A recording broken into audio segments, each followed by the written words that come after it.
Welcome back to the live show. Good evening. You know what time it is. My name is Genesis. Some people call me Genesis Madhouse. Some people just call me Madhouse. However, my name is Genesis, okay? Tune into the show. You know what time it is. Smash the like button. Subscribe to the channel. Today, we are back talking about the legend, the OG, the big T, former President Donald J. Trump. Okay. All right. Today's topic is a pledge of allegiance. A pledge of allegiance. We are going to throw it back to when the OG was in the White House, and we are going to see some of his accomplishments. We had a live stream earlier today, and we titled that stream based on performance. So now, Pledge of Allegiance, because when you pledge to a cause, you are essentially saying, I am going to follow through till the end. And that's what I think this man has done. He was the 45th president of the United States. Some people say he might also be the 47th president of the United States. You may never know. The polls are looking good now, especially after the interviews, after the debate. Things are looking pretty good. Okay. See you, Niabuk Truck. Niabuk, I see you, my brother. I know you can. Can you notice that the mic is sort of kind of different? Can you notice my mic is different? We got a new mic, bro. We got a new mic. We got a new mic. We got a new mic. Okay, let's go straight to the game. Let's go. Smash the like button, subscribe to the channel. Let's get it. Thank you very much. Thank you very much. We've had an exciting time. It's been incredible. And as you know, we just hit the highest we've ever hit on the Dow. The stock market's the best it's ever been. Jobs are the best they've ever been. A couple of other little factors, not so bad. We're doing great, and we have a great military, and I thank you for that. And I want to thank Marilyn. She's been a friend of mine for a long time, and she's done an incredible job, and she just did me a beautiful favor, keeping it a beautiful Sikorsky plant open in the great state of Pennsylvania. Some people would say Commonwealth. I'll call it both. But all I know is they're really happy in Pennsylvania right now.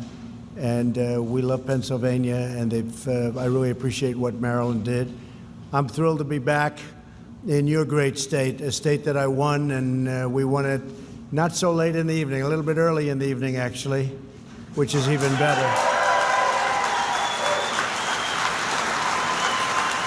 And we had a lot of support from your company. Derco has been incredible. We have a lot of support here, and one of the reasons I'm here is Maryland. One of the reasons I'm here are you, because we really have had tremendous, there's a great spirit in this company. We're here today to celebrate the triumphant return of American manufacturing. You know what they said, it was going to be gone, but it's not gone. It's really thriving, and it's starting to build up at a level that nobody thought was possible. Everything we're doing to keep the assembly lines rolling full speed ahead, that's being done, and we're doing it right. We're proudly defending our most important national resource, the American worker. That's what it is. It's pretty amazing how the American worker has just really, there's nobody like our American worker. We're glad to be joined today by Secretary Wilbur Ross. Where's Wilbur? Wilbur, how are you?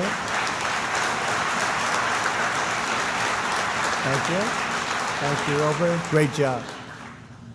a friend of mine and somebody who's very, very tough and very, very smart, Senator Ron Johnson. Ron, thank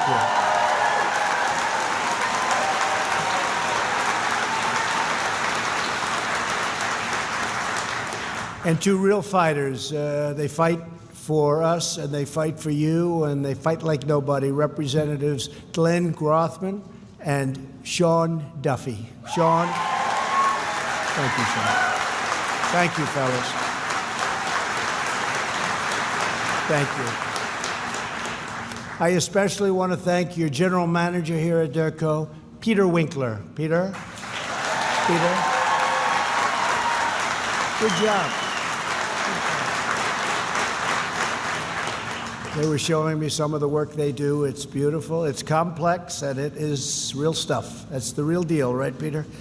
For 40 years, the patriots of Derco Aerospace have built and repaired parts for airplanes, jets, and helicopters, and you have done it with unmatched precision and unmatched skill. Really an incredible company.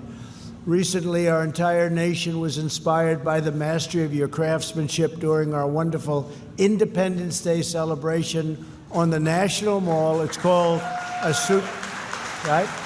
Salute to America. That was something. They weren't sure, the fake news, they weren't sure if people were going to show up. Did they ever show up, right? Did they ever show up? We had a tremendous, it was packed, and it was raining. It was, people said, did I have a tent? Because I looked very dry. I said I wasn't dry and I had no tent. It was a rainy day, but in a way it was a beautiful day. And when those planes and helicopters flew overhead, it was something like we haven't really seen too much lately. There's tremendous spirit and love in our country. That day, the United States Marines soared overhead in a magnificent aircraft like the ones you support from here in Milwaukee, the MV-22 Osprey. Our country also witnessed the awesome might of the U.S. Navy flying another plane that you will soon support, the unstoppable stealth F-35 Lightning II.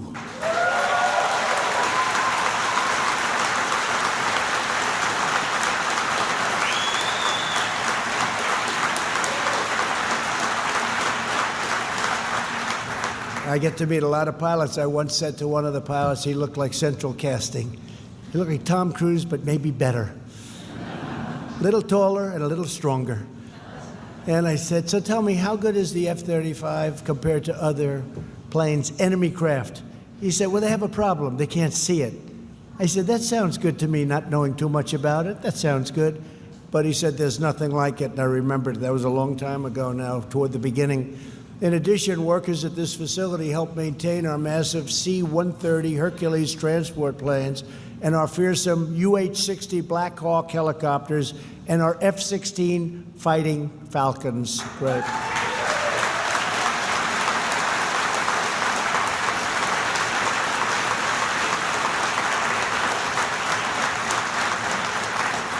Pretty busy. What do you do in your spare time, by the way? It's a lot of work.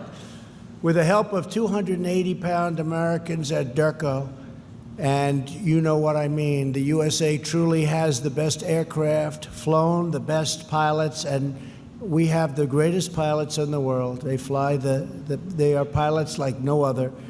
Made and maintained the best workers anywhere in the world, and I'm excited to hear that thanks to your new responsibilities for the F-35, your company will be expanding its workforce by 15%. Is that right, Marilyn? Wow. That's good.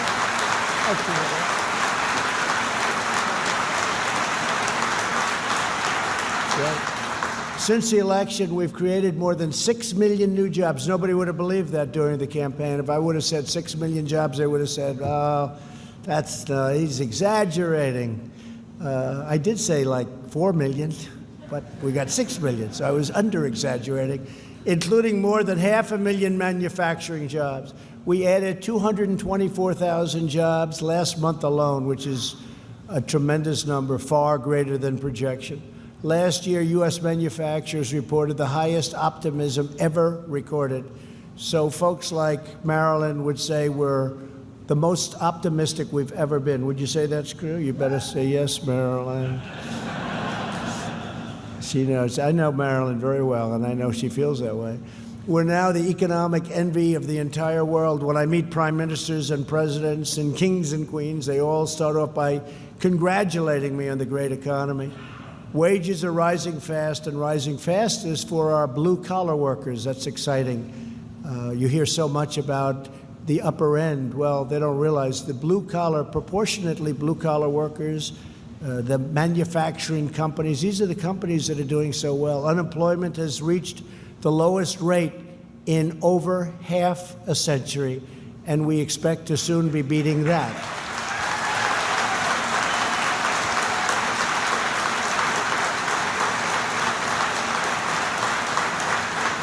African American, Asian American, and Hispanic American unemployment have reached their lowest levels ever in the history of our country. And right here in Wisconsin, the unemployment rate is just 2.8%, among the very lowest in the country. It's a great state. It's a fantastic state. So, doing some phenomenal work. We've powered our economic turnaround by following two fundamental rules. If it hurts American workers, we don't do it. It's very simple. And if it helps American workers, we definitely do it, and we do it quickly. It's very simple.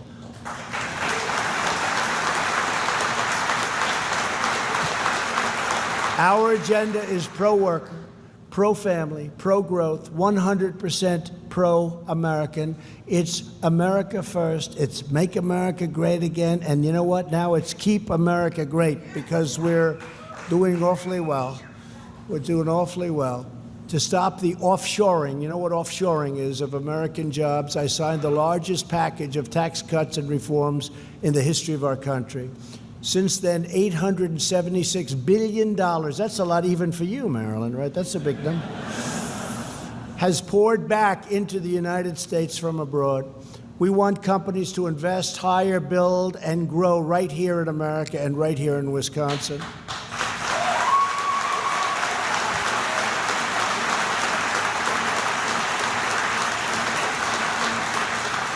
We cut a record number of job-killing regulations, which will give the average household an extra $3,000 each year. So each year, the average household, and you all see it, you all feel it, will get an average of $3,000. That's a lot. That's the biggest tax cut we've ever had in this country. And by the way, I see the Democrat platform, they want to raise your taxes. I don't think that, I don't know.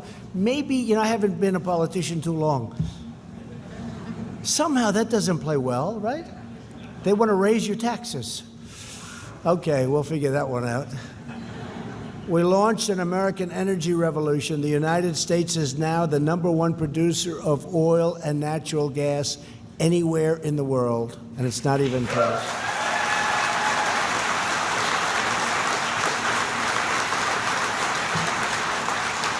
And with a couple of environmental approvals for certain pipelines, we can get that and really do something with that number. It'll go up very substantially, very quickly, especially in the state of Texas. We're reversing decades of economic surrender and restoring America's industrial might. We surrendered economically. What we did was so crazy. We helped other countries that we never thought about our own country. We lost the magic. We've gotten it back, and we've gotten it back, I think you'll soon see, greater than ever before.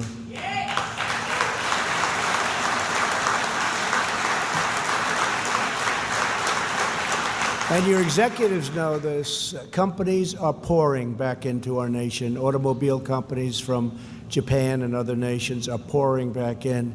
Many of the great auto companies are coming back into Michigan. They're coming back into Pennsylvania, Ohio, Florida, North Carolina. You have not so many jobs left. We have to get some more workers over here, I think, Maryland. We have to do something. But we have automobile companies and other companies pouring back in. And you had the greatest year you've ever had in the history of this state. This is a great state, but you had your best economic year that you've ever had, so that's great.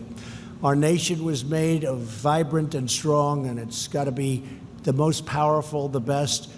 It really was made with American manufacturing. And you know that a previous administration said manufacturing's gone, you're going to have to take a magic wand to bring it back. Well, that was wrong. The previous administration, they allowed foreign nations to plunder our wealth and to pillage our factories. They sold out our workers and they hollowed out our industrial heartland. But those days are over. And I have to tell you, it's not just the previous administration. It's been many administrations, in all fairness to President Obama. It's been many, many administrations. They allowed it to happen. They allowed our factories to close, our workers really to not have jobs. We created jobs for other places, for other nations, and we sacrificed so many. 60,000 plants, millions and millions of jobs were lost during, I call them the stupid years, but now we're back into the really smart years. We had the smart years, now we're the really smart years. They were the stupid years. What they were doing was incredible. NAFTA, one of the world's worst trade deals ever. I know a couple of others, we've been involved in them too. World Trade Organization, that's a beauty. You don't know as much about that, but NAFTA was a disaster for this country, and we're going to be replacing that very soon, hopefully with the USMCA. And that's going to be something really, really special. It's going to keep jobs. One of the things I said to start off, I don't want people leaving this country, meaning companies. I don't want to incentivize companies to leave, fire their people, build product, sell the product over in our country, no tax whatsoever. So we end up with no jobs, no factories, no taxes, no nothing. It's not going to happen anymore, and it can't happen under our new agreement.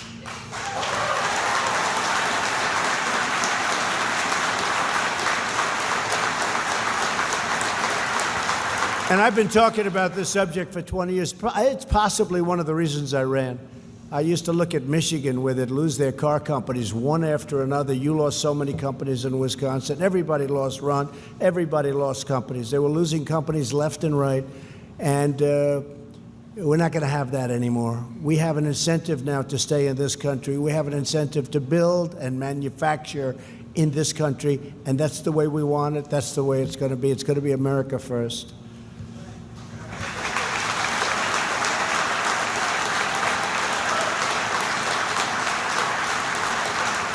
After years of rebuilding foreign nations, we are finally rebuilding our nations. It's as simple as that.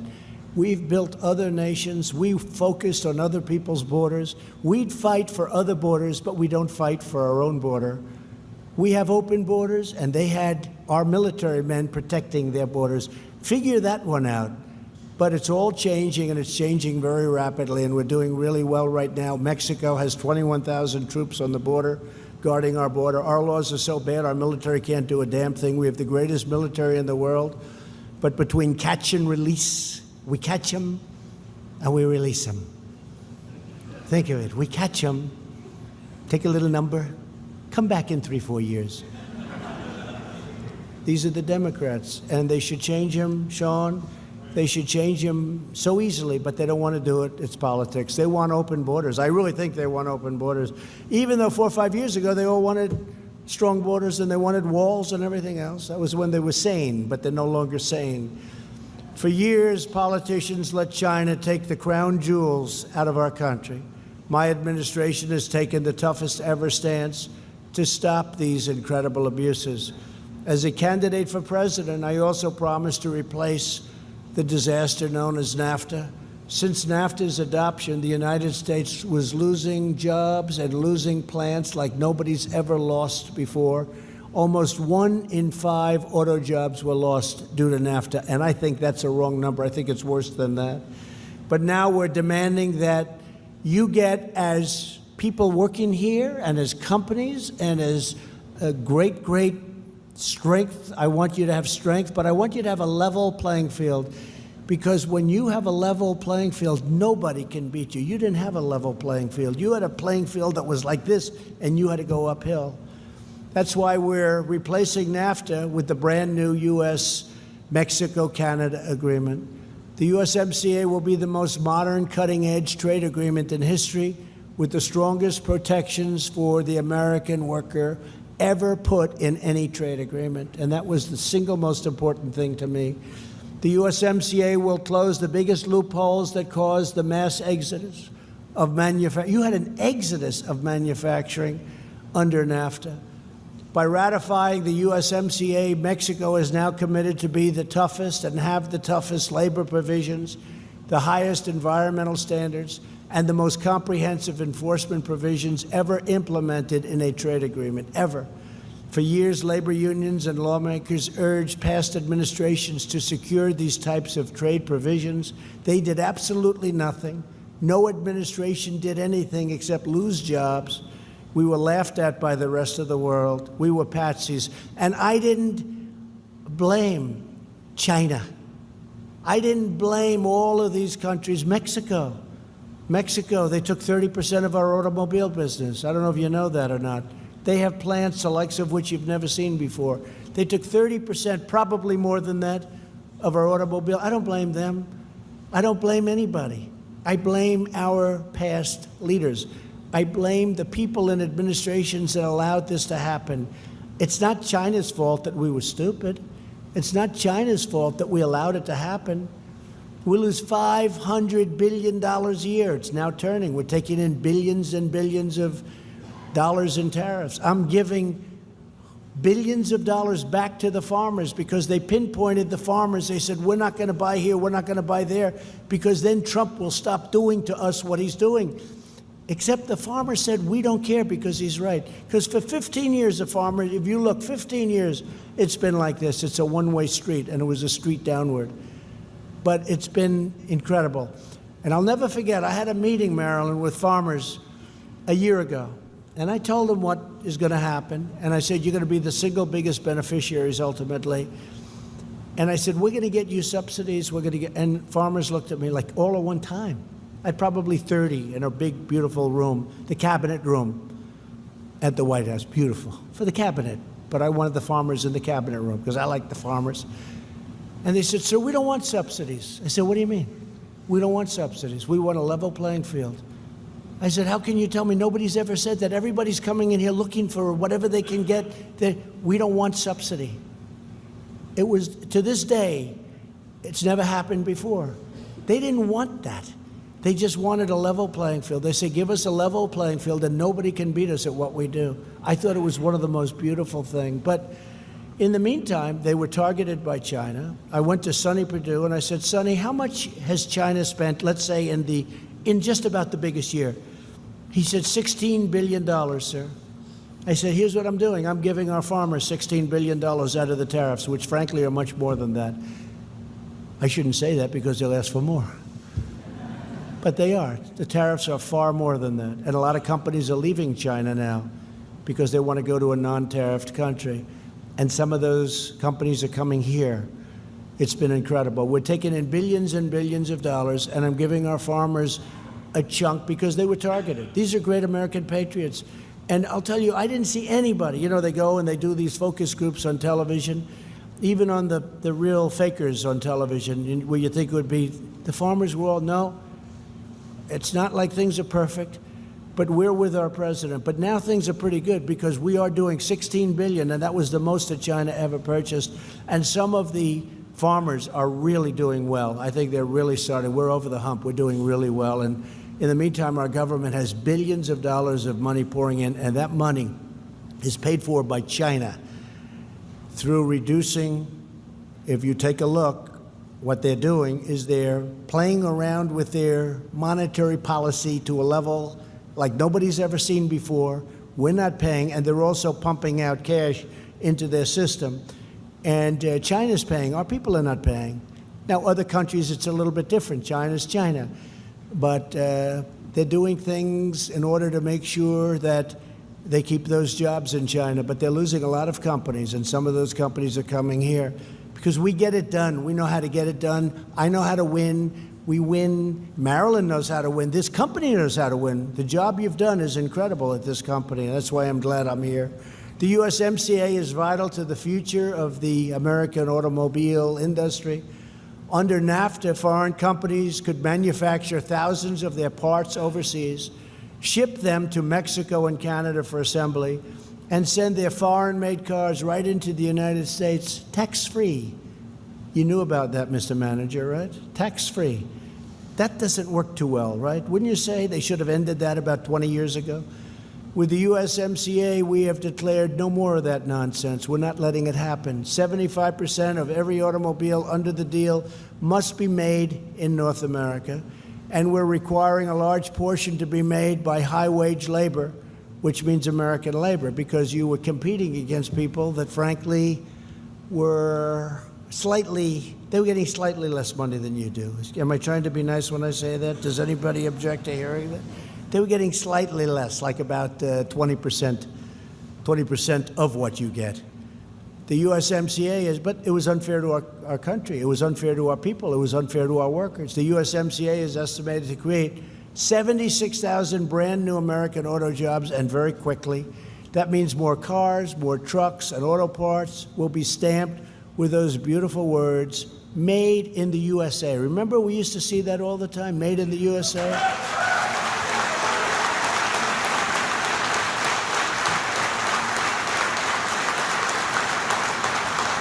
Maybe we could start stamping here. We'll start right here, made in the USA. People love it. People love it. I remember, I used to see it all over, made in the USA or made in America. But maybe we should, we'll take you about, with your geniuses here, they could have that stamped on parts in about 2 seconds, right? He's looking, he said, I wonder if that's going to cost us any money to do that. Not much. Not much. It's all part of the whole deal. But made in the USA. The USMCA is also a tremendous victory for, in particular, farmers, because we have had such support. To help dairy farmers right here in Wisconsin, the USMCA stops unfair trade barriers from Canada. People love Canada. I love Canada. But there were a few countries that took advantage of us more than Canada. They were charging us tariffs of 297%. They wanted to keep it under 300 because it sounded better. 297%. Nobody knew that. The farmers knew that. They knew it very well, because essentially what they're doing is they're saying you can't sell your product in Canada because the tariff was so high. You couldn't sell it in Canada. Under our trade agreement, we will see significant increases in exports of Wisconsin agriculture, supporting jobs throughout the state. It's going to have a tremendous impact on your agriculture and on your manufacturing. Once fully implemented, the USMCA will bring up to 600,000 jobs to our shores, and it's probably going to be well over 1.2 million jobs.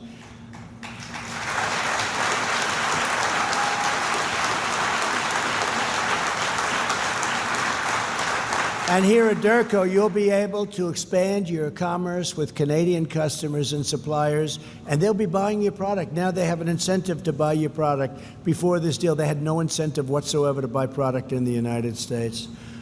I want to personally thank Marilyn and Lockheed Martin for supporting this groundbreaking agreement. What you've done is really great. You've been calling everybody, I hope, right? I've heard you have. The wake was left. They're calling, can you get her off our back? That's good. That's what I want. That's why I told Marilyn, see if you can do it, if you want to do it. We need help from the Democrats to get it done, because it's political season. And I say it's a bipartisan. Let it be a bipartisan bill. I don't want credit for it. Let it be a bipartisan bill, the USMCA. For years, members of Congress have demanded a replacement for NAFTA. Now they finally have the best replacement that they can ever even imagine. The farmers can't believe it. The manufacturers can't believe it. Even Maryland, the unions can't believe it. It's good for everybody. So on behalf of our nation's loyal, hardworking citizens, I'm calling on Congress to pass USMCA and send it to my desk immediately for signature. We shouldn't be playing around. And every day that goes by, it gets more and more political, because we get closer and closer to the election. And maybe it's harder. It shouldn't be hard. I mean, the day before, you should sign this the day before the election. But view it as a bipartisan bill. And it shows that Congress is doing something other than wasting time on the witch hunt and the nonsense that they work so hard at. They work so hard. If they worked 1/100th as hard on immigration, it would be solved in about 15 minutes. It's just a waste of time. Amazing.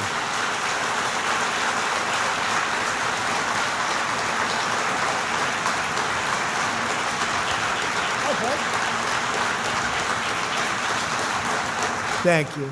To ensure that all citizens can thrive, the modern economy as we know it, and it's really gotten modern, we also launched the Pledge to America's Workers. I'm thrilled that Lockheed Martin has committed to providing apprenticeships and workforce development opportunities for 8,000 of our great citizens. Thank you.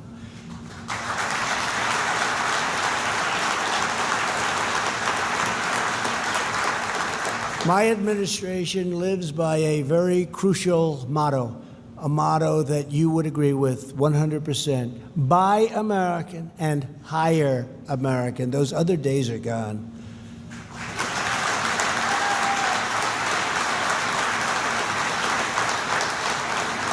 So as we restore our economy, we're really restoring our standing in the world. We're respected again. America is respected again like it hasn't been respected in many, many years. We were laughed at. We were scoffed at. We were liked. Why shouldn't we be liked? We were a patsy. But we're respected again, folks. As you know better than anyone, economic security is national security. And here at Derco, 1 in every 5 employees is a veteran. That's a great number.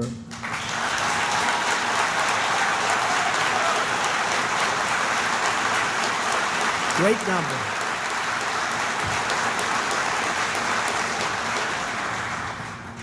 And by the way, Sean, stand up for a second, Sean. I want to just say, reciprocal trade, right? I put him in charge. I said, do me a favor. When a country charges us 100%, we charge them 100%. When a country charges us 25, we charge them 25. When one charges us, in some cases, 340%, we charge them 3. So something's going to happen. Maybe they'll go down to 0, or maybe we'll take in a lot of money. But Sean's in charge. The Reciprocal Trade Act of probably, we'll say, 2019 or 2020, call it whatever you want. It has to get done. When that gets done, nobody's going to be taking advantage of this country any longer. So I appreciate you doing that. Reciprocal Trade Act. My favorite word, reciprocal.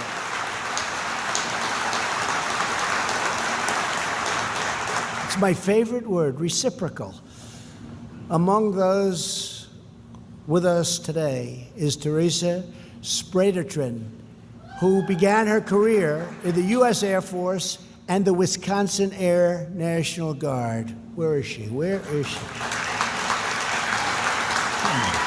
Come on up here. Come up. Come on. In the military, she supported legendary aircraft such as the U-2 and the SR-71 Blackbird for the past 21 years from right here in Derco. They like you, by the way, Teresa. They really like you. You know, you like them too, I'll bet, right? I do. Teresa's continued to keep our nation's aircraft flying. I want to just thank you. You're a very special person. I said, I want a couple of special people. We don't have too much time, just give me one. And they gave me you. That's pretty good. Say a few words.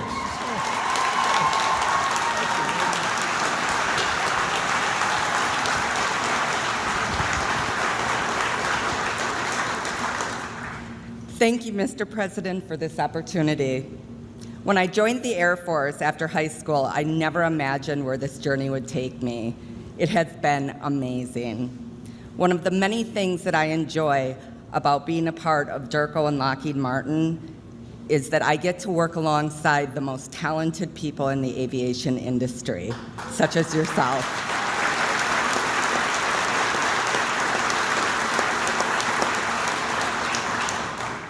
As a veteran, I'm incredibly proud to work for Lockheed Martin because I continue to support our men and women in uniform every day.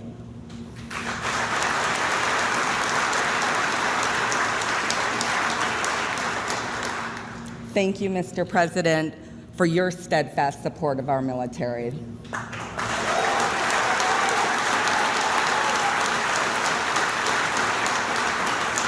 I would also like to thank Ms. Houston and my Lockheed Martin and Derco family. Most importantly, I would like to thank my husband for taking this journey with me and for his service to our country as a military retiree.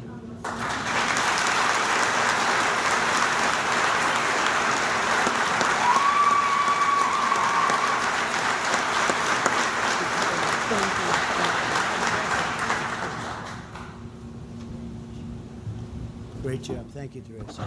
Thank you very much. Good family. Nice? Beautiful. Thank you. To ensure our service members have the tools they need, we're rebuilding the U.S. Armed Forces with $700 billion last year, and this year $716 billion. That's the highest ever. And I must say the projected budget is probably in the neighborhood of, you'll be happy about this, Marilyn, $730 billion, maybe $733 billion. But you know, our armed forces were depleted. They were just depleted. They were tired, they were exhausted, the planes were old, the equipment was old, even the uniforms were old. And there's no other more important job that a president has. You know, they say United States Supreme Court judges, that's very important. But I think even before that, it's our military, it's defense. So while I like to cut budgets, and all of the folks up here and Ron, we like to cut budgets, we also have to have a strong military. In other words, budgets don't mean too much when you get right down to it. So we don't have a big choice.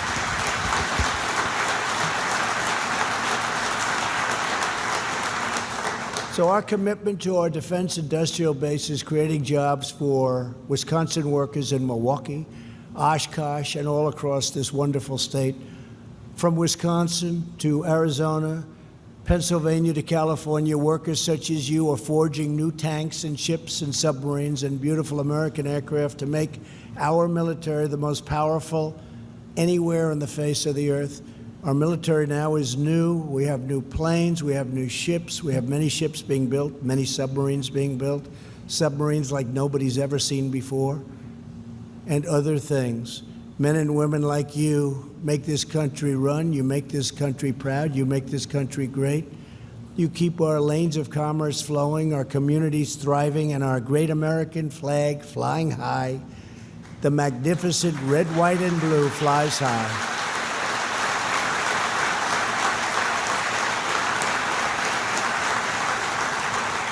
Every day you're building our nation's unlimited future, and you are doing it with American hands, American hearts, and with American steel. Our steel companies are coming back so strongly. The dumping is slowing down, and when they do dump, they pay a very, very heavy price. It's called 25% right into the Treasury of the United States. And our steel companies are coming back, and they're coming back strong. No one can beat the American worker, and no one can match the might of loyal, dedicated, patriotic American citizens. You incredible people. Today and every day, we will fight for our workers. We will fight for your families. We will fight for Wisconsin, and we will fight with all of our soul for the glorious nation that we all love. Together, we are making America stronger and greater than ever before. And to Maryland, to everyone at Derco, I want to thank you, sir. I want to thank you very much. What a job you do, what a great company this is, and what incredible people I've met today. And it's been my honor to be here. God bless you. God bless everyone. Thank you. Thank you.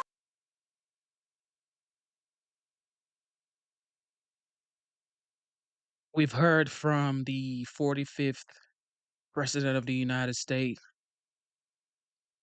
former President Donald J. Trump. Some say he might also be the 47th President of the United States. Smash the like button if you haven't smashed the like button. Subscribe to the channel if you haven't subscribed to the channel. We are throwing it back to the accomplishments of this man who I call the OG, the Big T, former President Donald J. Trump. Like you see in the video that we just played, that was the USMCA, which he got done. We also spoke about voting based on performance, not voting based on your feelings or based on your emotions. You should only vote based on performance. And if you watch and you pay close attention to the accomplishment of the former president, you would realize that he actually got a lot done. Abraham's Accord, safer borders, there was no new wars. He funded the HBCUs. So many things we could talk about, but I want you guys to hear it for yourself. I want you to watch it for yourself, okay? I don't want to be here telling you too many stuff. I want you to actually hear from the man himself, okay? Hear from the man himself. Thank you very much. Osan, thank you very much. This is great. Oh, that sounds good. But the other actually even sounds better, I have to say. Thank you very much. And at ease, everybody. We're going to have some fun. So we're about 2.5 hours late. I understand instead of losing people, you actually gained people. I don't know how that works, but I know it works. Got a hell of a lot of people here, a lot of great military people. So it was a little unexpected. We'll tell you, we're not going to, oh, look at all that media back there. Wow, that's a lot of media. That's a lot. We have a lot of media following us. We're doing a great job, and I'll tell you, you're doing a great job, and so important. But the reason I met with Kim Jong-un, and we had a great meeting, because we're all in this together. We want to get this thing solved. It's been going on for a long time. And we had a great meeting, and it was unexpected. I put out yesterday, maybe I'll meet with Chairman Kim, and he saw it, social media. Pretty powerful thing, social media. And we just left, and I said, you know, this was unexpected, and we're going to keep a lot of thousands of great military people waiting, but that's what you do. You love your country, and that was a good thing to do, right? I said, they'll understand. They'll understand, right?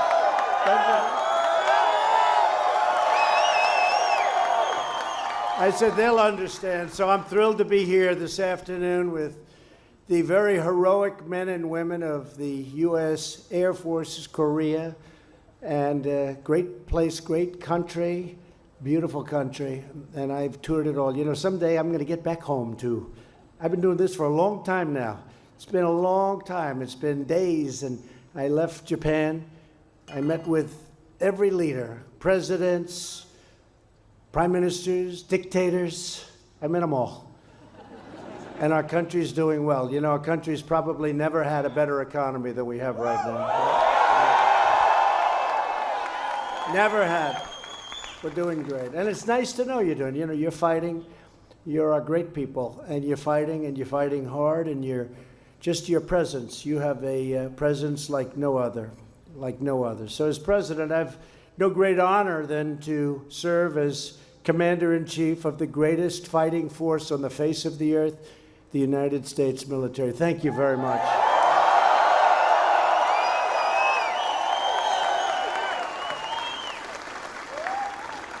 So when I met with, as you know, President Moon also, we just, in fact, he just called me again. He's so happy. He's so thrilled. And we met at the DMZ. And it was something incredible. I got to see the DMZ. I got to see a lot of your fighting comrades, and we talked to them. In fact, I gave one little speech to a group of guys. I gave another little speech to a guy. Then I met with Chairman Kim. Then I came out. Then I met with President Moon. Then I gave another speech to a group of guys. And now I'm giving a speech to a big group of people, and a good-looking group. But it's really very... We had a very productive meeting. I outlined the incredible prosperity that awaits North Korea when this whole thing gets settled. They've been talking about this for a long time. But that's a country with tremendous potential. And I've had a good relationship with Chairman Kim. You know that. You see what's happening. It's been a lot different. They were giving us a great briefing right at the DMZ, and they said it was so different before we had the meeting, the big summit in Singapore. It was different. It was really hostile. You understand it better than anybody. It was really hostile. And since our first meeting in Singapore, we got along. We got along. We had a great kind of feeling. And when you go back home, you'll see it tonight on television. You'll see it wherever you see it. Today, there's so many forms of looking at things, it's hard to believe. As soon as you pick one, another one comes up, and the first one is obsolete. But whichever way you look, you're going to see some really nice sights. I actually stepped in with Chairman Kim. I stepped into North Korea. And they say And they say that's a very historic moment, and I think it is a historic moment and a very good moment. And he asked me, would you like to do that? And I said it would be my honor, and we did, and we went over the line and turned around, and everybody was so happy. And many people, I noticed from Korea, were literally in tears, crying, because it's a big thing. It's a big thing.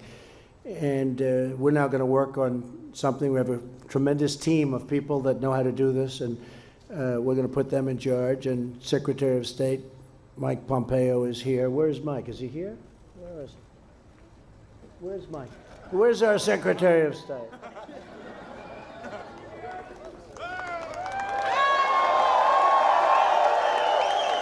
Mike, come up here, Mike.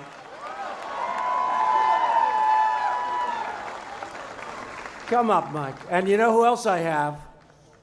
Has anyone ever heard of Ivanka?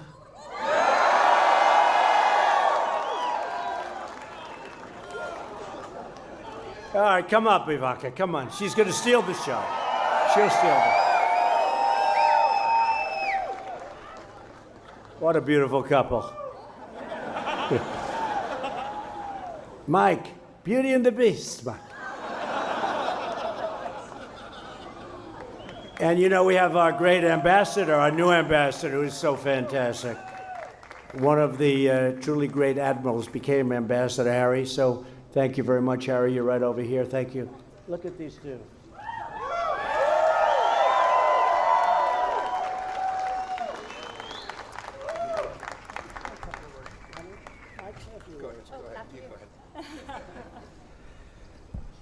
It is great to be with you all. It's wonderful to get a chance to see such wonderful fighting men and women. Thank you for what you do to serve America each and every day. Bless you all.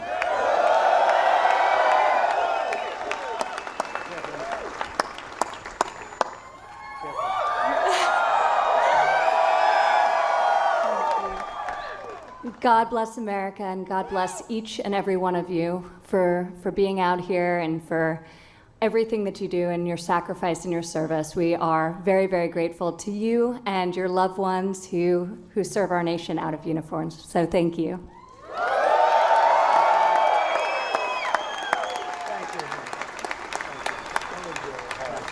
Thank you both. They made the trip with me, and we spent a lot of time. Tremendous, actually a tremendous 3 days, and it never ends. We have to work hard. We're catching up. A lot of things could have been done over the years, and they weren't done, and we're getting them done. We're getting them done for you. We're joined today by some of the tremendous military leaders that have helped in that process of success. General Robert Abrams. Where's Robert? Abe. Where is he? And you know, that great Abrams tank is in his family, named after his father. Did you know that? It's pretty impressive. And his father was very proud of his son. Thank you very much. Thank you, General. We're very proud of his son. He knew from the beginning his son was going to be a winner. And Command Sergeant Major Tagg.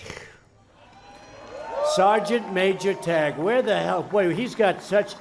You know, they say, don't name his last name, sir. Nobody wants to hear it. They just say, Sergeant Major Tagg. Where are you? Boy, this guy's a legend, I'll tell you. No last names. I know people like that. Lieutenant General Ken Cruiser Wilsbach. Where's Wilsbach? Thank you. And Command Chief Master Sergeant Phil Hudson of the 7th Air Force. Where's Phil? Thank you, Phil. Lieutenant General Michael Bills. Michael, thank you.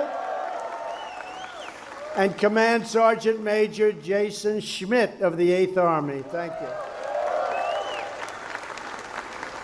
Major General Bradley James and Sergeant Major Michael Saucy Doe.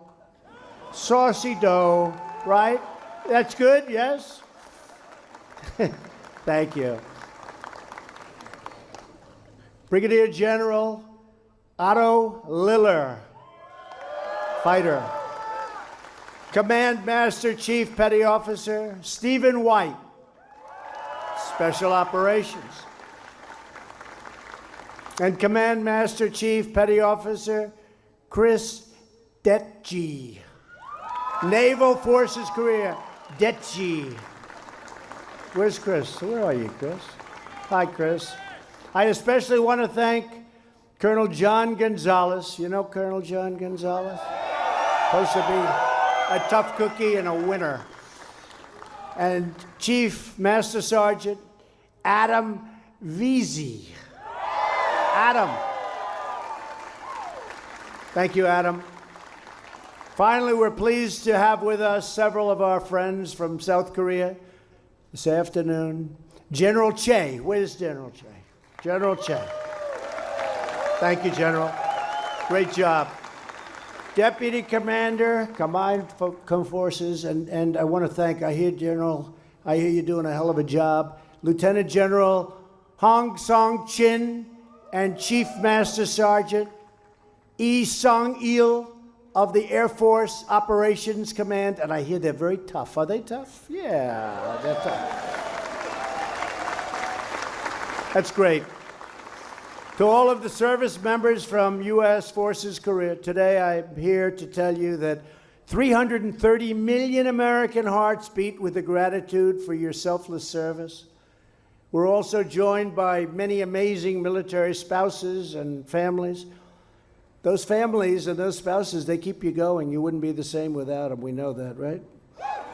Sometimes we don't want to admit it. We never like to admit it, do we? But it's so true, right? That's right. Right there. He's pointing. That's right. America is forever grateful for your service and for your devotion. With us today is Master Sergeant Cole Waterbury and his wife, Jamie Waterbury. Where are you? Where are you? Where?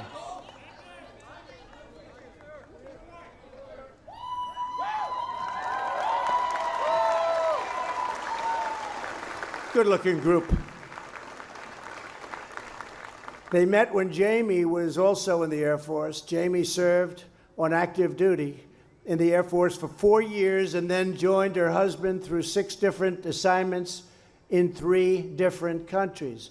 Jamie recently earned the Presidential Lifetime Achievement Award for her 4,000 hours of volunteer work on behalf of the military community. That's incredible. Jamie, you embody the greatness of America's military families, and we want to thank you.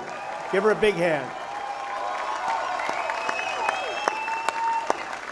Thank you, Jamie. Thank you, Jamie. This afternoon, we're delighted to be joined by hundreds of brave airmen and women from the United States Air Force. Among them are members of the 8th Fighter Wing, the 51st Fighter Wing, and the 7th Air Force.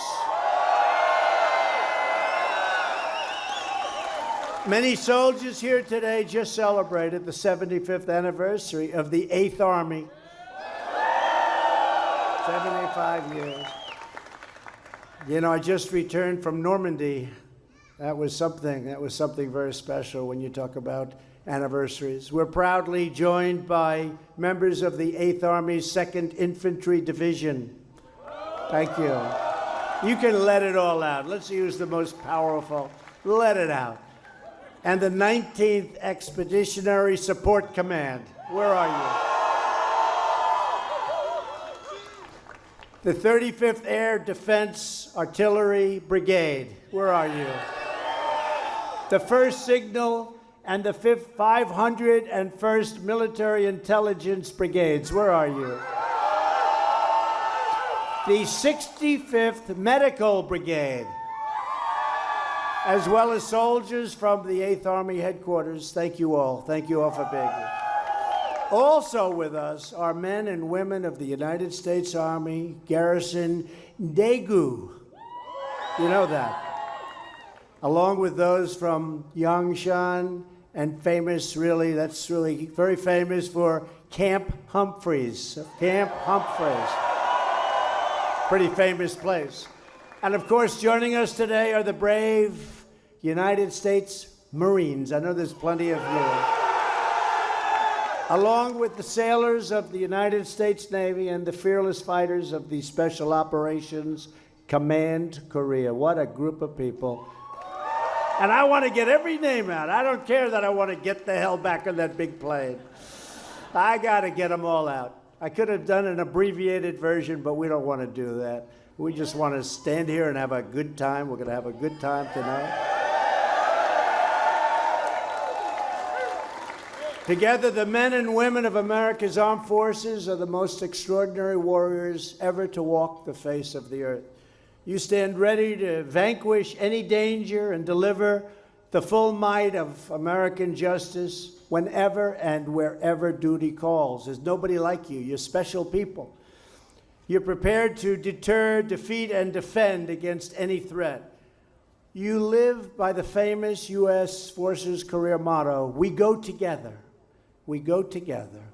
Many of our soldiers here today also serve with the 2nd Infantry Division, Republic of Korea, U.S. Combined Division, the only forward-based Army division integrated with Allied troops. This past April, soldiers from this division mobilized to fight wildfires northeast of Seoul. I heard you were fantastic, by the way. Fantastic job. Your valiant actions helped save thousands of homes and countless numbers of lives. Congratulations on a job well done. Everyone was talking about it. You walk in the footsteps of American patriots down through history. In the summer of 2018, this airbase hosted the United Nations Command repatriation of fallen service members from the Korean War. It was a beautiful thing to see. It was beautiful. And they came in, and you saw what happened. Came in to Hawaii. Vice President Mike Pence was there to greet. These were our great, great heroes. Shout out to everybody watching the live show. Smash the like button, subscribe to the channel. This is what I don't understand about people who don't like Trump, or the people who don't like, they just say, you know what, is no good, is a con artist, is a narcissist, is that, is this, is that. Why do you attack him based on personal things like divorce, like he has money, he doesn't know what we feel, he doesn't know how to, you know, feel if you come from a middle class. Like, what does that even mean? What does that even mean? Like, because he has money, then he's not capable of understanding what it means to not have. You think Kamala is broke? Or you think she's poor? You Google Kamala's net worth. She is a millionaire. Okay. And they're coming back. They're coming back. Along with, as you know, we have our hostages back, and just things are so different, so different. So I want to thank you all for helping to give our beloved heroes the homecoming that they deserve. That was a homecoming after many, many decades. With us today, that's right.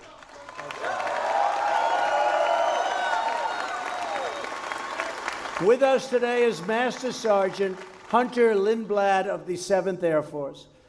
Hunter was born in Seoul. After 5 months, and he was 5 months old, he was flown from Incheon to New York City, where he was adopted by a loving American family. 25 years later, in 2010, Hunter returned to South Korea for the first time as an intrepid airman of the United States Air Force.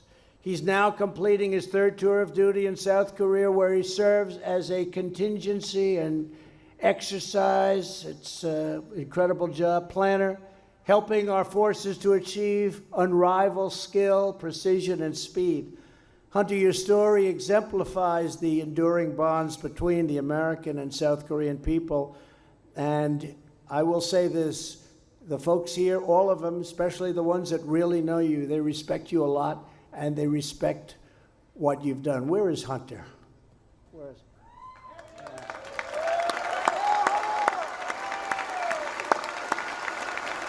Thank you, Hunter. Thank you. Also here today is Air Force Captain Jin Lee. Jin spent his childhood outside of Pohang, South Korea. At age 13, he came to the United States, became an American citizen, and after college joined the United States Air Force. When he was a child in South Korea, Jin heard stories about the righteous might of American warriors, and he liked those stories. Captain Lee, now you are one of the heroes defending our nation, respected by all. You make us all proud. Where are you? Thank you very much. Thank you very much. The service members here at OSHA have served all over the world, including in Iraq and Afghanistan, and in our campaign against the bloodthirsty killers known as ISIS. And you know, in Syria, we took 100% of the caliphate. We took it very quickly, very, very quickly, recently and quickly. No matter where danger lurks, you're always ready to fight tonight. You know that motto, ready to fight tonight, and you are. With your help, the ISIS caliphate in Iraq went and other places went, and that doesn't mean that you're not going to see places blown up, a store, a street corner by somebody who happens to be crazy. They're crazy. But the fact is, we took 100% of the land, the area, and we took it very easily. And we got to let people know on the internet, because probably nobody uses the internet and gives more bullshit over the internet than ISIS.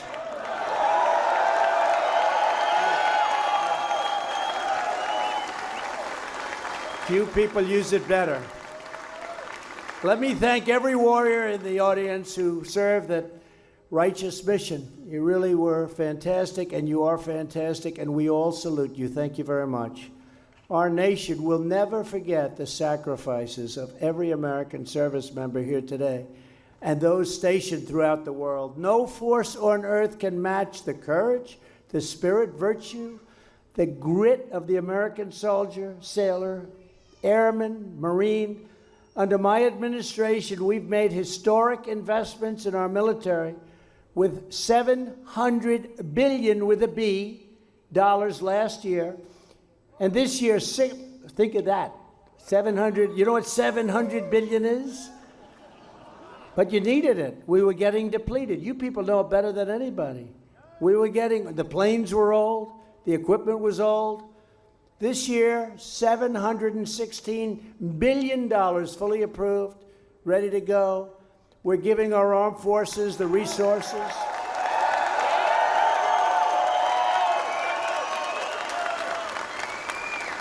And we're giving our armed forces the resources, tools, and support you need to fight and win. Our new budget calls for, listen to this, you'll love this, 78 F-35 stealth, right? Stealth. They say they're hard to beat because you can't see them, literally. I've gone to some of the great pilots. I say, what do you think of the F-35? How does the enemy do? Well, they have a problem. They can't see it, sir. I mean, that's pretty much it, right? Got a lot of them. 24 F-A-18s, brand new, and 8 new F-15Xs. You like that plane? Yeah. And by the way, the Warthog right behind me is not so bad. You know that, right? I've got more people asking us to keep the Warthog. Look. Oh, they say it's sort of running out, but we're fixing up, you know, we're going to keep them as long as we can. But people love them. Are they that good? Senator Martha McSally flew Warthogs. And every time I see her, she said, please don't let the Warthog go. It's just a very great machine, and we're looking at ways that maybe we can keep it around a little bit longer. It also asks for our budget 146 cutting-edge Black Hawk and Apache helicopters, 165 improved Abrams tanks. You hear that, General Abrams? Abrams tanks. Best tank in the world, and so much more. In the next year alone, we want to buy 12 new warships, including an aircraft carrier, 3 advanced submarines, nuclear versions only, 3 guided missile destroyers, icebreakers, frigates, you name it, we're buying it.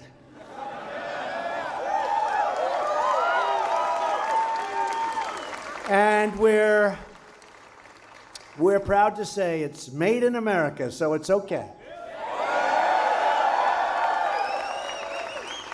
We want you to have nothing but the very best equipment. That's what you have. Look, it was depleted. It was sadly depleted. Some of your planes, you knew better than anybody. You'd have to go into the graveyard in the desert where they keep the old planes and look for parts and try and scavenge parts. It was ridiculous. It was ridiculous. I heard stories where the grandson of the people that flew a plane when it was new, they're still flying the same plane. Not anymore. You have hundreds and hundreds of planes coming in. You have great new equipment. Very shortly, we will have the most ready, the best. We already have the best military in the world, but we're going to have it at a level that we've never been at before. Our equipment, whether it's the missiles or the planes or the ships or the equipment for the soldiers, it doesn't matter. We have the best, and we had the budget to do it. And that wasn't easy because I will tell you, this is not a political speech, but the Democrats were not going to give it to you. That I can tell you. They weren't going to give it to you, folks. They weren't going to. They want open borders and the hell with the military. That's not good.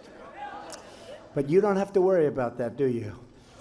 We never had it better. And you know, one thing I didn't mention, you also got very nice pay raises for the last couple of years. Congratulations.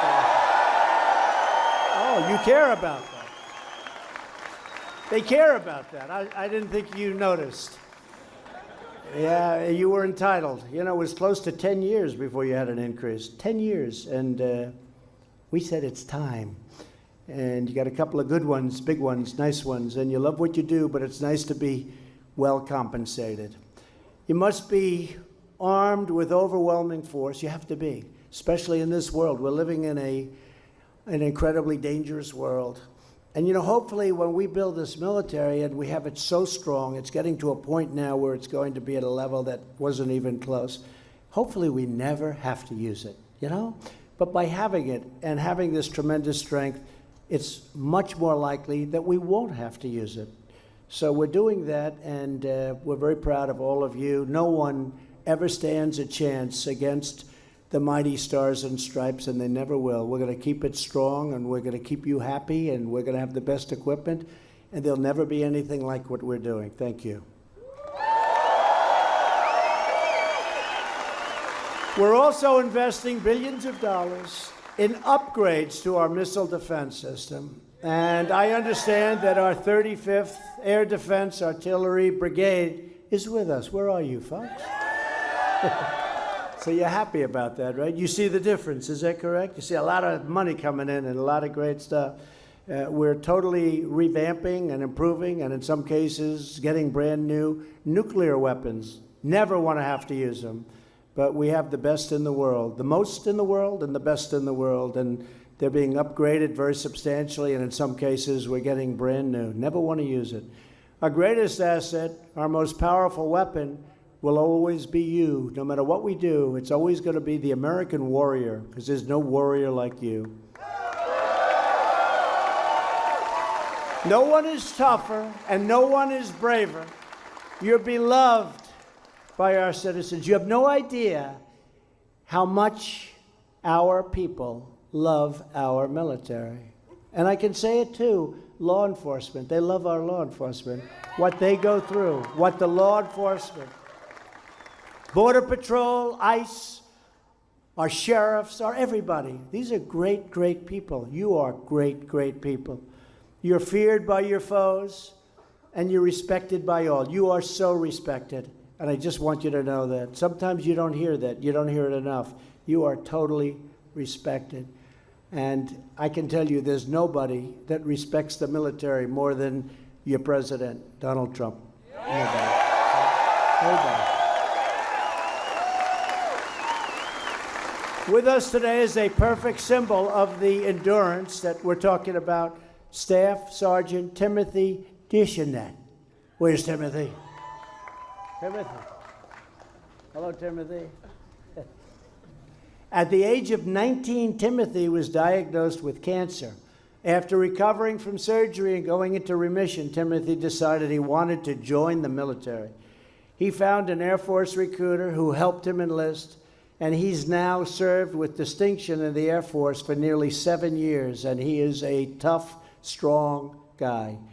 Staff Sergeant Deschanette, your strength is an inspiration to all of us. I want to just tell you, great job. He had a really big problem, and he beat it. That was a tough fight. That was a tough battle. Congratulations, Timothy.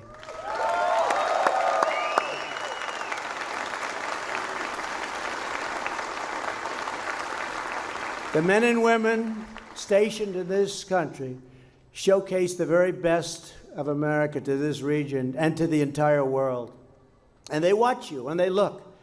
I told you, I got back from Japan. They're watching you. You have some folks over in Japan, your friends, your brothers, your sisters. They're incredible. They're incredible. But you inherit a military tradition defined by the timeless values of loyalty, honor, courage, and patriotic devotion. You carry on a priceless heritage of warriors who have always risen to the challenge in America's hours of need. We've had tremendous hours of need, times where it looked like it just wasn't going to happen. And that's when our military always stepped up and just decimated anything in front of it. You're writing the next chapter in a legacy passed down from generation to generation, from Concord Bridge to Bellawood, to Battle Green, to the Battle of the Bulge, and through all 243 years of glorious American liberty.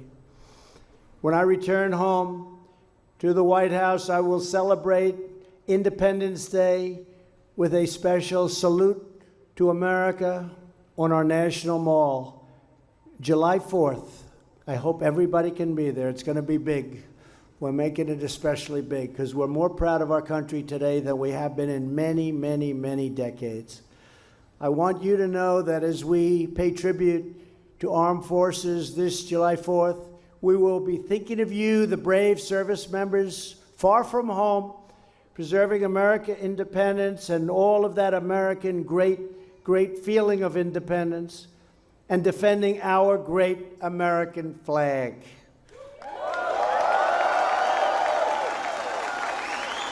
Americans are born free, and as long as we have brave soldiers and sailors and airmen and Marines, we know that our freedom will never, ever die.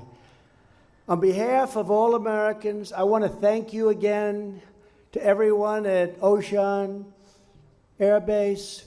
And this is special, not only people, but now you have special equipment. Sometimes it's nice to have the equipment to go. So, Osan, I want to just thank you, everybody here, to every patriot who proudly serves under the red, white, and blue. God bless you. God bless our military. And God bless America. Thank you all very much. Thank you.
Hello? Okay. Can you hear me now? Okay, yeah, you can hear me now. I'm sorry, man. I just got a new mic. I'm trying to understand how this works. Um, I think we're back. Let me know. Let me know if you can hear me, but it looks like you can hear me. But let me know if you can hear me though.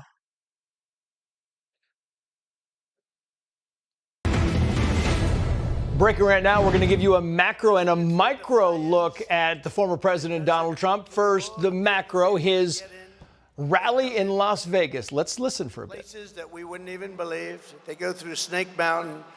Running against Wacky Jackie is an American hero named Sam Brown. Sam Brown.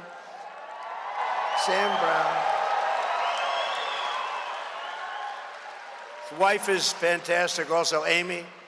But Sam Brown has given up more than anybody who has ever run for the United States Senate. Remember that. He's given up more. He's given up more than anybody who's ever run for the United States Senate. He's a hero, too, a real brave person. Sam is a fearless patriot and Purple Heart recipient who served our country as a U.S. Army captain, totally respected in Afghanistan, where he was very severely wounded. But Sam survived, he persevered, he came back, he's stronger than ever. He's a great guy. I've gotten to know him well. He's a great guy. And I said to him tonight, Sam, I'm going to be the border president. You should be the border senator. And he said, I am. I actually am, because he believes us. And he is the border. Think of him.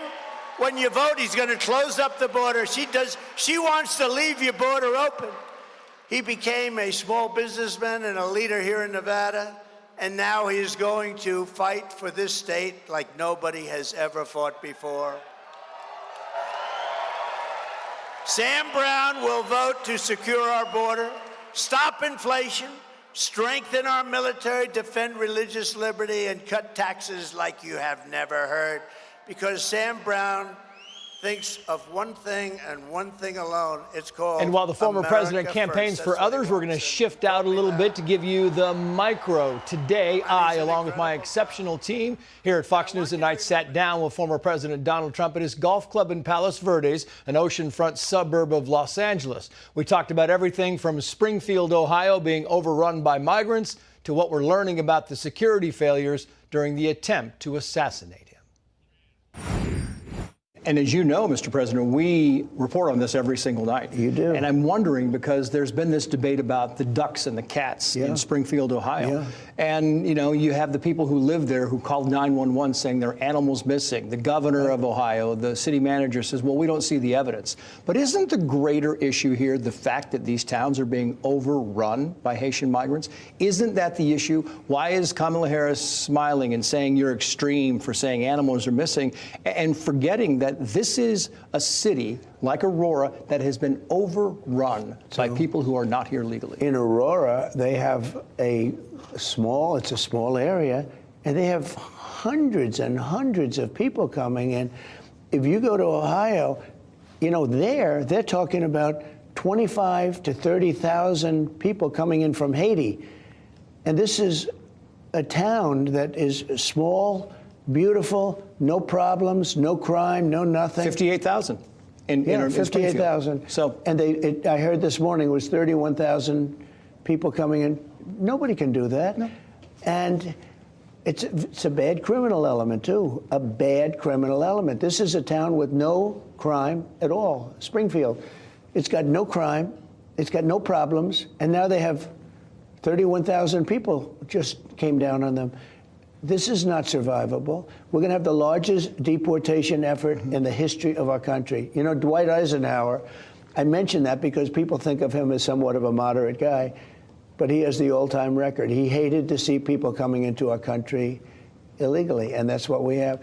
Yeah. And call me, I'll say it here first, you're going to call me someday the border president, because I fixed the border in 2016, did such a good job that I didn't mention it and couldn't mention it because nobody cared in 2020. In 2020, we had a much better election than we had in 2016. I got like 12 million more votes. Think of that. Got millions of more votes.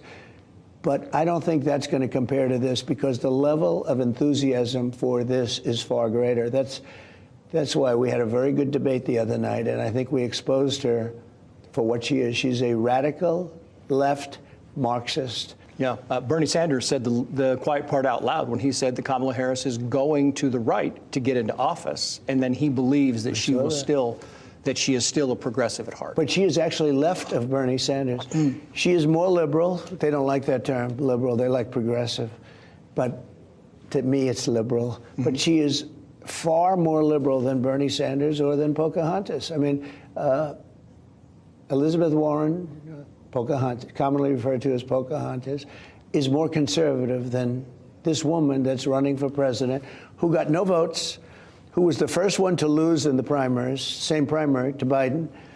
And I guess she had 22 people running. She was the first one to drop out. She never got to Iowa. And she's now running. I don't know. Is she a threat to democracy? You know, they call me a threat. Of course. They call me a threat to democracy. I'm the least threat to democracy. What about assassination? The Secret Service, the head of the Secret Service, briefed the House and the Senate. Your wife, Melania, has come out saying, we need more information. We need to know answers about this. We're not getting them. The Secret Service, these are great people. They were very brave. When I was hit and I went down, within seconds, and there were bullets flying all over the place, they were all on top of me. I had 6 or 7 this was a very large remarkable people day. on top of me to protect me. Now, were there mistakes made? Yes, there was a mistake made. Should have been somebody at the building, etc. But I have to say their bravery cannot be questioned. That those bullets were flying, and I heard them going over my head. I got down fast, which was lucky I did. It was more lucky that I dropped the chart at that particular time where I looked. And it was a certain chart that showed great numbers for us on the illegal immigration of people coming into our country. And had I not dropped that chart at that particular time within a second, I definitely would not have been here talking to you, which is my great honor, by the way. I'm Steve Ducey. I'm Brian Kilmeade. Ladies and gentlemen, smash the like button, subscribe to the channel.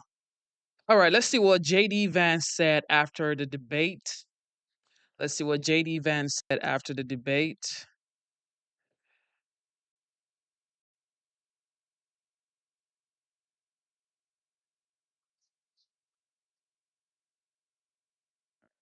Here we go.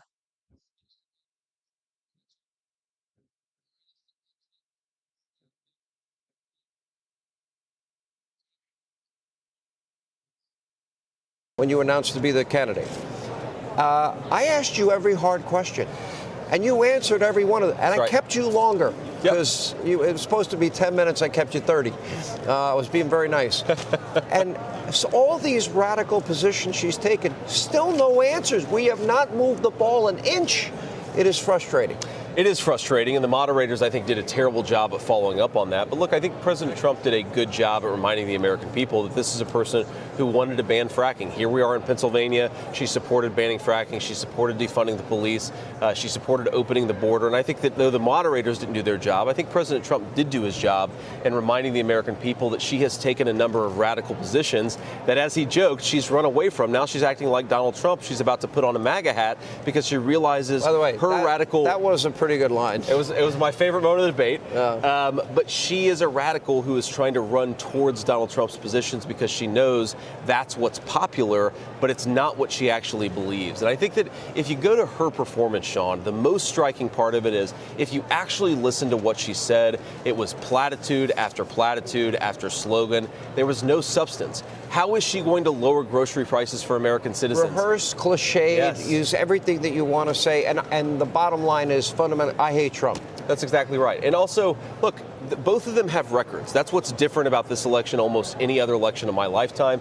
You have two people with a record. Donald Trump is proud of his record. Kamala Harris is running away from her record because her record is higher grocery prices, homes that are unaffordable, a wide open southern border, rising fentanyl deaths. This is happening because of her failed leadership. And all we need to remind the American people of, and I think Donald Trump did a great job of this tonight, is the reason why these problems happen is because Kamala Harris failed to do her job. You know, the thing is, she's 50 days, and prior to tonight, she does one interview, no press conferences. You're out there every day. Yep. Between you and President Trump, you're nearing, what, 50 combined? Sure. And it's still a mystery. It's like the candidate protection program, and the media keeps her in there. You know, I have all of these files, the Kamala files, the Walz files, them in their own words. This was all available to ABC tonight. You said this about fracking. You said this about drilling. You said this about sex change operations that taxpayers pay for criminals and for illegal immigrants, free housing, health care, education for illegal immigrants, the elimination of private health care. Yep. All of these positions that she's taken, you know, and it's amazing that we're this far, that we're this close to an election, we don't have these answers. That's exactly right. Well, she's running a campaign based on vibes, and she's running for vibes. What the hell is a vibe? Are we in the 60s? It feels like it sometimes. I feel like watching Kamala Harris, like I've taken some psychedelics. But look, she is a total disaster, Sean, and she runs away from her record. This is the most striking thing: is if you're the vice president, you've been in power for 3.5 years. Is she running by saying, "Look what we did to lower your grocery prices. Look what we did to make the world more secure"? She can't. She can't, because her record is one of failure. And we just have to remind the American people of this, Sean. I mean, look, I think if you watch the debate, you're sitting at home, you're an undecided voter, what you saw is a person who repeats slogans instead of respecting you enough to treat you like an adult. You know, Donald Trump, and he gets criticized by the left for this, by the way, Donald Trump actually answers the questions because he respects the American people enough to treat them like citizens. That's why he does everyday debate. That's why he goes out there and talks to people, because he thinks he ought to try to win the people's vote, not just have it given to you. She also told a lot of lies about Project 2025. Project 2025 is her radical agenda for her. A national abortion ban. That wasn't true. She lied about her saying in 2000, no, I didn't say I'm for fracking. Mandatory gun buyback, she said at the end of the debate, oh, no, I never said that. I'm a gun owner. I'm like, that is exactly what you said. Yes, you did. It's on tape. We have it. We played it. That's right. Well, that's the entire trick here, right? Is the media is helping Kamala Harris run away from her record, but we have her on tape saying all these things, Sean. And by the way, when she said that she supported a ban on fracking, then she changed her view in 2020, that's another complete fabrication. She has never once changed her view that she wanted to ban fracking. And you're an American sitting at home. She became the presumptive nominee. Well, that's right. She changed her mind in 2024, but not in 2020, so another complete fabrication. But think about this. If you're a Pennsylvania energy worker, or you're an American suffering from high utility and energy bills, Kamala Harris is telling you she wants to make you pay more, and she wants to put these energy workers out of a job. It's a disgrace, but it's what she said in her own words, and we've got a record of success to run on. We just have to keep on doing it. Let me ask you this, because I think this is very important. So with 56 days, but we have early voting. We're 1 week away where early voting starts here in Pennsylvania. You're spending a lot of time in Wisconsin, Michigan, Pennsylvania. Sure. And one has to wonder, you know, to what extent has her past statements and radical positions penetrated the consciousness of the American people? Look, I think they've penetrated a little bit, and it's our job over the remaining 56 days of the campaign. You're right, early voting starts in just a couple of weeks. It's our job to make it penetrate. In a week. John, we have to do this every single day. We have to remind the American people of what she said. Look, this is not complicated. We just have to tell the truth. Kamala Harris wanted to ban fracking. She wanted to defund the police. She said it all on video. We just have to remind people of what she said. And by the way, Sean, it's not just reminding people what she said. It's reminding what Donald Trump did and has plans to do again. We had prosperity. We had peace. We had the American dream that started to feel alive again thanks to Donald Trump's leadership. Sean, you know I believe this. I think we've got the best workers, the best history and cultural traditions in the world. We've got the best natural resources in the most beautiful country. We have got failed leadership that is ruining our great inheritance as a country. We just need better leadership. It's that simple. Good to see you, man. Senator, good to see you. Appreciate it. We'll be seeing you out on the campaign trail. Hey, Sean Hannity here. Most people would say that JD Vance isn't the ideal pick for vice president. In my opinion, I think he's doing a wonderful job because he is articulate. He's a different contrast to Trump. He doesn't beat around the bush. He actually talks about policies. He actually answers questions without, trying to make a sarcastic statement or being funny.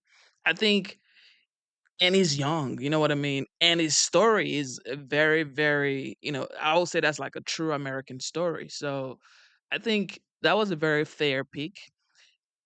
I also know that people are saying that Vivek or Tulsi Gabbard would have been perfect. So let's listen to Vivek and Tulsi Gabbard right now. Let's bring in former 2024 GOP presidential candidate. Do we have him yet? Vivek Ramaswamy. We don't have Vivek yet. Let's go and bring in the panel very well. We got him. Hold on, panel. We're going to go to Vivek Ramaswamy. Vivek, thank you for coming on the show. We very much appreciate it. I want to get your thoughts, what you thought of the former president's performance and what you thought of the moderators themselves.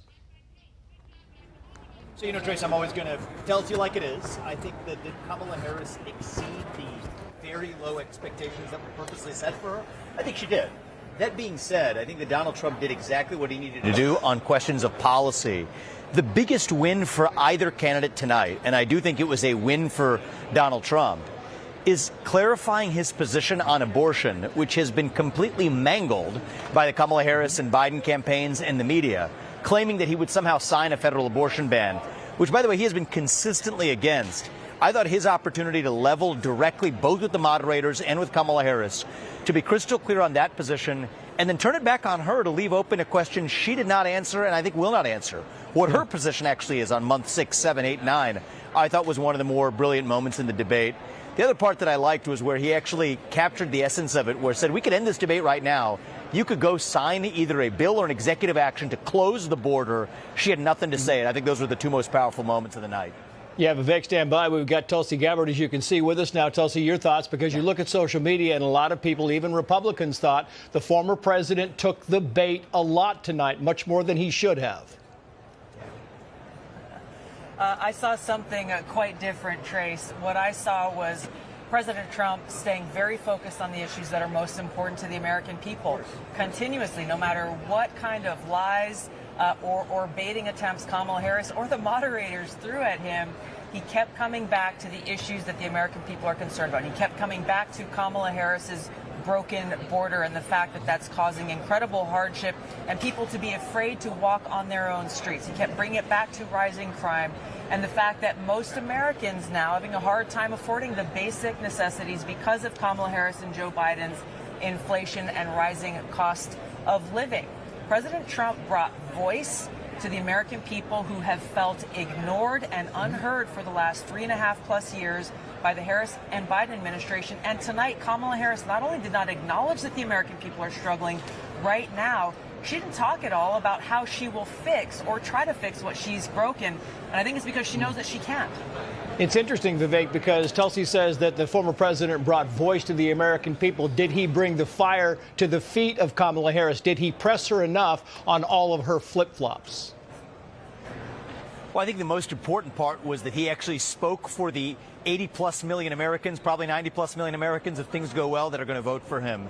But also for many of the Americans who may even disagree with some of his positions.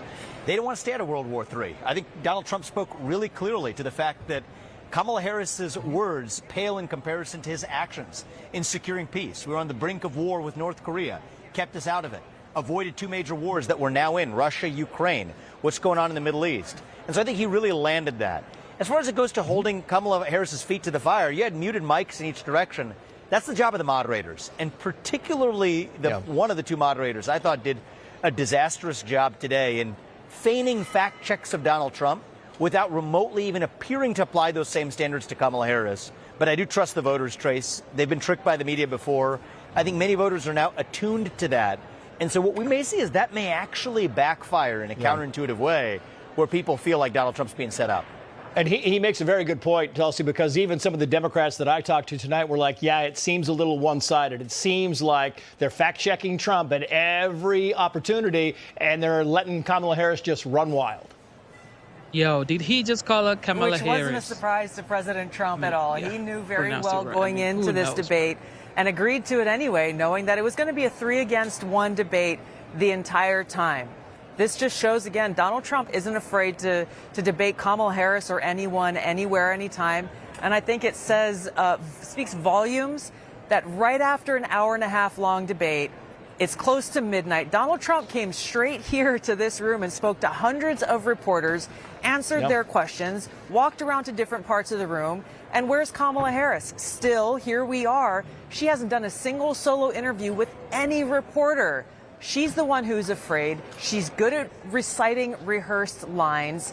But when it comes to actually telling the truth to the American people, she is failing on all fronts. And the biggest thing is, this is a slap in the face to voters because she's too afraid to speak to reporters. She's too afraid to answer questions. And they're the ones who lose as a result. Tulsi Gabbard, Vivek Ramaswamy, thank you both for your time. We appreciate it. Hey, Sean Hannity here. Hey, click here to subscribe. Smash the like button and subscribe to the channel. So Zach just asked me, he wants me to explain why he was timed out. Bro, this ain't school. This is a private page. You could just swipe if you don't want to be a part of the show. Also, we have moderators. If you say something that is, I don't know, something that isn't part of what we're talking about, or you're spamming. If you're spamming, you get blocked, okay? Or you get timed out. You got timed out. I don't time people out, bro. I block people. I never look, if you do something on the page, I never time you out. Amanda times you out. Nia Book Truck times you out. Okay? Man Flips times you out. I block you. Okay? I don't have time to be timing you out. All right, one issue that did get a lot of attention from ABC's far-left moderators was the weaponization of our Department of Justice. Donald Trump still made it a point of emphasis. Take a look. Every one of those cases was started by them against their political opponent. And I'm winning most of them, and I will win the rest on appeal. And you saw that with the decision that came down just recently from the Supreme Court. I'm winning most of them. But those are cases, it's called weaponization. Never happened in this country. They weaponized the Justice Department. Every one of those cases was involved with the DOJ, from Atlanta and Fani Willis to the Attorney General of New York and the DA in New York. Every one of those cases. And then they say, oh, he's a criminal. They're the ones that made them go after me. It's weaponization, and they used it, and it's never happened in this country. They used it to try and win an election. They're fake cases. All right, joining us now, someone who knows firsthand about the weaponization of justice, live from the spin room, Robert F. Kennedy Jr. Great to see you. How are you? Good to see you, Sean. You left your party, a party that was near and dear to your father, to your uncle. I think it has no resemblance to the Democratic Party today. And this is the frustrating part about tonight, the radicalization, the views stated by Kamala. You know, they weren't asked by the moderators. To me, it was a failed opportunity. I think the American people were failed tonight. Yeah, I was disappointed by the evident bias of the moderators, who were fact-checking constantly, kind of trivialities by President Trump, but didn't, as far as I saw, they didn't fact-check Vice President Harris a single time. But you're right, Sean, the party that I grew up in doesn't exist anymore. The party of Robert Kennedy and John Kennedy was a party of peace. It was the party of resisting the corporate subversion of American democracy. Okay. It was the party of civil rights and constitutional rights, particularly censorship, very opposed to censorship and surveillance. It was the party of protecting the most vulnerable people in our society, including particularly children. Today, the Democratic Party is the party of war. It's the party of censorship. It's the party of surveillance. We saw Dick Cheney and John Bolton endorse, along with 255 neocons, endorse Vice President Harris this week. They came out of exile, where they were sent after the Patriot Act. They were sent after the war in Iraq, the biggest foreign policy debacle in American history. And they're not endorsing President. Also, see, this is the thing with me, right? People that are saying that they want to vote for the Democratic Party. Why do you guys like wars though? Like, why do you like starting shit? Like, why do you start things that you don't have to start? Like, you could just have a conversation and that would be the end of it. But you like starting shit. Why? Vice President Harris, because they've changed their minds. They're endorsing her because she represents their worldview. More censorship, more war, more surveillance, and less liberty and constitutional You learned rights. a lot in the course of your campaign. They talk about democracy in peril, but everything, the entire force of the Democratic establishment, if you will, they just went in for the political, death of your campaign. They did not want you to get to. They didn't want you to get at first base. That's the other ballot. That's the other thing, is that they've abandoned democracy. The Democratic Party is now about centralized control. It's about losing faith in the demos, the people, and about abolishing elections, abolishing our ability to hear different points of view, to hear dissent. In my case, of course, they got rid of the primaries. They literally abolished many of the primaries so that President Biden wouldn't have to debate me, wouldn't have to run against me.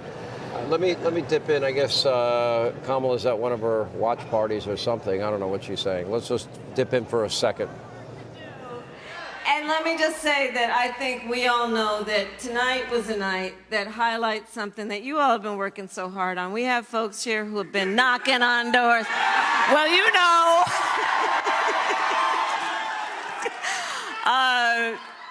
But we have a lot of work to do, okay? And tonight, I think, highlighted for the American people what's at stake.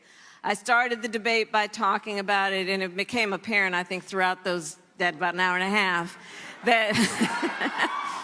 Look, obviously, she's going to go out there and her team. The thing that Another thing is, I have to give the Democratic Party props because everywhere that I go, I'm driving, I'm taking a walk, I'm seeing yard signs, Kamala Walz or Harris Walz. Every single place, Harris Walz. These people have crazy manpower. Like, I don't know who does all this work for them, but everywhere is Harris Walz. How? I learned about her tonight is, being hidden away for days and days and days on end. You can learn your rehearsed lines, and it doesn't matter if you tell the truth because she wasn't fact-checked. She told a lot of lies about Trump in 2025, lies about mandatory gun buybacks, which she did support, lying about fracking, lying about a national abortion ban that Donald Trump doesn't support. And, it's hard when you've got 3-on-1 like that. But that's what I expect. She's been in this campaign 50 days. We only have 56 days till Election Day, but early voting, for example, I've been pointing out tonight, starts right here 1 week from tonight. There's a lot of information about her stated views in her own words that people don't know about. What would you advise the Trump people to do to get that out? Here was the most telling part of the debate to me, which she didn't get fact-checked on. The first question, are Americans better off than they were 4 years ago? There's no metric you can use to make that case. And she was allowed to then go and give this kind of biographical sketch of herself without ever asking that question, and they never demanded that she ask it. Today... Hey, Sean Hannity here. Hey, click here to subscribe. Yeah, she never answered the first question. The first debate question, she never answered it. She spoke about how she was brought up, which, of course, a typical politician, that's what they're going to do. That's what they're going to do. Mr. President, we know that here in Nevada, the number one issue is the economy. Right.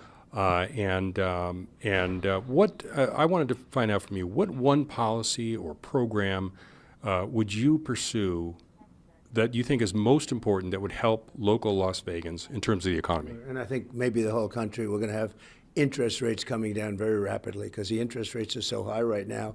You can't buy a home. We were at 2%, 2.2%, and they're now at 10%, but you can't get any money. So interest rates are going to be very important, the availability of money. As far as hotel workers and things, as you know, no tax on tips is going to be very good. Also, as we announced last week, and I think it's going to be even maybe in a certain way more important, no tax on overtime. And then for the seniors, which will be fantastic because they've been devastated by inflation, this makes up for it. This will just about make up for it. We're going to have no tax on Social Security benefits. So those three things are going to be great for this area. Yeah, absolutely. Working people, seniors would all benefit from those things. Let me ask you this. Once you take that revenue out of the federal budget, how are you going to replace that? We're going to have tremendous growth. We're going to have, drill, baby, drill. We have more liquid gold under our feet than anybody else. And we're going to be charging countries that have been ripping us off for years with tariffs. And the tariffs will make us, we'll have money like we've never had before. We're going to charge countries that it's a one-way street. For many, many years, it's been that way. In fact, I did a lot of it with China. I charged them hundreds of billions of dollars in taxes, and we had no inflation, essentially no inflation. But we're going to have countries that have been hurting us and ripping us for years, taking advantage of us on trade and everything else. They're going to pay tariffs. And, the word tariff sort of, in some people, and I say not very smart people, but in some people's minds, tariff is a dirty word. It's not a dirty word. To me, it's the most beautiful word there is. It's not going to raise your, inflation. It's not going to do it. All it's going to do is get you even. So we have a tremendous deficit under Biden-Harris, or Harris-Biden, however you want to figure it. We're losing $2 trillion a year. With the tariffs, we can get that number down to a very manageable number. Even ultimately, we can break it even. And it's going to generate tremendous growth because rather than paying the tariffs, there is no tariff if you build your plant in the United States, like the auto workers. The auto workers are going to be out of business. We're not going to have any auto workers anymore. It's going to all go through China and other countries, including Mexico, by the way. And we charge tariffs. We put tariffs on those cars. They're not going to be able to sell them, and therefore they're wasting their time in building the plant. But we'll say, build the plant over here. If you build that plant over here, there's no tariff. And they're going to end up building the plants over here. We're going to bring back the auto workers. We're going to bring back business. We're going to bring back manufacturing. And we were doing it, and then when we got hit with the COVID, we had to focus on the COVID, but we were just starting to do it. We had everything fixed. We made the USMCA deal, which people love, one of the best trade deals we've ever made. But we're going to be doing it, and we're going to bring back manufacturing, and a big part of that's going to be the automobile manufacturing. Do you worry, though, sir, that if you put tariffs on those foreign goods, that prices will increase, and that'll wipe out any advantage of your no tax on tips, no tax on overtime, no tax on Social Security? What it's going to actually do is take away the profit that these countries are making. This is just eating into. They're going to still make plenty, but they're not going to make the kind of money they've made over the last 40 years. For 40 years, you take a look. Mexico is making $230 billion deficit we have with Mexico. And they're going to make much less and maybe break even. But we have to do that because it's not even sustainable. That's why $35 trillion in debt, the United States. We're going to actually start paying off debt. And we're going to also drill. We're going to use our resource. Again, we have more liquid oil. We have more liquid gold, let's call it, under our feet than any country in the world, more than Saudi Arabia. Believe it or not, more than Saudi Arabia, more than Russia. I did something, Anwar in Alaska, as you know. Ronald Reagan wanted to do it. Everybody wanted to do it. They say it's the largest field in the world, bigger than Saudi Arabia, the same size or bigger. Bigger than Texas, probably. You never know exactly what it is until you get in there and do it. But they say it's potentially the biggest field in the world. And I got it done. Ronald Reagan tried. Everybody tried. They couldn't get it done. I got it done. They were ready to start drilling. And Biden, in this case, Biden, maybe her too, stopped it. In their first week in office, stopped it. It was 50, 60 years they've been trying to get it. They stopped it. I'll start that up again. I think I'll be able to get it quickly because we have gotten it done, so we know what to do to reinvigorate. But Anwar was a great disappointment. Nobody could believe that they did that. There was no reason to do it. Here we have all of this oil sitting there, and Alaska wanted it so badly. It would have been the greatest economic development program they've ever had. But the oil itself and what they have would have been great for the country. When you ask, how are you going to get the country moving? Here's a perfect example. So we'll be starting that and many other things. And the word is growth. We're going to have tremendous growth. Those foreign countries paying those tariffs, won't they pass those along? If they passed a tax on golf memberships, you would probably at your resorts pass that along to your members, right? You wouldn't have just absorbed it. It sort of depends on the market, not necessarily. You look like you might be a golfer, actually, but not really necessarily. Not a good one, sir. Not a good one. There aren't too many good ones around, I'll tell you. But So they no, won't, yeah. not really. I think that you're going to find, and I think when we do it, and different countries also will be tariffed differently. You know, there are some that make tremendous margins on us. We have countries, I won't go into it now, but we have countries that are charging us 200% and 250 and 300%, and we charge them nothing. And it's insane, and you just can't do it. And it's really not sustainable. It's not sustainable. There are certain countries that I'd rather not mention them now because I'll be mentioning them if and when we win. But they're going to have to pay up, and it's not going to have inflationary. If anything, it's going to go the opposite. We're going to be paying off debt because we have too much debt. As a country, we have too much debt, and we have to start making money. Because I consider deficits, and a lot of people disagree. They say a deficit doesn't mean anything. You've heard that. They say deficits don't mean anything. Well, I view it as profit and loss in a certain way. And we have to, at a minimum, break even or make something. And, you know, China is making now with us $1 trillion. $1 trillion. They're building their military with, and I had it down to about 250. You know, when I came in, it was a $518 billion deficit. Can you imagine? And it was heading south. When COVID came, we had to play all a different game. Everybody had to play a different game. But we were getting it down rapidly. But now I understand it's over $1 trillion with her and with him. That they've done a terrible job. How critical is an issue is the national debt, and how specifically would you try to bring that down if you're reelected? Well, the way you bring it down is through really great growth. Also, you bring it down with tariffs because these countries are making all of our product. You know, when you have a 100% tariff on a nation, better than the money is the fact that they're not going to want to pay it very long, and they're going to build a plant here. If they build a plant here, there is no tariff. So we're going to do it through growth. We're going to have very rapid growth, and we're going to do it. We're going to do it quickly and effectively.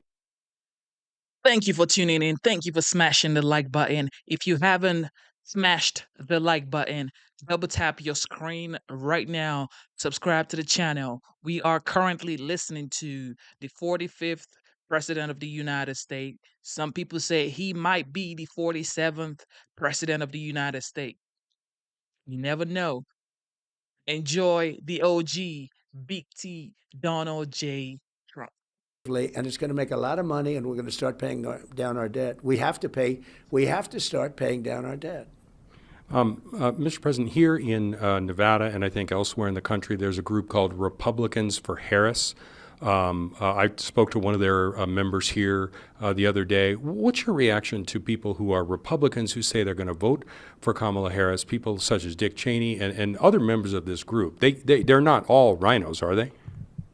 A lot of them are rhinos, I will say that. But we have a lot of people that are Democrats that are voting for me because they can't stand the open borders anymore. They can't stand the stupid financial. As an example, I terminated the Russian pipeline, the biggest pipeline in the world.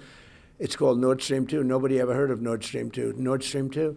And he comes in, he lets them build that, and he terminates Keystone XL pipeline, which was so important for us as a country. But I guess, I don't know, the union got to him, somebody got to him. Maybe it was actually the union wanted it to be built. I guess it was the environmentalists. And environmentally, having something underground is better than having trucks all over the highways. So I have many Democrats that are voting for me. And largely, if you think of it, the Cheneys like war. I don't like war. Liz Cheney is, you know, she's like gone berserk. She lost with the greatest margin in the history of Congress. Nobody's ever lost by so much as she has. And her father stayed with her. And that's okay. I didn't know the father very well. I did give a pardon to Scooter Libby, and Bush wouldn't do it. And Cheney and Bush didn't speak over it because Cheney thought it should be done. But I gave a pardon against a lot of people saying don't do that, but I thought he got treated very unfairly. I gave a pardon to Scooter Libby, which Cheney wanted to have done. He was begging Bush to do it. Bush would not do it. I did it because I thought Scooter Libby was treated unfairly. But he And he also was one of the first ones to endorse me. But the bottom line is he didn't, but I have many people, many more people are leaving the Democrats to support me. We have numbers that I've never seen before because they want to have strong borders and they want to have drill, baby, drill, and they want to have all the things that we do, and they want to have a lot of growth in our country. And this area, as you know, we just had a poll and we're leading in this area. And I think we will. And the workers like me because they like the no tax on tips. They love the idea of no tax on the overtime because they want to work overtime and they don't want to give up half of their overtime because of the fact that, you know, they have some obscure rule. So I think we're doing very well. I do think very importantly is on the Social Security, because the Social Security, the seniors have gotten wiped out. And when I say no tax on Social Security benefits, every senior should run and vote for me because it's going to be good. But, you know, I've loved this area. We have a very successful job here, the Trump Hotel. And it's been just great from the day we built it. We've had great luck. I was just there. I stay here, stay there. And we appreciate you coming over. Absolutely. One last question, Mr. President. I know you have to go.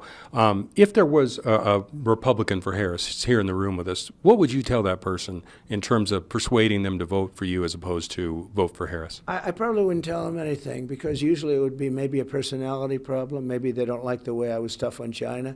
You know, a lot of them don't want me to be tough on China. A lot of them don't want me to be tough on anybody because they're taken care of by people. You saw that. You saw that with Biden. He gets money from so many, his family gets money from so many different countries.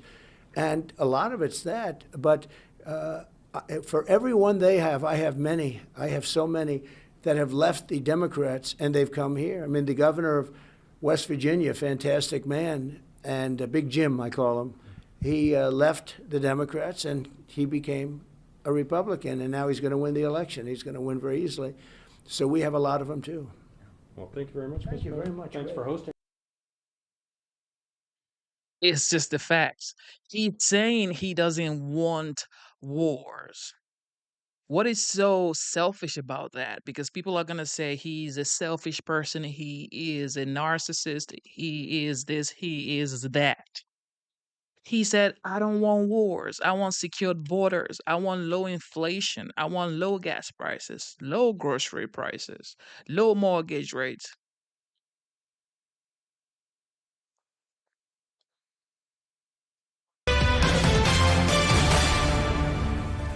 Hello, everyone. I'm Alicia Acuna, along with Sean Duffy, Nicole Sapphire, and Tom Shalhoub. And welcome to the Big Weekend Show. The big story tonight. Kamala Harris sits down for her first interview since her debate with Donald Trump, and she really avoids specifics.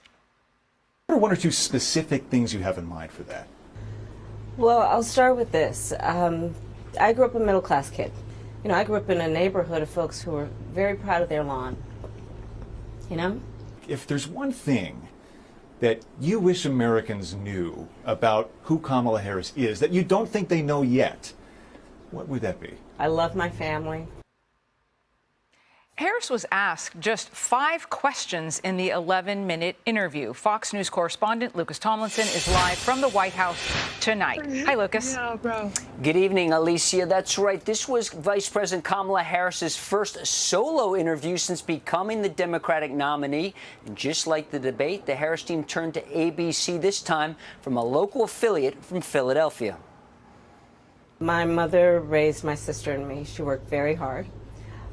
She was able to finally save up enough money to buy our first house when I was a teenager. I grew up in a community of hardworking people, you know, construction workers and nurses and teachers. And I try to explain to some people who may not have had the same experience, you know, but a lot of people will relate to this. Critics say the vice president gave long answers without mentioning specific policies. Here's some more from the interview. You know, we have ambitions and aspirations and dreams, but not everyone necessarily has access to the resources that can help them fuel those dreams and ambitions. So when I talk about building an opportunity economy, it is very much with the mind of investing in the ambitions and aspirations and the incredible work ethic of the American people, and creating opportunity for people. And so giving first-time home buyers a $25,000 down payment assistance to be able to just get in the door, and then they will do the work that they need to do to save and to pay that mortgage and to build wealth for themselves and their family. So again, the Vice President was asked what specifically she would do to fix the economy. Now, this evening, Vice President Harris will join President Biden at a dinner here in Washington, sponsored by the Congressional Black Caucus Foundation. Later tonight, again, here in.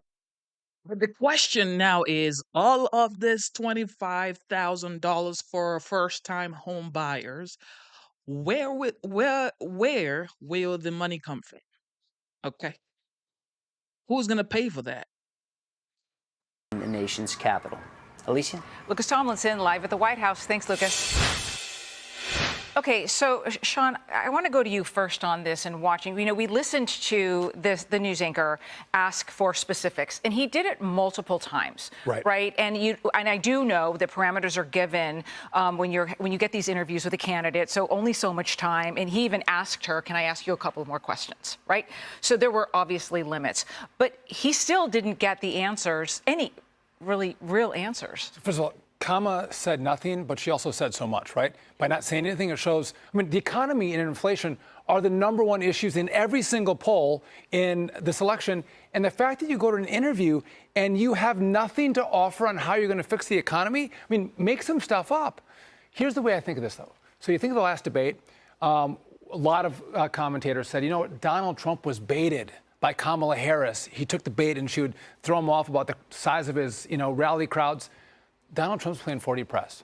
You know what he did? He baited Kamala Harris into having the confidence to actually go out and do interviews like this and expose herself to the American people. Donald Trump is like 4 steps ahead of Kamala and the rest of the country. Yeah, but Nicole, this interview was only done a couple of days after the debate, and it was kind of remarkable how the answers were so similar. And I want folks to just take a listen. I grew up a middle-class kid. I was raised as a middle-class kid. Focusing on, again, the aspirations and the dreams. I believe in the ambition, the aspirations, the dreams of the American people. I was a career prosecutor for most of my career. I started my career as a prosecutor. And creating an opportunity economy where it's about investing in areas that really need a lot of work. I intend to create an opportunity economy. Well, I'm obviously not Joe Biden. Clearly, I am not Joe Biden. That the vast majority of us as Americans have so much more in common than what separates us. We all have so much more in common than what separates us. Now, I will say this. We hear candidates say the same thing on the campaign trail over and over again. This is different. Yeah, so first of all, we all have talking points. We're used to that. But people love former President Trump because he is such a conversationalist. Whether he's at a rally, you're seeing him talking to reporters, it's 2 people are in that conversation. When it comes to Kamala Harris, she is giving a monologue. Even though she is talking about, the same thing, it's being regurgitated over and over and over again. And the reason that she can't get into the specifics when she's specifically asked to give some specifics and some details is because I don't believe that they exist. And this goes back to her 2019 campaign. She couldn't get into the weeds of things. That's because she doesn't have any specific policy. We still don't know what she stands for. For the last 3.5 years, she's been riding the coattails of Joe Biden, and she has not evolved from them. All she continues to say is it's a new generation. She's just younger. It's going to be an extension of the last 3.5 years. Day one for her in the White House was 3.5 years ago, and anybody who believes that there's going to be change with Kamala Harris is a fool. But she may have policies, though, but she just doesn't want to share them with us because she knows that we won't like them. Yeah. That's even more scary. Yeah, well, she can't. Someone like Barack Obama, he's a perfect example because he's very far left, and then he ran and he tried to convince Americans he wasn't very far left. He was able to convince Americans because he has mad skills. She doesn't have mad skills. She was very nervous at the debate, and she was very nervous at this interview. You could see it. She's trying to stay on message because she has a lot of coaches saying, you cannot reveal your true self. And I think that debate, you could see it right there, the side-by-side. She stunk it up at the debate as well. But people have to have this narrative. Oh, she came out and did this. She performed. She was lousy at that debate, just like she was lousy at that interview, because she thinks she can ride this out and she can do this platitudes and talk about, like, you know, I grew up middle class and like we had lawns. It's not going to work. She's going to run out of steam very quickly. She can ride it out because no one's pushing back. At the debate, they didn't push back. And again, at this ABC affiliate, they didn't push back. Well, you know, and in another one of the 5 questions, the local news anchor asked Kamala Harris to get specific again. And again, she wouldn't. Given maybe your current role as Vice President of the United States, how different you are from Joe Biden. And so I wonder if there are 1 or 2 spots, policy areas or approaches where you would say, I'm a different person. Well, I'm obviously not Joe Biden. And, you know, I offer a new generation of leadership. And so, for example, thinking about developing and creating an opportunity economy where it's about investing in areas that really need a lot of work. And maybe focusing on, again, the aspirations and the dreams, but also just recognizing that at this moment in time, some of the stuff we could take for granted years ago, we can't take for granted anymore. For example, another plan that I have that is a new approach is to expand the child tax credit to $6,000 for young families for the first year of their child's life. My focus is very much in what we need to do over the next 10, 20 years to catch up to the 21st century. Oh, my God. Sean, there are critics out there that I can hear calling that a filibuster. Completely. So she's talking about a new generation, so that means nothing, right? What's new in policy? She's going to work on an opportunity economy. She's had 3.5 years to work on an opportunity economy, and she's crushing this American economy. So again, we know nothing more now than we did before that interview or before the debate, which is why she might have done well in the debate, but her poll numbers aren't going up. Yeah, and also we know from polling that there are a lot of voters out there, Nicole, who say they still don't feel like they know her, and her allies are saying that's why she keeps going into this backstory over and over and over again. Well, she's trying to appeal to a lot of voters. She's trying to say, this is where I grew up, and she's wanting to try and get personal. But the reality is, you can see how forced this is. You can see how staged this is. Now, don't get me wrong. I cannot say with confidence that I felt that Donald Trump had a strong debate that night. I actually wished he had more canned responses, especially when it came to health care and even on the abortion topic.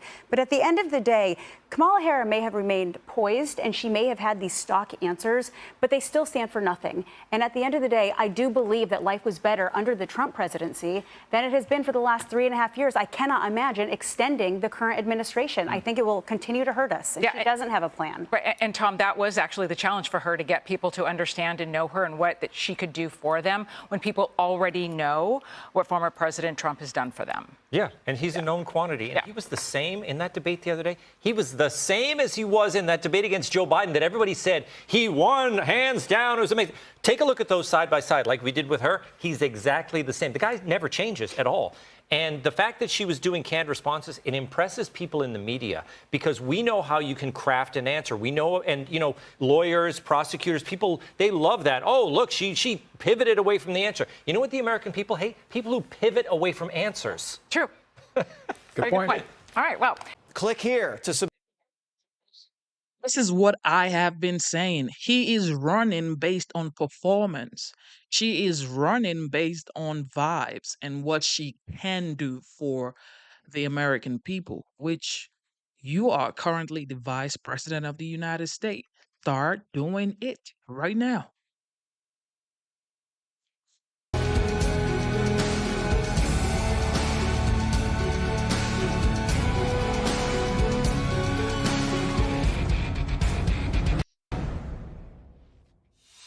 Hello, America. I'm Mark Levin, and this is Life, Liberty, and Levin Saturday. I'm glad you're here. We have a great show. Victor Davis Hanson and Steve Moore. But before we get to our wonderful guests, let's cut to the chase. You hear all this analysis on the debate, analysis about what's going on. Let's stop pretending. Kamala Harris cannot run on her record, and she cannot run on her ideology. So she talks about the future. The future.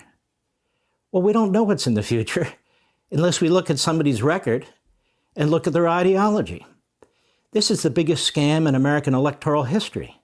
a massive cover-up. She's camouflaging her radical Marxist Islamist agenda. And with the help of the Praetorian Guard media, she's lying about her record. In fact, she lies all the time. And then she plays Catch Me If You Can.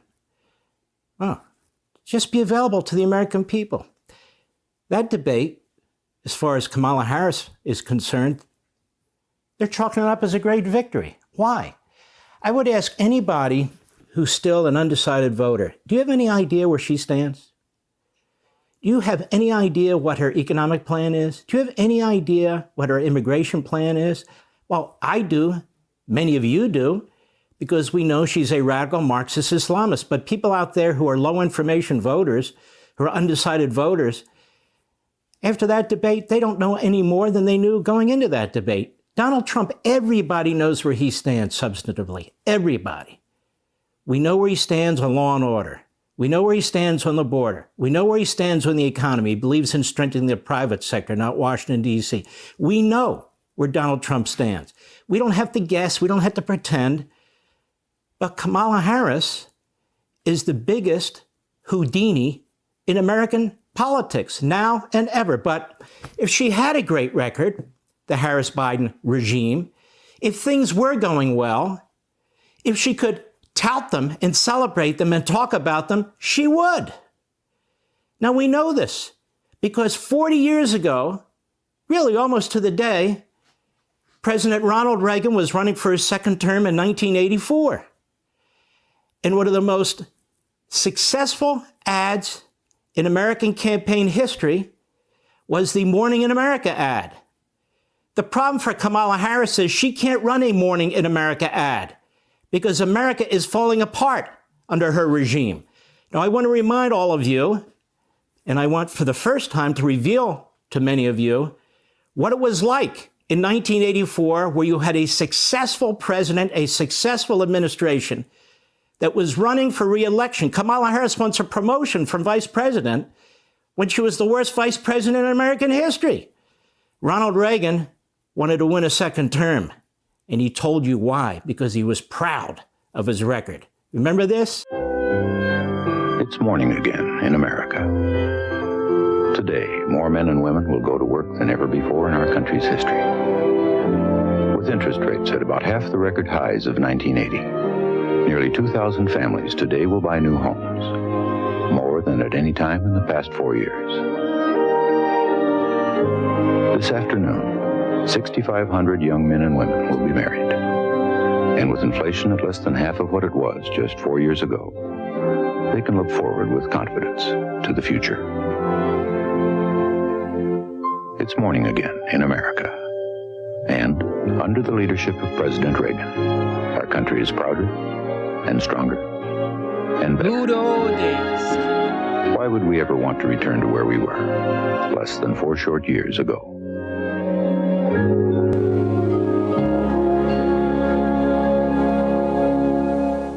Gives you chills, that ad, doesn't it? Reagan was proud of his record. Reagan engaged. He would tout his record wherever he went, wherever he could. Kamala Harris lies about her record if she talks about it at all. I mean, here we have from the Federalist 25 lies Kamala Harris told in her debate against Trump. Here we have Breitbart, 21 false claims and hoaxes by Kamala Harris that ABC's debate moderators did not fact check. In other words, even when it comes to talking about her record, such as it is, she just lies. And she lies all the time, or she plays rope-a-dope. And reason she won't explain why she switched positions. Listen, because she hasn't switched positions. She's the good old Marxist Islamist she's been for half a century. Now, Kamala Harris, she can't run on cutting inflation. She caused it. She can't run on cutting taxes. She raised them. She can't run on securing the border. She unsecured the border. She can't run on cutting gasoline prices. She raised them. She can't run on safe streets. Our streets are a disaster. She can't run on peace and tranquility. War has broken out in every region of the world as a result of Harris and Biden. She can't run on improvement in education and school choice because she's helped destroy public education and she opposes school choice. She can't run on all her accomplishments for the black community. There are no accomplishments for the black community. She can't run on women's rights. She'll demagogue abortion to the end. But she's destroyed women's rights, especially in sports, especially all those women enslaved, mostly brown and black women, on the southern border, because she was the border czar. Okay, she's not the border czar. She's the damn vice president of the United States. Oh, but she's for women's rights? Where? Show me. How? When? She says she was this great prosecutor when she was attorney general and DA. Well, she's now the vice president of the United States. Tell me, how many people have gone to prison on the border who've killed people, raped people, who've sold people into slavery because Kamala Harris is some great prosecutor, heading some commissioner, demanding the Department of Justice do so? None. Now, she's vice president of the United States. She's got multiple personalities. She's running as an incumbent. She's running as a non-incumbent. She's running as a moderate. She's running as a radical. Here's the telltale sign.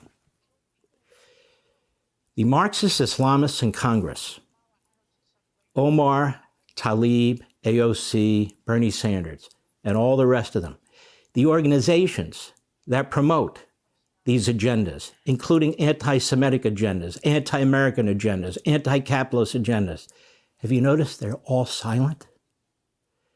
They're not complaining about the campaign she's running because they know the campaign she's running. It's the rope-a-dope campaign. The media know exactly the same thing.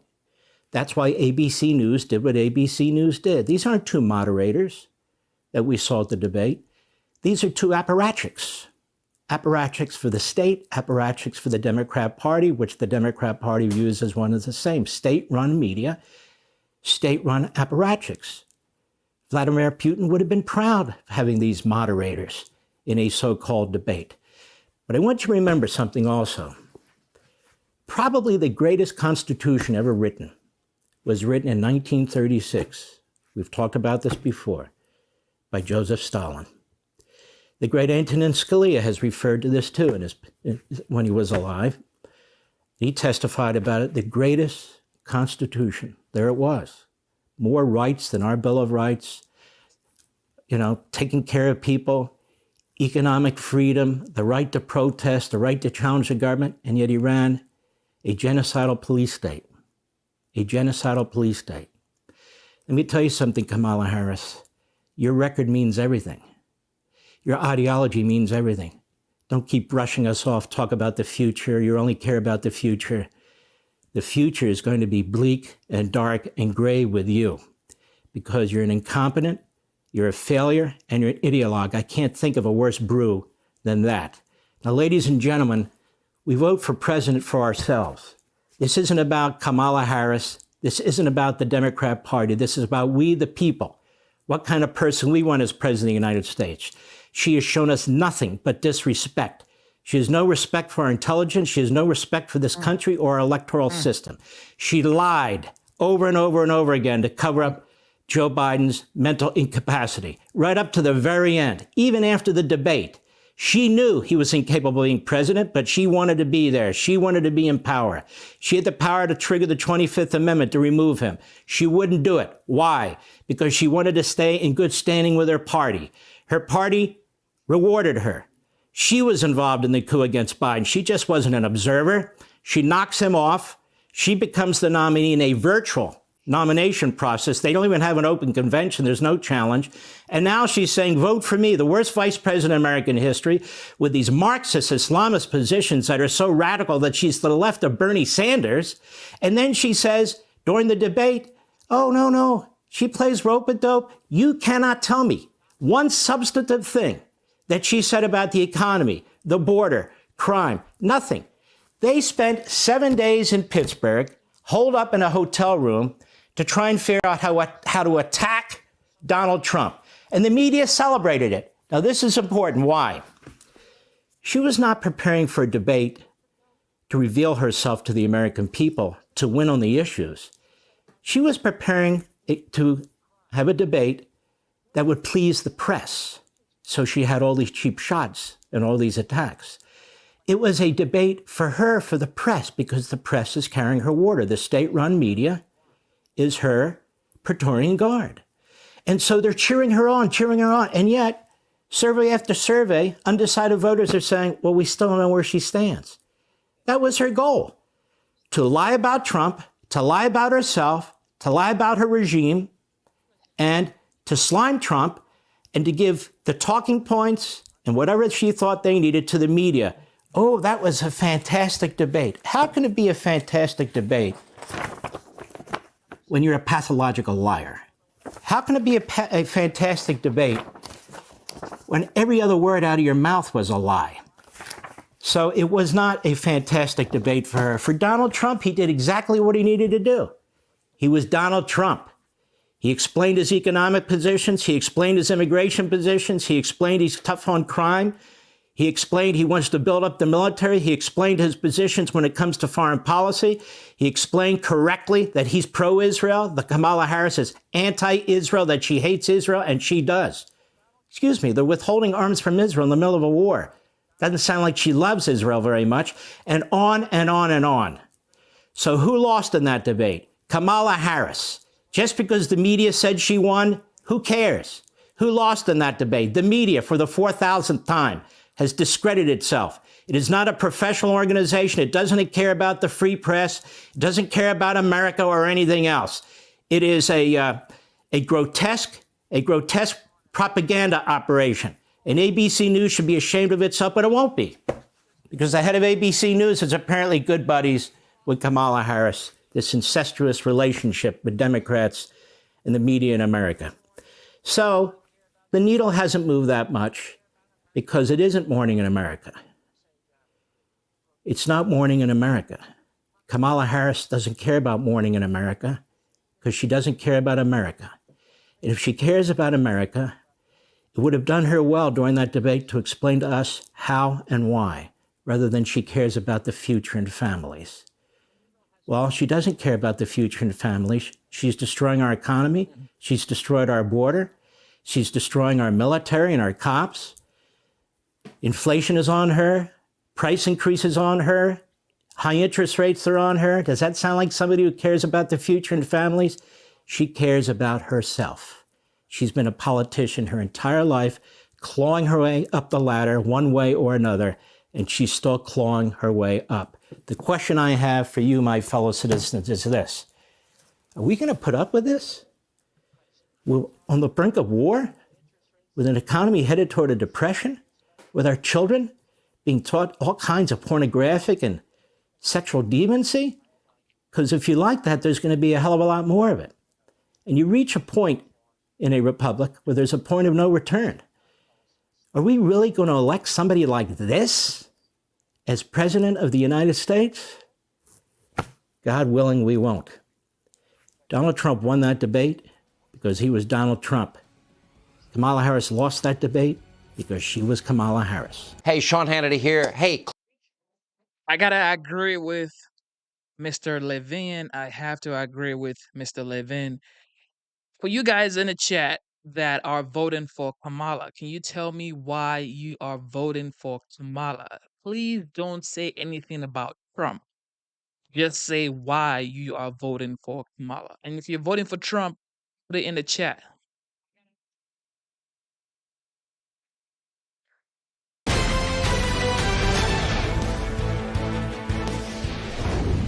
All right, given the near 50-50 split in the polls right now, you would think that the voters are still trying to wrap their heads around the plans of each candidate want to get back into the White House. Let's get the read on all of that with Phil Wegman, who might have an advantage right now because Phil, who's the Real Clear Politics White House reporter, they're both so tight in these polls. What do you think? They really are, and I think what we're seeing right now is almost a mirror image, perhaps, of 2016. At this point, Hillary Clinton led Donald Trump by about 4 points. Right now, Harris is above Donald Trump by 2. The difference is that Harris really seems to be willing to run an underdog race, to go to the states that Clinton didn't, like Wisconsin and Michigan. And I think that, we're going to find out in a couple of weeks, once a lot of the noise is out of the polling data, what the actual effect of this first meeting, this first debate between former President Trump and Vice President Harris is. As of right now, though, this thing's going to be a barn burner. And I think that, we might end up having a photo finish. If there is no other debate, Phil, and it doesn't look like there will, it sounded like Donald Trump hinted at the possibility of one, but it looks unlikely. Who does it hurt more? Yeah, that's a difficult question. We saw Harris' campaign immediately come out saying that they were ready for a second debate. And then what does Donald Trump do? He goes into the spin room and he tells Sean Hannity that if you're a prize fighter and you just won, you don't want another fight. I think that we might see a bit of change here. Certainly, Trump has changed his tune when it comes to debates previously, and perhaps if the poll numbers go too far in one direction for him, then he might be more willing to actually get back on stage with her. But as of right now, as I plan out my schedule and look at my reporter's notebook, I'm looking to the vice presidential debate between Governor Walz and Senator Vance for some of these answers on policy questions, because that might be the last chance that we get, on October 1st to actually have, both campaigns really be forced to defend their records and give clarity to straightforward questions. There's a back and forth, not only in the debate, but, Donald Trump refers to these polls that say he won. Of course, the most conventional ones say quite the opposite. But that and his association with some, not quite normal characters have some wondering whether the president is listening to all the wrong people. I don't know what truth or credibility you put in that, but is he just doing his own thing, and is he pushing his own, points? And he can rightly come back and say, well, I won doing this in 2016. He still insists he won doing it in 2020. What is going on in Team Trump right now? Right. I think you're referring to Laura Loomer being on the plane with former President Trump on his way to the 9/11 ceremony. And one thing that I've been struck by in all of this is that if you go back to the Republican primary, we heard again and again that Susie Wiles and Chris LaCivita were running a very disciplined campaign. And they were. I mean, the Trump campaign even had a plan to remove snow in Iowa. They had this down to a science. They were very, very disciplined. We've seen some of that discipline slip in the time since. And there are, unforced errors. For instance, whenever reporters are asking questions about a conspiracy theorist, that does nothing to tell a swing voter that their life's going to be better during the next 4 years. So I'm not entirely certain, who's driving this other than the former president himself. Real quickly to Kamala Harris. I mean, she did conduct an interview with a local Philadelphia, Pennsylvania reporter. Touche to that, but a lot of people say it's going to be a lot more and a lot tougher inquisitors. What if that never happened? She's doing pretty well not doing that. Yeah, if you're the Harris campaign right now, you have the energy, you have the money advantage, and certainly you have momentum. It's not runaway momentum just yet, but you have all of that without sitting down with the press, without being grilled. Why would you change course when the honeymoon is continuing? Got it. Phil, thanks for coming in Saturday, my friend. Always great catching up with you. Phil Wegman, Real Clear Politics White House reporter. I'm Steve Doocy. I'm Brian Kilmeade. And I'm Ainsley Earhart. I didn't even know that voting has started. Amanda just said 1 million total already counted. What? I didn't know about that. The mayor of Springfield, Ohio, issued a public plea saying, quote, "We need help, not hate." This as former President Donald Trump doubles down on a baseless claim that Haitian immigrants are eating pets. And we're now seeing the real life impact that Trump's words are having on the Haitian community there. On Thursday, Springfield City Hall was forced to close due to a bomb threat. On Friday, elementary schools there were evacuated for a second straight day because of threats. So how did this debunked rumor make its way into Trump's remarks on the debate stage? According to the apolitical fact-checking organization NewsGuard, it appears to have started with a single post on a private Springfield, Ohio Facebook page. And in it, the poster claims their neighbor's daughter's friend's missing cat was found butchered and ready to be eaten by Haitian immigrants. The poster says they've been told that this is also happening to dogs, ducks, and geese. Well, there's more.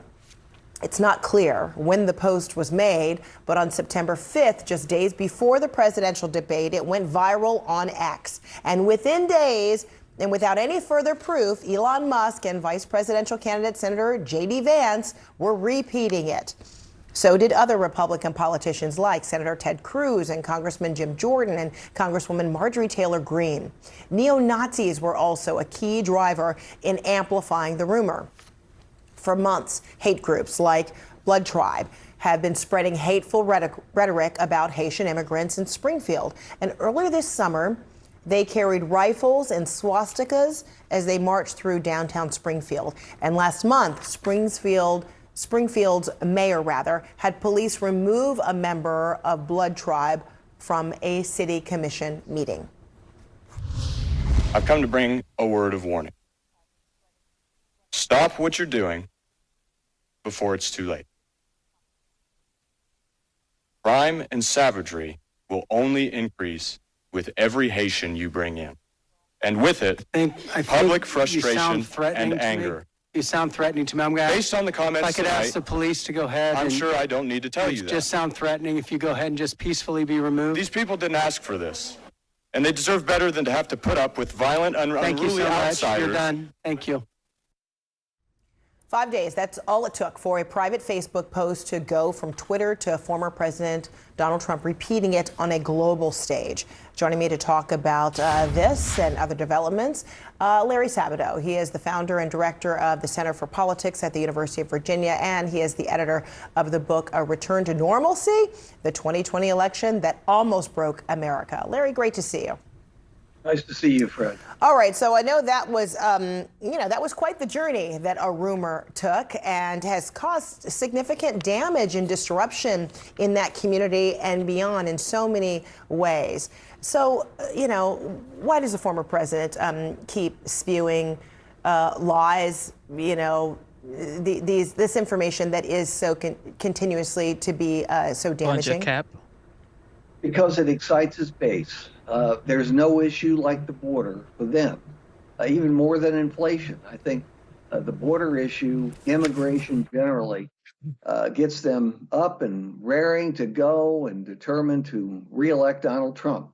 And that is all that matters, frankly, to Donald Trump. We live, partly because of Trump, we live in the post-factual era, in which facts no longer matter, Fred. They don't matter. It's whatever you can say, whatever people want to take in, even if you present them with volumes of evidence that it isn't true or it was made up. I'm thinking of the big lie about voter fraud. It's okay because it serves a larger partisan purpose. It supports the candidate they want to win, and the end justifies the means. Boy, we've made a lot of progress in human history, but we haven't made any progress at all. And he is also doing it because somehow it is beneficial to him. Is that support growing?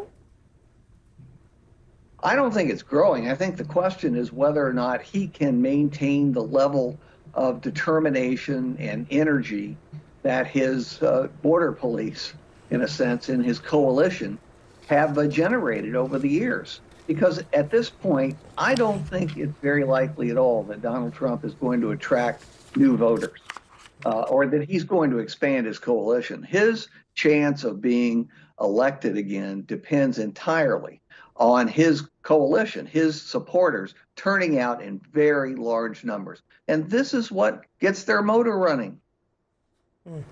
So while Trump is also, attacking immigrants, he's also coming under fire from some of his most staunch supporters for campaigning with far-right conspiracy theorist Laura Loomer.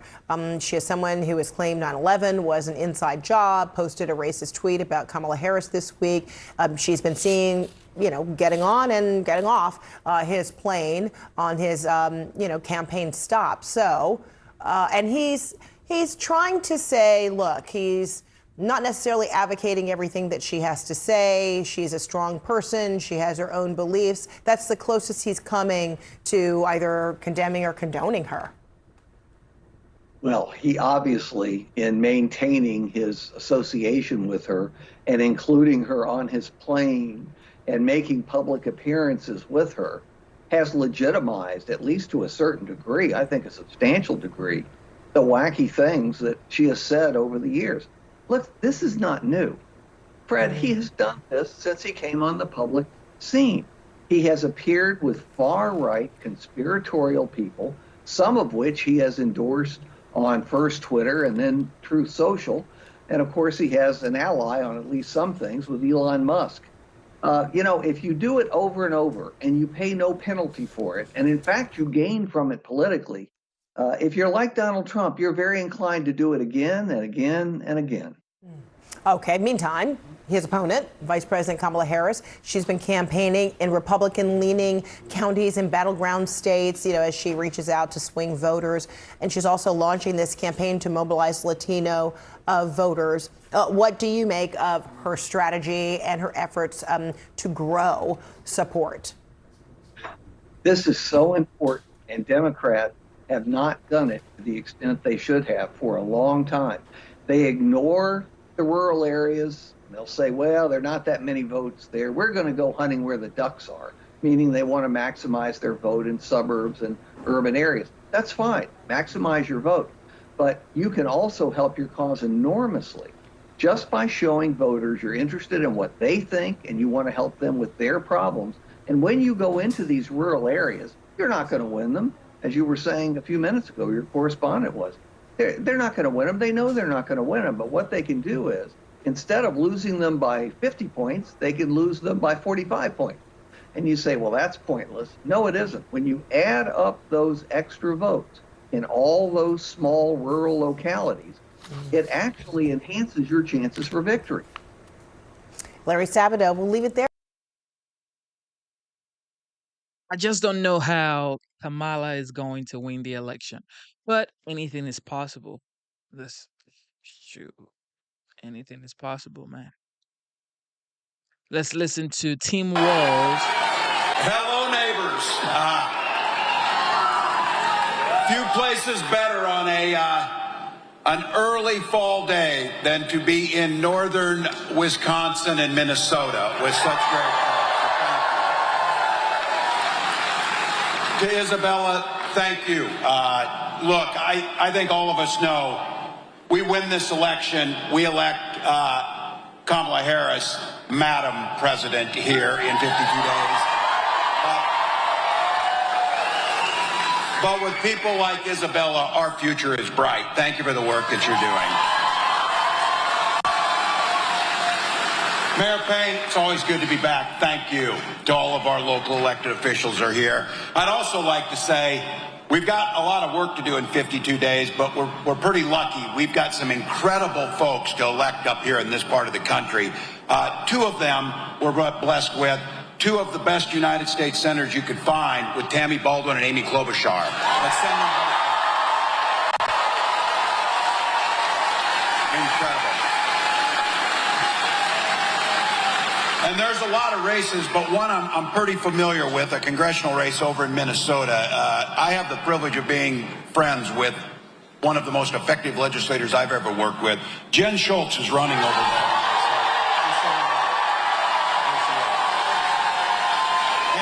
And look, this is one of those deals where you get an incredibly accomplished public servant who's in it for the right reasons, and we make sure we give Kamala Harris a majority in the House of Representatives.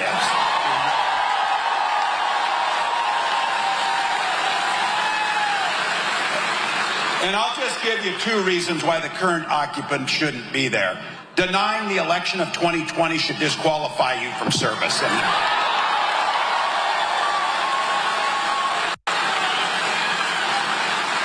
And when those 4,000 jobs in replacing the Blotnick Bridge, don't come crawling over here when you voted against it and tell us you had something to do with it. He had nothing to do with it. Go get Jen elected and so many others. Thank you. Look, every time this happens, when Gwen Walz speaks, people always say, well, why isn't she running? So she's got lots of things that are happening. I did notice this, though, when she was practicing her speech, she said, my husband, Tim. I thought it said your wonderful husband, Tim, in those things. So, she's an English teacher. Words matter. That's it. And she also mentioned, 3 of my sister-in-laws are here today, too, with me. I'm super excited. Are you seeing a pattern here?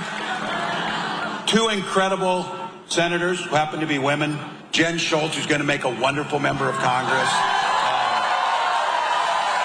Gwen Walz, these 3. Here's my life hack for all of you. All the guys out there, whatever, here's my life hack. Surround yourself with smart women and listen to them, and you'll do just fine.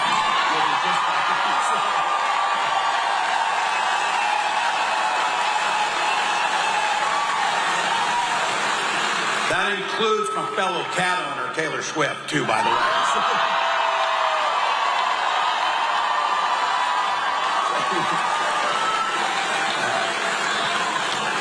It's really great to have all of these women help us beat the smallest man in the world, Donald Trump.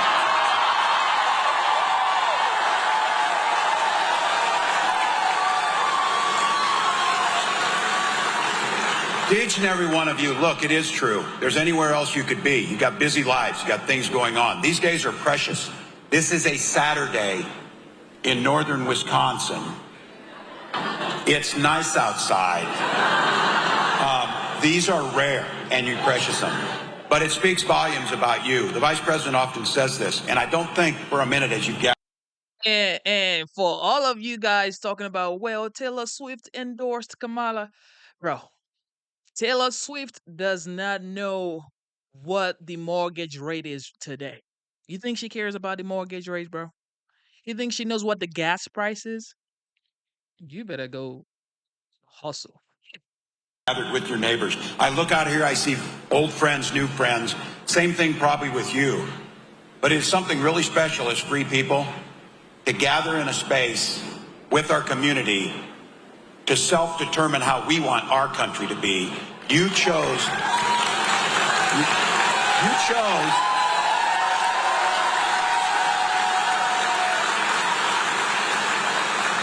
chose to be here, and the incredible people on the Wisconsin Coordinated Campaign, all the local folks who do this, you did that. You came here for this moment because of what Kamala Harris always says, a beautiful, simple reason. You love this country, so thank you. Thank you.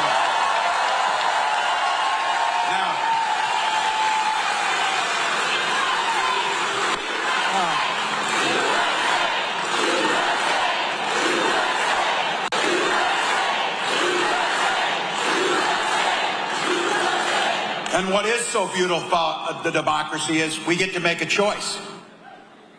And like 61 million other people in most of the rest of the world, we got to see Tuesday night. That's a pretty simple choice. It should be.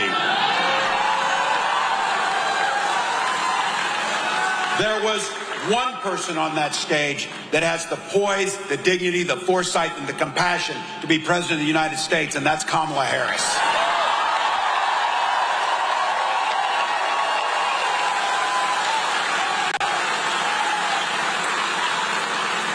She commanded that room. She's tough, she's tested, she's ready, and I can tell you, I am so incredibly proud of her, but I tell people this. Someone came up to me and said, Dave, the vice president did an incredible job. I'm so surprised. Why were you surprised? You need to ask yourself why you were surprised. A prosecutor, county attorney, attorney general of California, prosecuting transnational gangs and other criminals, United States Senator and Vice President of the United States.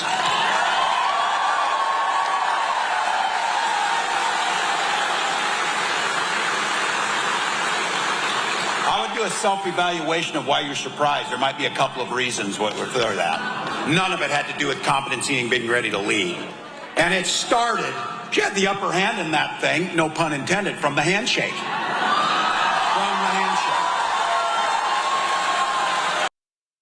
Yo, Tim, they were surprised because they know word salad, bro. What you mean? What do you mean? What do you mean? Why were you surprised? We've heard her talk, okay?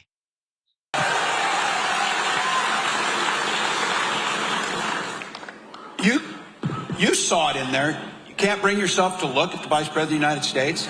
You can't bring yourself to shake hands in the middle. This is how we do things in this country. The democracy matters.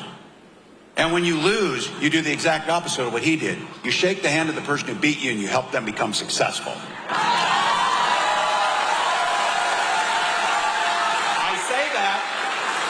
I say that because in 52 days, he's going to have to do exactly that. Exactly that.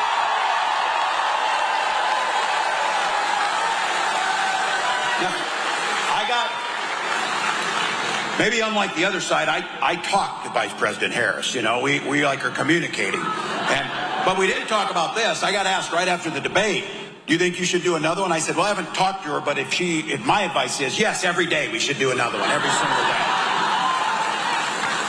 Because what you saw is what we all knew. Donald Trump is exactly what we knew him to be. We knew exactly what his true colors were on full display. His true colors were on full display.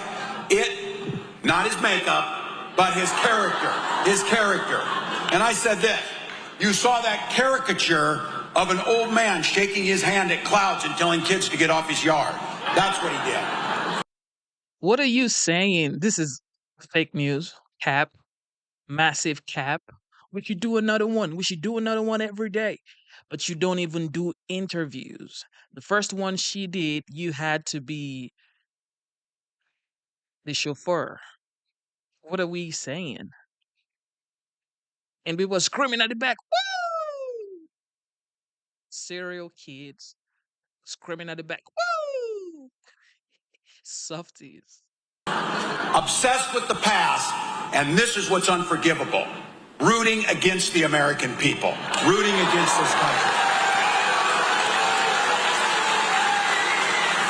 Everywhere he goes, terrible city, terrible place, terrible state, all these things. I wouldn't go. Always, as the governor of Pennsylvania says,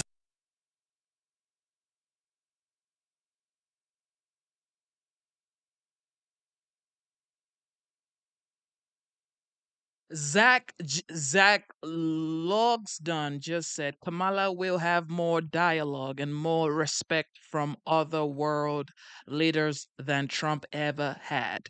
Yes, she will. And that's why everybody's trying to fight wars right now. That's why the people in Ukraine are in trouble, right? Because they respect Kamala. But when Trump was president, they didn't respect him, yet there was no war, right? Can you listen to what you're saying? This is why sometimes I just look at people when they type BS under. Like, what are you saying? Nobody respects Trump. Yet, nobody want to smoke with Trump. Bro, you better go watch Netflix. believe in us. He had the simplest opportunity the other night to answer a couple simple questions. First one being, he refused to say he wanted the free and brave people of the democracy of Ukraine to win the war. And here's what I'm going to say to Wisconsin. Thank you for the deep dignity that I know exists here. Yesterday, I was in Wausau with a group of folks down there. And it's nice. It's your state. Go there. Visit it. No, we're there. And I got a chance to meet a couple of people. Anastasia and Anton and their young son. They were forced to flee Ukraine during the war, and they were taken in by the people of Wisconsin. And you know what the first thing they did was? They started a small business, a bakery that's creating jobs and growing the economy right there in Wausau.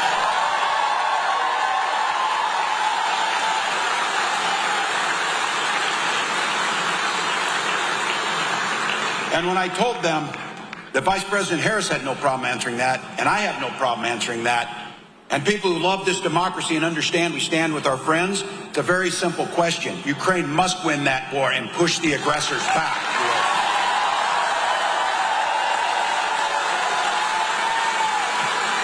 He also had another easy one. He refused to answer if he would veto a national abortion ban. Wouldn't answer it. Well, you know why. You know why. All of a sudden now he says he's all for the support or whatever. Here's the deal. He doesn't trust women, and they sure the hell don't trust him.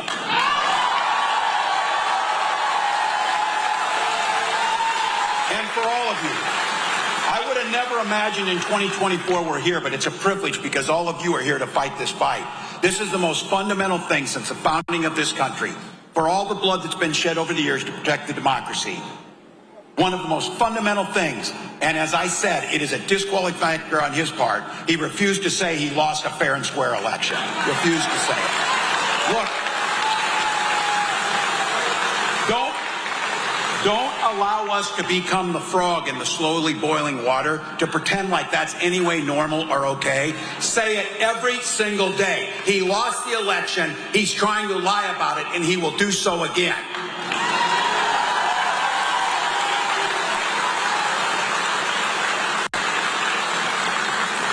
But he says all of you are just AI, so he's not too worried about it. Your votes won't be AI, I'll guarantee you that. With all the bluster. So for the people saying that he should have picked who the winner should be, Ukraine or Russia, who should win the war. Please, for the people with common sense, who actually wins in a war? Have you ever, who wins? It's only death, bro. Kids are dying, women are dying, others are dying. What do you mean, who should win? The correct answer is we need people to stop dying. There's no Ukraine needs to win the war. Russia, no. Just stop dying. Negotiate.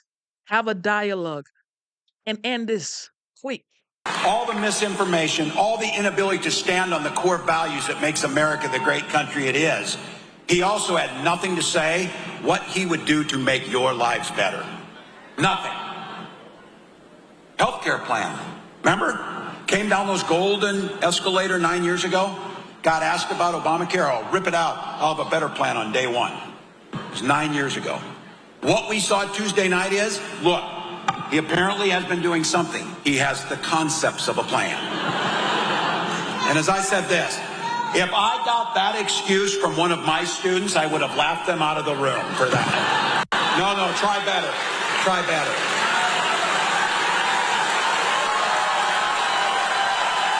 Look, for him, it's a soundbite. It's nothing. For you, it's the pre-existing condition you had and your insurance company wouldn't pay the bill, means now you can go get treated. You can take your children in. You can't be discriminated against.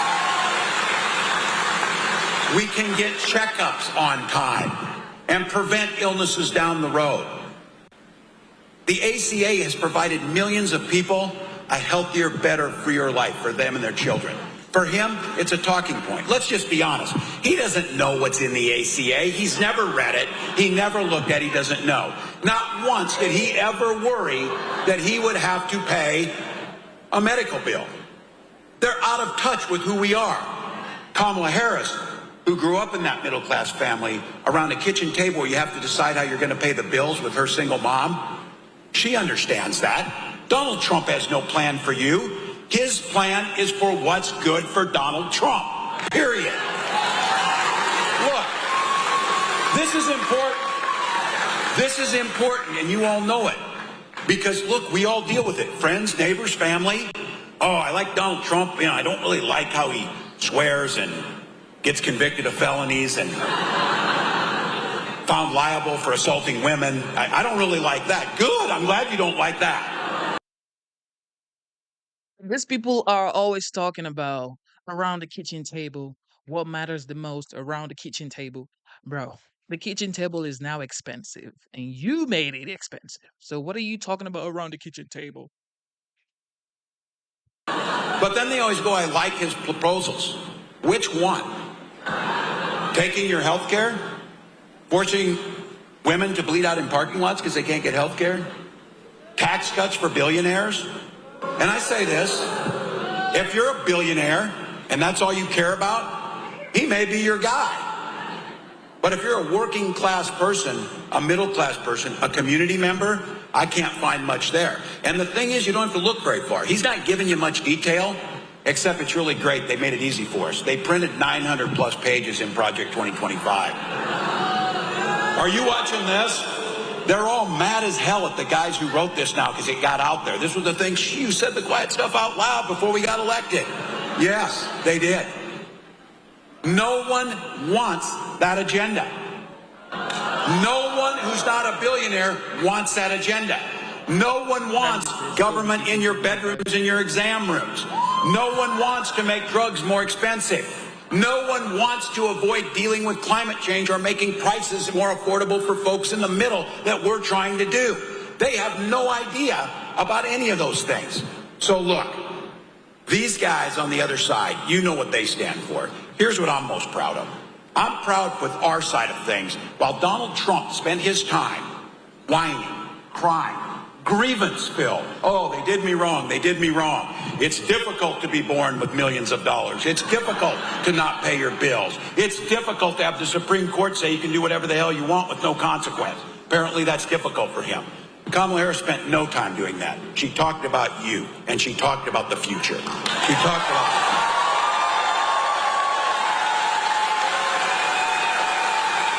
And again, I don't know if my English teacher... So somebody, this is why I like, live streaming, so I can talk and reply people immediately. Huckleberry's friend says, Genesis Madhouse, if you are for Trump, you should see his rap shit goes back to the 70s when he was keeping black renters out of his apartment. Yet, every single Democrat wanted to be Trump's friend. Whoopee. Goldberg loved Trump. He stared in her movie for free because she didn't deny that. All the rappers, freaking American rappers, loved Trump. He was the definition of the American dream. In the 70s and the 80s, everybody loved Trump because he was a Democrat. Now he's a Republican. He is the devil. He's racist. We don't like him. Your wife would enjoy that I'm going there. Another pun, she prosecuted the case really well on Tuesday. So, but you know what you also saw? You saw this, and you're here, and I see it looking out at each one of you. This is hard, important work. This is difficult work. This will shape generations to come. But hard work can be good work, and hard work can be joyful work. And that's what she did. She brought joy back to the idea of politics, an idea that it can be better, bigger than just one of us.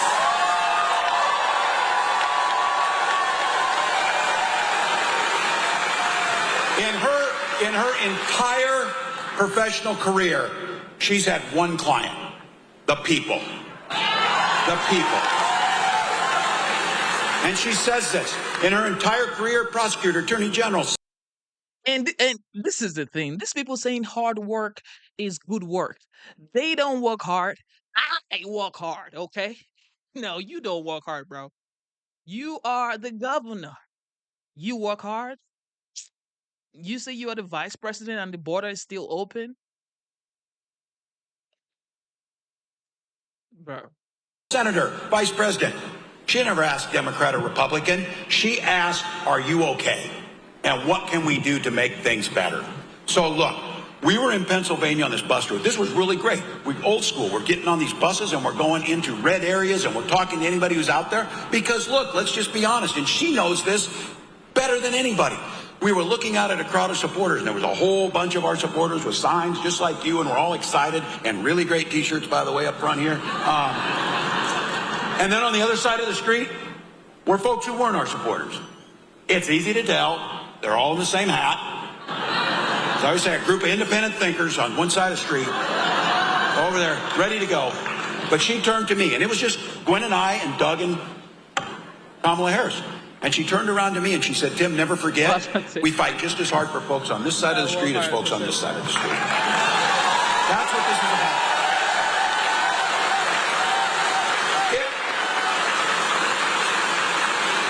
This is why talking to your neighbors, as Gwen said, this is why the work of the next 52 days. People are undecided. Look, I think it's pretty obvious. Most people don't like him.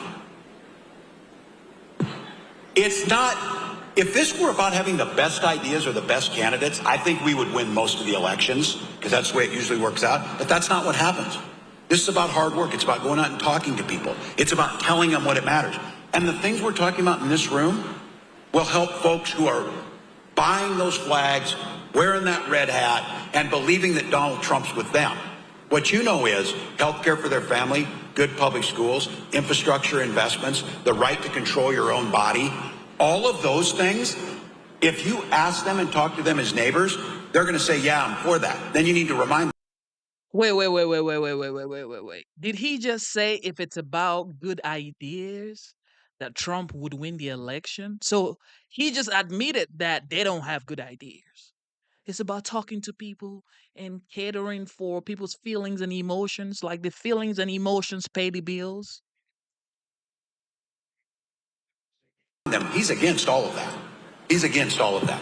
So look, as that prosecutor, she had to take on predators, fraudsters, people trying to cheat you, career criminals, big corporate interests who think they're above the law. Now, it was easier the other night because all of those things were wrapped into one person. So you could take it on. But the fight was there.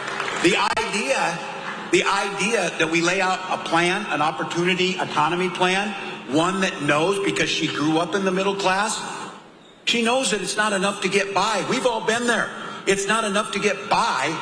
People want to get ahead and thrive. And in this country, the richest country in the world, there is no reason that the gap between the CEOs and the folks who are doing the work, the labor that's doing the work,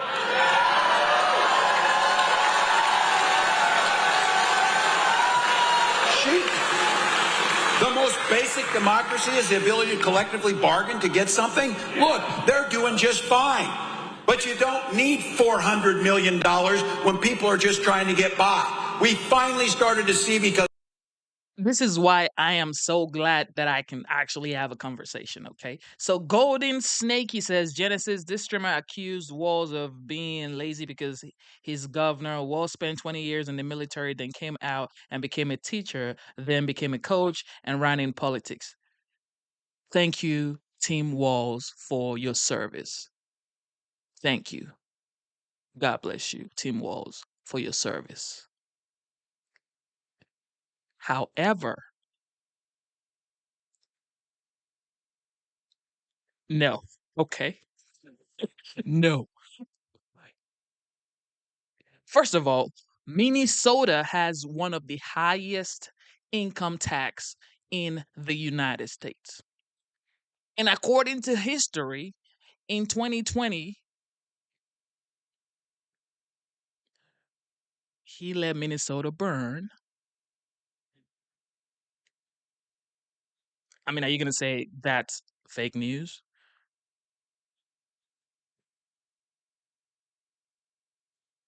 And now you want to bring someone who has one of the highest income tax in his state to be the vice president. What do you think is going to happen to your income taxes? You better get ready. because of the work of Kamala Harris and our labor friends, brothers and sisters, we're seeing wages finally start to keep pace, starting to go up.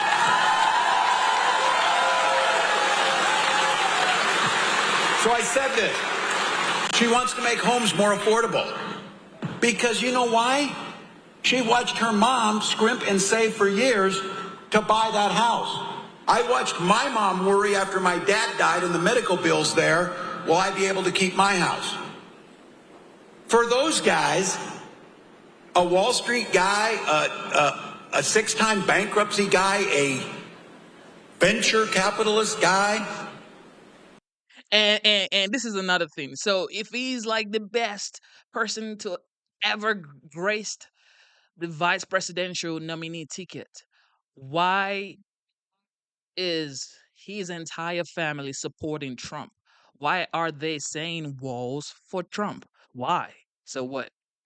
You know what they always say, right? They say if you want to know more about a person, you need to go ask his family or her family.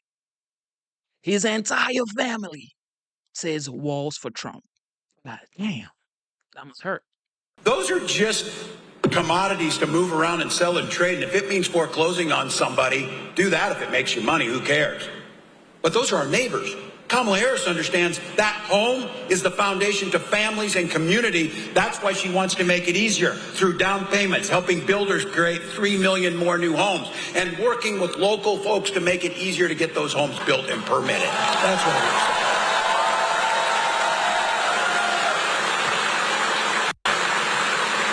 And when she talked about prices and price gouging, it was fascinating to me to watch how fast Donald Trump and his running mate jumped on to defend price gougers.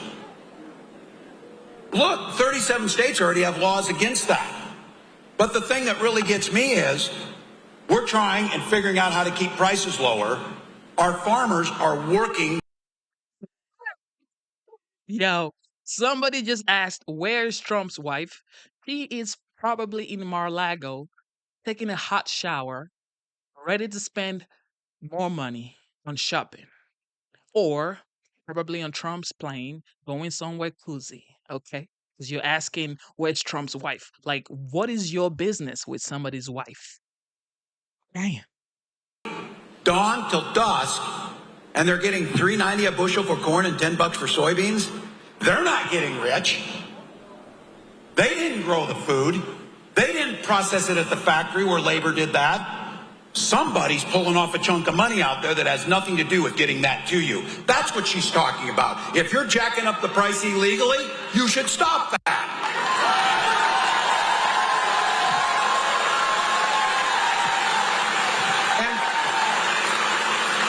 And one of the American dreams is to choose your path. And none of those paths should be closed out. The idea, if you've got an idea for a small business, it should be easier to start that small business. That's why she proposed increasing the tax credit so you can get up and off the ground. Making sure then that you've got health care so that that doesn't drive you out of a small business.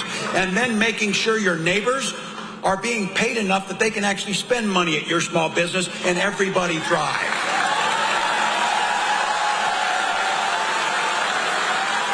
Look, I know you've got it here. This is the part, this ability to be able to collectively bargain and organize. Let's not forget our history, America. The labor movement starts in Wisconsin. It's Wisconsin. You can tell this is bunch of crap. Bunch of crap. So, the idea of investing back to the middle class, the idea of growing from the inside out, the idea that everybody can have a place in this. We have a Minnesota saying from one of our senators who we lost way too soon, who says we all do better when we all do better.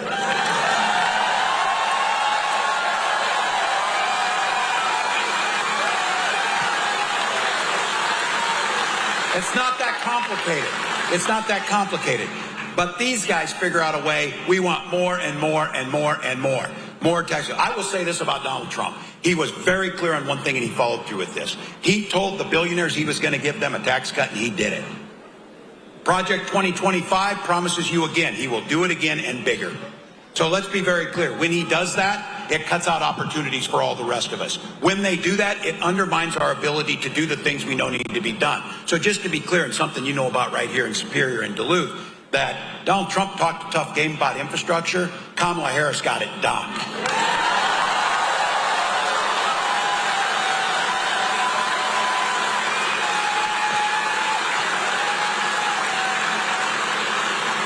By the way, that Blatnick Bridge is built by all of us. That's the guy who's trying to figure out how to not pay his damn taxes so that he doesn't have to fix it. All of us understand that that bridge creates economic opportunity, connecting us together, both physically and as a people. It makes good sense.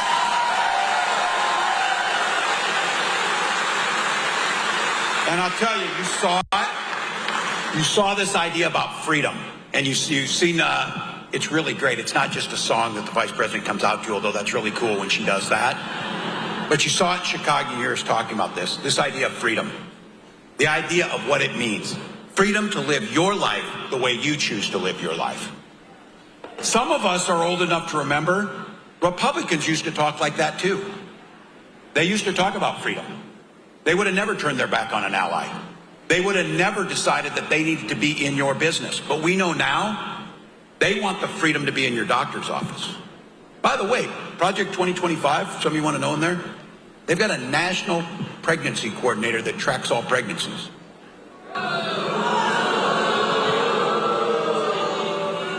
That seemed like too crazy for George Orwell to put in his book, but they did it. They did it. Look, they want to be in your school library. I don't know about you, but you heard Isabella talk about it. In Minnesota, while those guys are figuring out how to ban books, we're banishing hunger from our schools. That's a big difference. Big difference.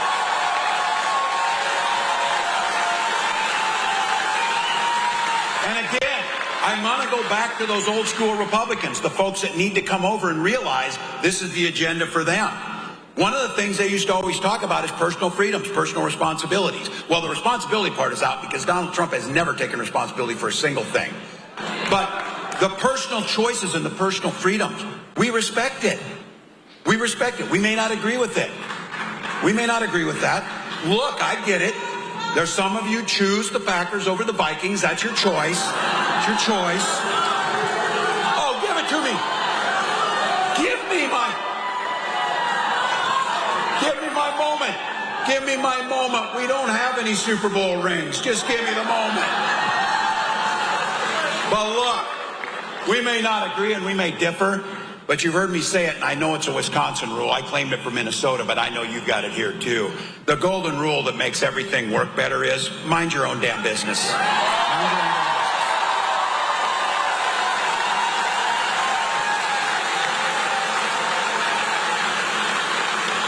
Think about it. How is that not appealing to Republicans? How is that not an appealing thing? They want to be and make every damn decision. This man says Trump is trying to track every pregnancy. What are you saying? You know that's cap now. Massive cap. Well, they cap that. Their name is supposed to be Kaepernick. The Kaepernick. Think about what they're saying in Project 2025. You're going to have to register with a new federal agency when you get pregnant. This is personal, people. It doesn't get much personal. For Gwen and I, you've heard our story, and we've heard other people have to tell their story. Look, nobody wants to have to tell their personal stories about their families unless they're asked about it and it's in private conversation. We have to tell these stories because these guys weirdly are obsessed with our bedrooms all the time. All the time. And for us, it was a struggle, a years-long struggle with infertility. And we were blessed that we had access to those treatments. And you better bet, if you haven't had it happen to you, you know somebody who's gone through it. It's hell. You're waiting for the call. You get the call. It doesn't work. You're back at it. And then there's the two of you wondering how. All you want to do is have that child. So you better bet in our family, when we finally had that little girl born, we named her Hope for a very particular reason.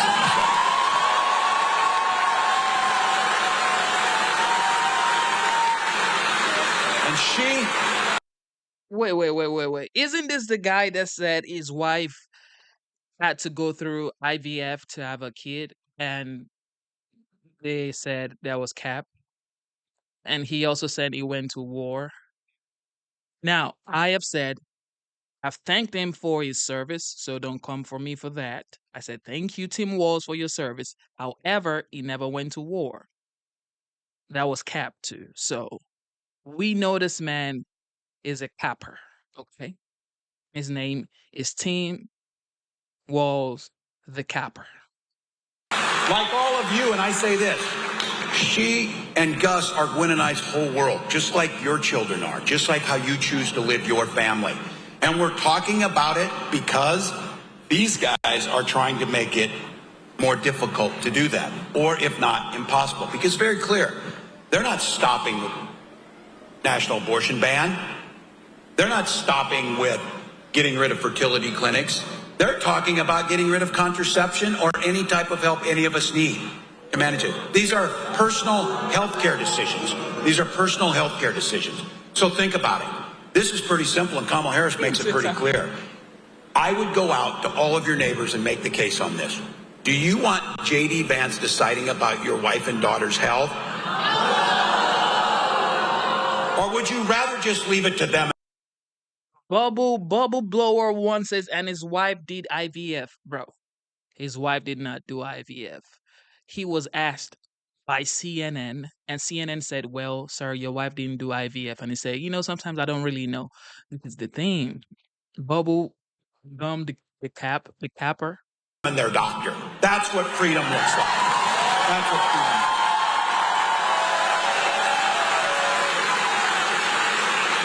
So message it to your neighbors. You and people should make the decisions, not politicians, about your personal health care. It's as simple as that. So look, education for all of you. We're setting in a school here, a great school, Wisconsin and Minnesota. We're known for our schools. We're known for our education. We know that that's a ticket to the middle class, shouldn't be a ticket to debt. So be very clear about it. Investing in education, investing in our teachers, investing in the future is another one of those. When we all do better, we all do better. It's that simple. Now, we're getting closer on this 52 days, and it's a binary choice. I know, it boggles my mind too that there are two people who are going to be president.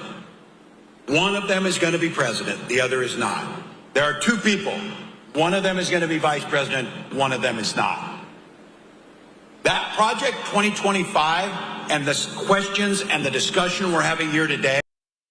Okay, so this is the game. Look, I know how important a child is. I was blessed enough by God to not have to go through all of those things. So I'm not gonna sit here and act like I know what it means to be looking for a child and not have a child. However, Paul just said, you are manipulating the truth. His wife did something similar to IVF. It was the same type of procedure. So Paul, listen and read what you typed. You are manipulating the truth. His wife did something similar, but it's not the same. Something similar is not the same, bro. I know you are passionate about, Kamala and, Team Walz. However, let's just call a spade a spade. Is where that difference lies. Because that program, and I say this for my mother, who survived after my dad died on Social Security survivor benefits and who counts on that check right now, Kamala Harris has pledged, and we will pledge, to protect Social Security and Medicare with everything we have.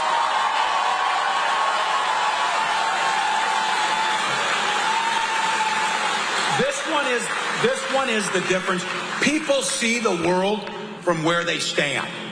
If you stand in a middle-class living room, if you stand in a union factory job, if you stand in scrubs as a nurse helping, that's a way to see the world. That's a way to see the world. If you stand, or more likely set, in Mar-a-Lago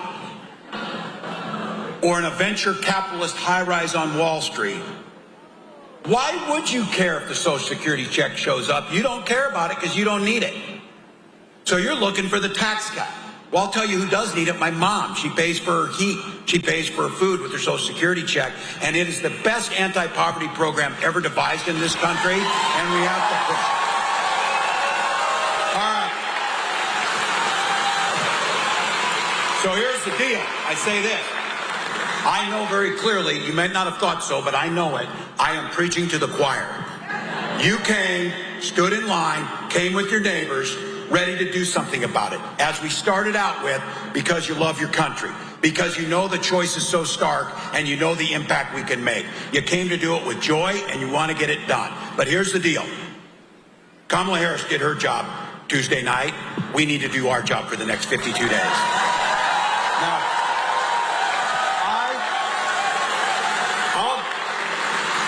I'll go to my grave not understanding why, but I know it's a fact. This is going to be a margin of error race, and it's going to be won in a handful of states. One of them is the state of Wisconsin.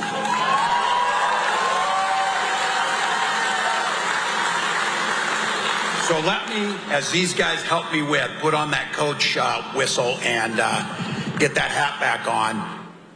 This thing's going to be a battle for the next 52 days.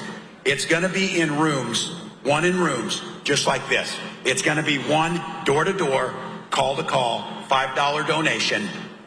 trying to have that hard conversation in the produce aisle with the person you saw there at the grocery store and ask, have you voted yet?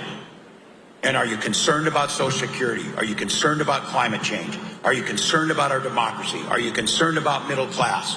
Are you concerned about those things? Because if you are, ask that person to sign up. Ask them to get the vote. Look, this is on. Wisconsin starts next week in voting. Next week. So for all of you, I know it's hard work. I know that, as I said, it's hard to understand that it shouldn't be broader, but that's our country's here. These guys have spent the last decade telling us our system is broken. They've spent the last decade figuring out how to make it harder for people to vote. They spent the last decade trying to make people pessimistic to believe it doesn't matter if you come to rallies like this, or if you vote, or if you call your neighbor. That's what they've done. You know why? Because they can't win when more people vote. Because the people understand. Wow. So that choice of voter suppression versus voter engagement, we choose the joyful path. We choose to take our chances with explaining what we stand for, standing on our record, letting everybody vote, counting every vote fairly, and then accepting the results of that. That's what we do.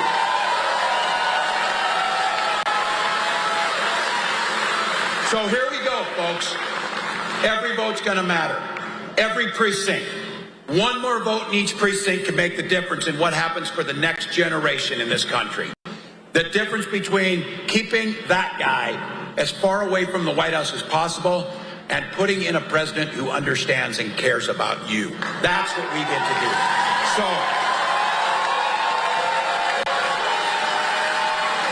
I, for one, am honored to be on this ticket. I'm honored to stand with you in this fight. I'm honored to know, and I keep saying this, we have some philosophies in the Midwest. My God, we're tough people. Some people, when we started settling, people started going across the country. Some of them kept on going until they ended up a place where it's really warm and they have palm trees. Not our people. Not our people. We stop here. We stop here to carve it out. Because we're tough, we care, we're resilient. And we understand that when you stick together, we can get this done. So for all of you here, all gas, no break, 52 days to get the work done, sleep when you're dead. Let's give it our all and think about it. That 53rd morning when you wake. Look, you can't make this up. You've heard from Team The Legend. Let's listen to another one. Kamala Harris, she had an interview yesterday. Let's listen. All good? Okay. Okay, wonderful. Good. Awesome. Madam Vice President, pleasure to meet you. Thanks for your time today. Our audience appreciates your time as well. Of course. As you know, we're sitting here in a state and arguably in front of an audience that 54 days from now could decide the outcome of this presidential election. Yeah. You hear it more than I do. People want to know more about you and about your specific plans. At the debate the other night, you talked about creating an opportunity economy. I wonder if we could drill down on that a little bit. When we talk about bringing down prices and making life more affordable for people, what are one or two specific things you have in mind for that? Well, I'll start with this. I grew up a middle-class kid. My mother raised my sister and me. She worked very hard.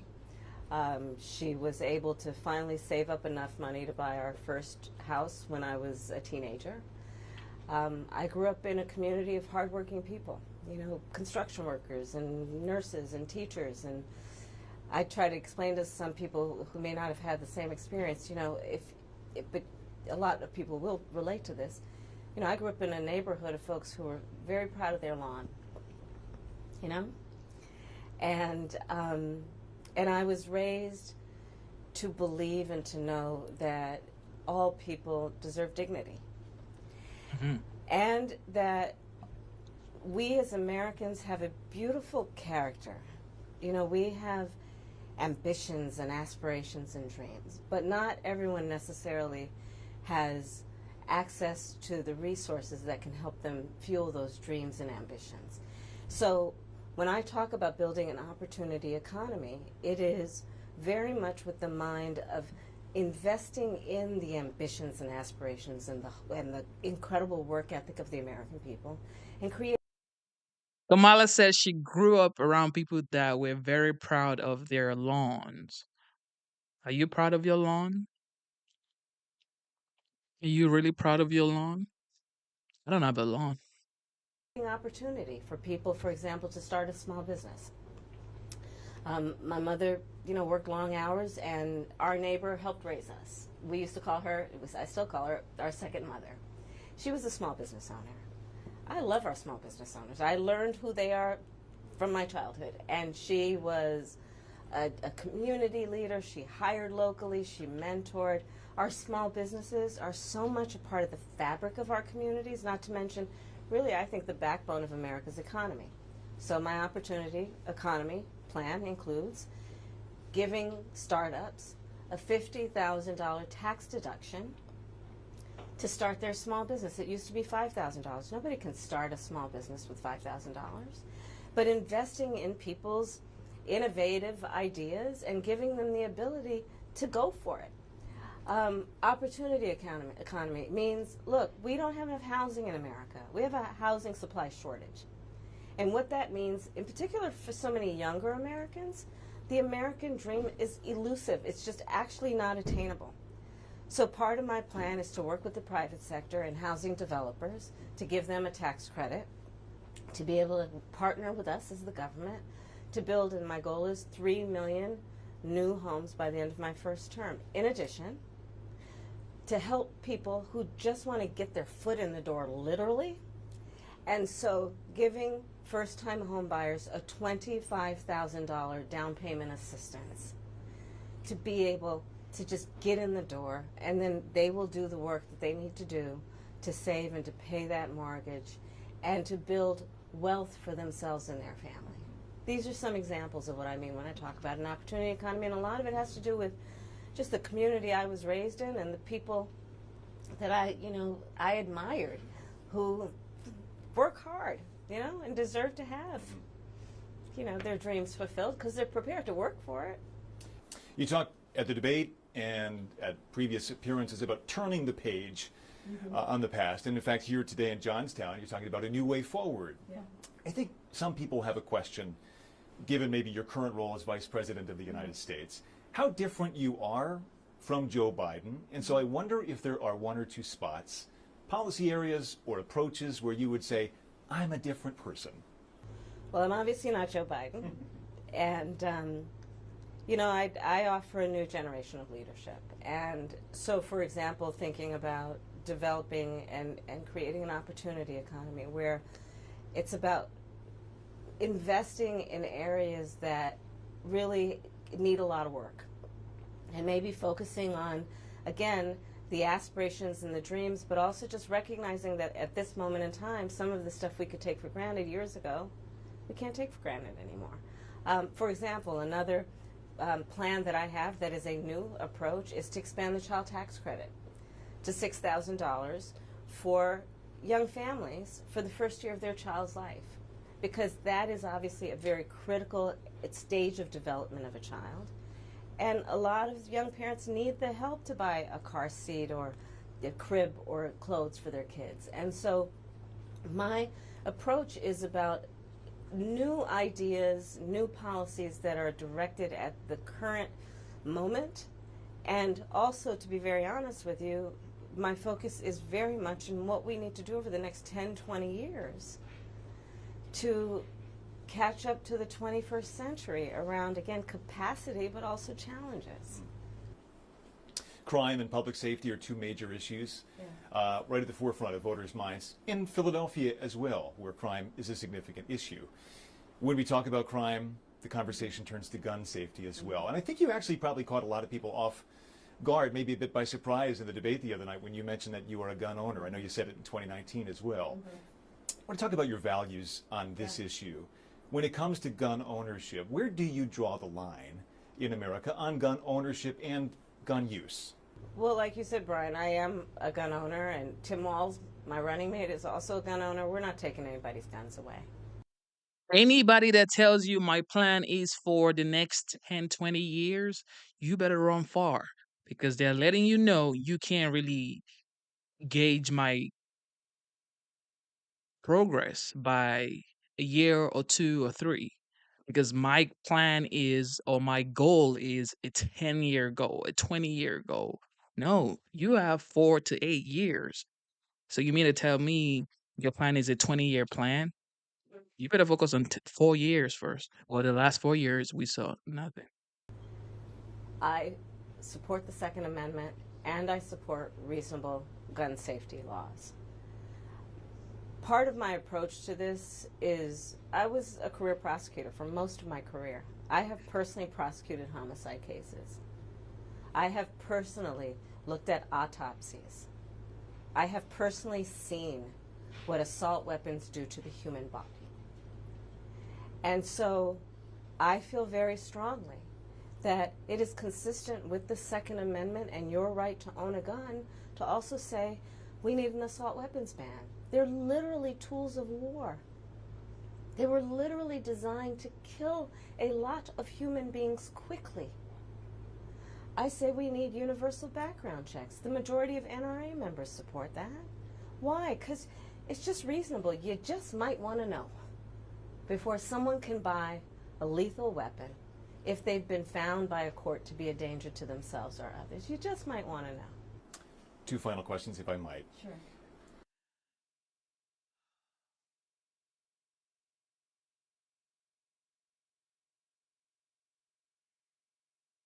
On the appeal of the man you were running against, as you drove here today, you likely saw a lot of Trump signs. Mm-hmm. He has an historic appeal in this country. And as you are someone running against him and trying to understand that, I wonder how you distill it. What do you understand his appeal to be? And how do you speak to his voters? Or maybe people who just share his values but are open to something else?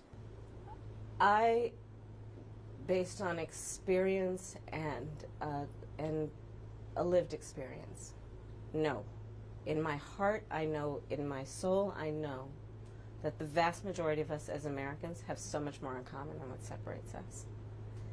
And I also believe that I am accurate in knowing that most Americans want a leader who brings us together as Americans and not someone who professes to be a leader who is trying to have us point our fingers at each other. I think people are exhausted with that approach, to be honest with you. I think people want a leader who has common sense and tries to find common ground. I'm supported by over 200 Republicans who worked for both Presidents Bush, John McCain, and Mitt Romney. I'm supported by the former Vice President Dick Cheney, former Congress member Liz Cheney.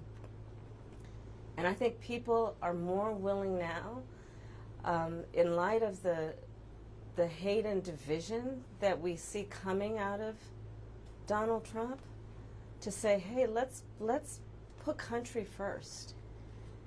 And I think that just makes us stronger. Yes, I am and more exhausted healthy right as a now. country.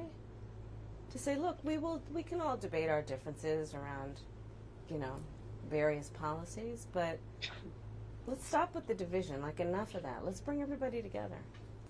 And finally, as you introduce yourself to America in a new way, they've heard much of your story at the Democratic National Convention and in that debate earlier this week. If there's one thing that you wish Americans knew about who Kamala Harris is that you don't think they know yet, what would that be? I don't know. I mean, probably it's not very different from anybody watching right now. I love my family.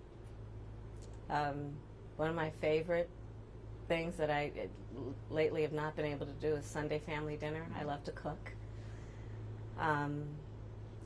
I have incredible friends. My best friend from kindergarten is still my best friend. I think that, I have a career that really, and I said it the other day, as a career prosecutor, I never asked a victim of crime, were they a Republican or a Democrat. The only thing I ever asked them is, are you okay? And I think that's the approach that most Americans want, regardless of who they voted for in the last election, in terms of turning the page and charting the way forward. I imagine you're looking forward to cooking Sunday dinner again. I am looking forward. Yes, I am looking forward to cooking. With the whole family gets involved, the kids each have their role.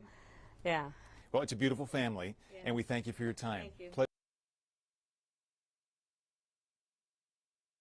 I don't know how she's gonna face someone like President Putin or Kim Jong Un. I'm not even sure she's gonna talk to those people. And she says the only question she asks is, "Are you okay?" Not asking if they're Democrat or Republicans. Well, we are not okay. We can't be okay with the gas prices. Wow. Well, hello, Michigan. It is good to be here. And can we all agree our future's pretty bright with people like Mariah? Holy smokes.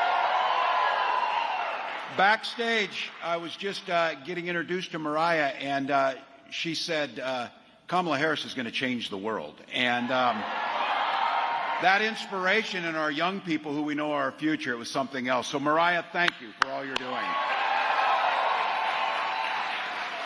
And beautiful lakes, blue whales, all the things in Michigan. It's not as if you don't have it all, and then you have Gretchen Whitmer on top of it. So she is such a dear friend, but I'll tell you, she is so good at what she does. She has convinced my son, he's a Michigan State fan now. So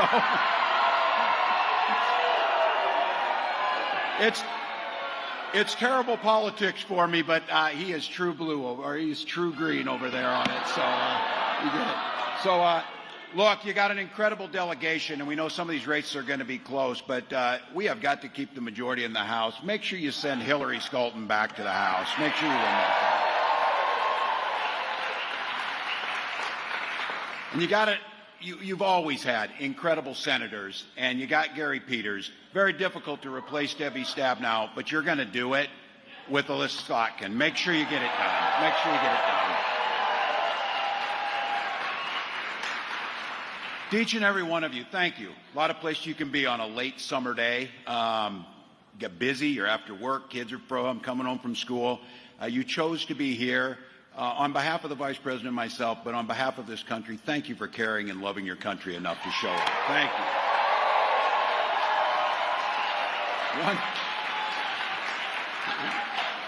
you. One final thank you. Thank you to my fellow cat owner, Taylor Swift.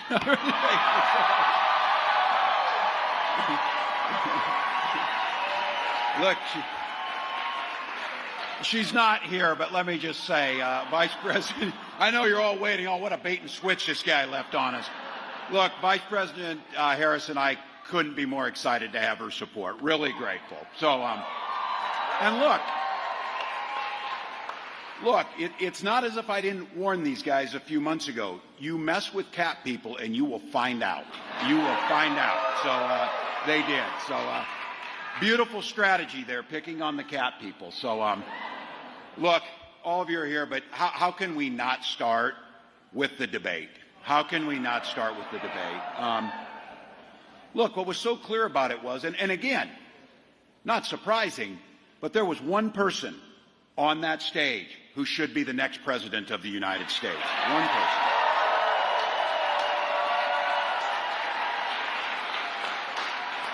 She commanded the room, and I know all of us are incredibly proud of Vice President Harris, but let's be very clear. None of us were surprised of what happened there. None of us were surprised. No one has come with more experience to this job than she has, and no one has done more damage than Donald Trump has. So we knew what was coming.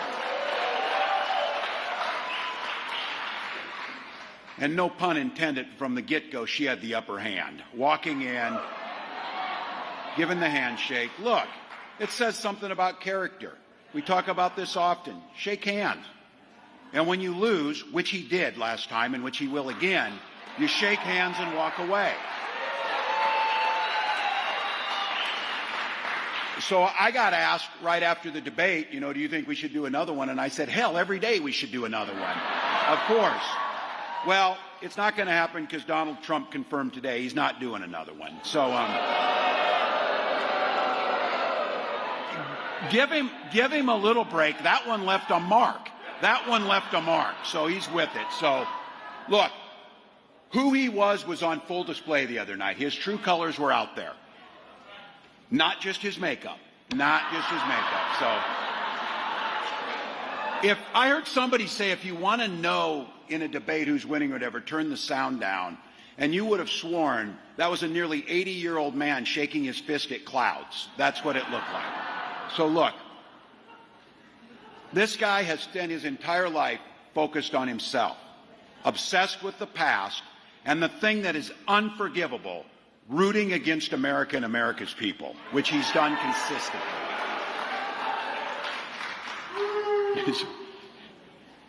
He said a lot of weird stuff too, so I'm just going to say that. And that was you tell me you had this on your bingo card, and they're eating cats, and they're eating cats. What would you say?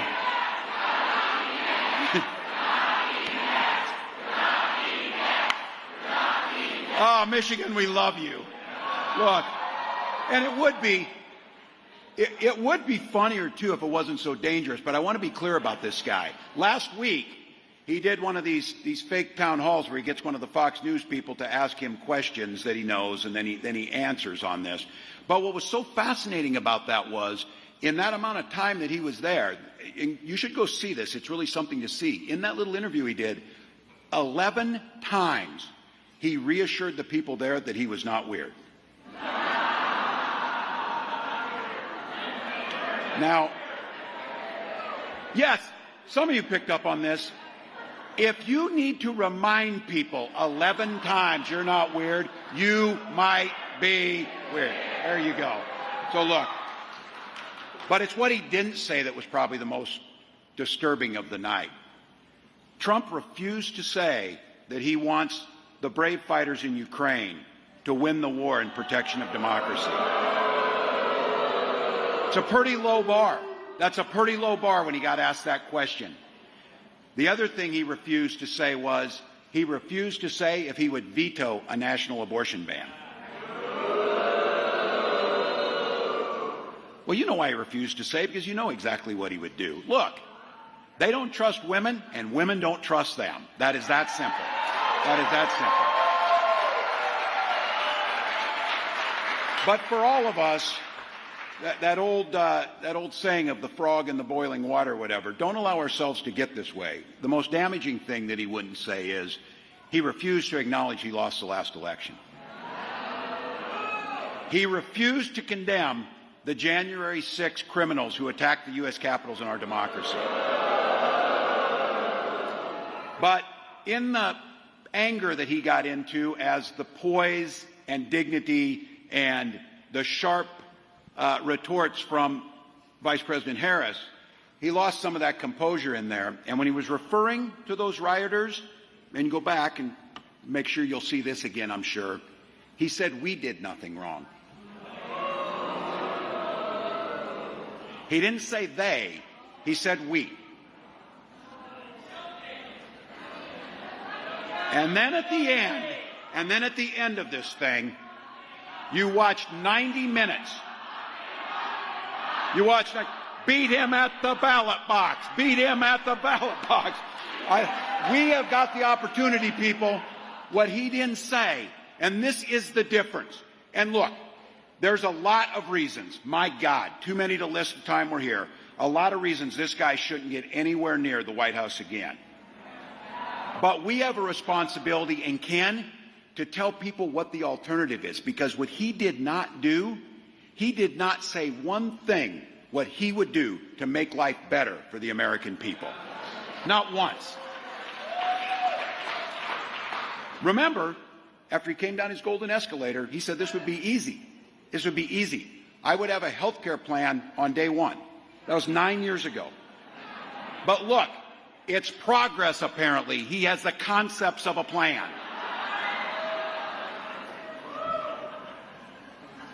I taught high school for 20 years. Every one of my kids, everyone,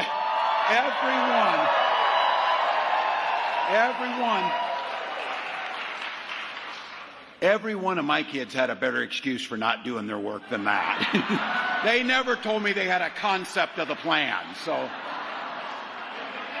look, on every single issue, Vice President Harris is standing on those issues with you and your family. It is clear Donald Trump has no plan for you. His agenda is about him. And the thing is, I will say this, while he didn't articulate it the other night, they've made it easy for us to know what they're going to do because they wrote it in a 900-page document called Project 2025. I keep asking this. Who is asking for that agenda? Who is asking for that agenda? Who is asking except folks that want to take control over your lives? That's the only people asking. No one's sitting around asking to give billionaires tax cuts. Nobody's sitting around asking, said, let's make insulin more expensive. And they keep telling us and convinced of this. Nobody's sitting around the bars in Grand Rapids saying, you know, the first thing we need to do is we need to ban George Orwell's books. No one's saying that. No one's saying that. They find a lot of time to talk about banning books, but they can't find one damn day to get weapons of war out of our schools and get those out. Not one.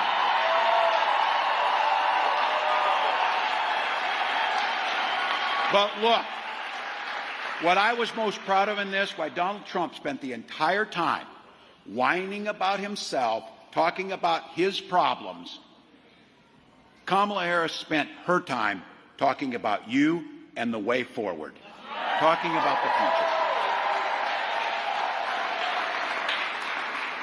This guy is stuck in the past. She's focused on the future of this country, the bright future that each and every one of us get to partake in. So look, she took him to task, and we can't say this enough. She prosecuted the case against him. But what I am so proud to be part of this ticket, I'm so proud to be in a room like this, under a whale, by the way, which is quite awesome, on a Thursday night, thinking about the direction of our country. What I am most proud of is, because of all the things Donald Trump has stolen and all the things he did, what is unforgivable is him stealing our joy. So here's the thing. Kamala Harris is bringing not only solutions that focus on you, she's doing it with a smile and joy on her face.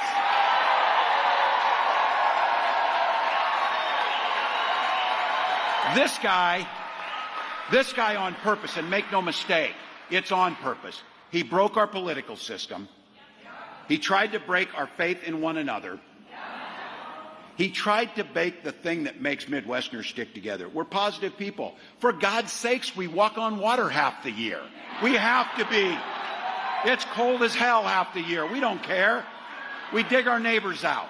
This guy is trying to tell you your neighbor's the enemy. This guy's trying to tell you that he knows best about what folks in Grand Rapids need. Well, trust me, nothing could be further from the truth. So here's the deal. We're nice folks. We'll dig you out after a snowstorm. We'll say hi to you at the store. Some of us might even let you merge on the highway. Not all of us. We have a saying for that. It's Minnesota nice, is what we call it. I'm sure you have it too. But the one thing I'll tell you about Midwesterners that stretches across that beautiful blue wall of Northern America here, the one thing about us is, don't ever mistake our kindness for weakness. Ever.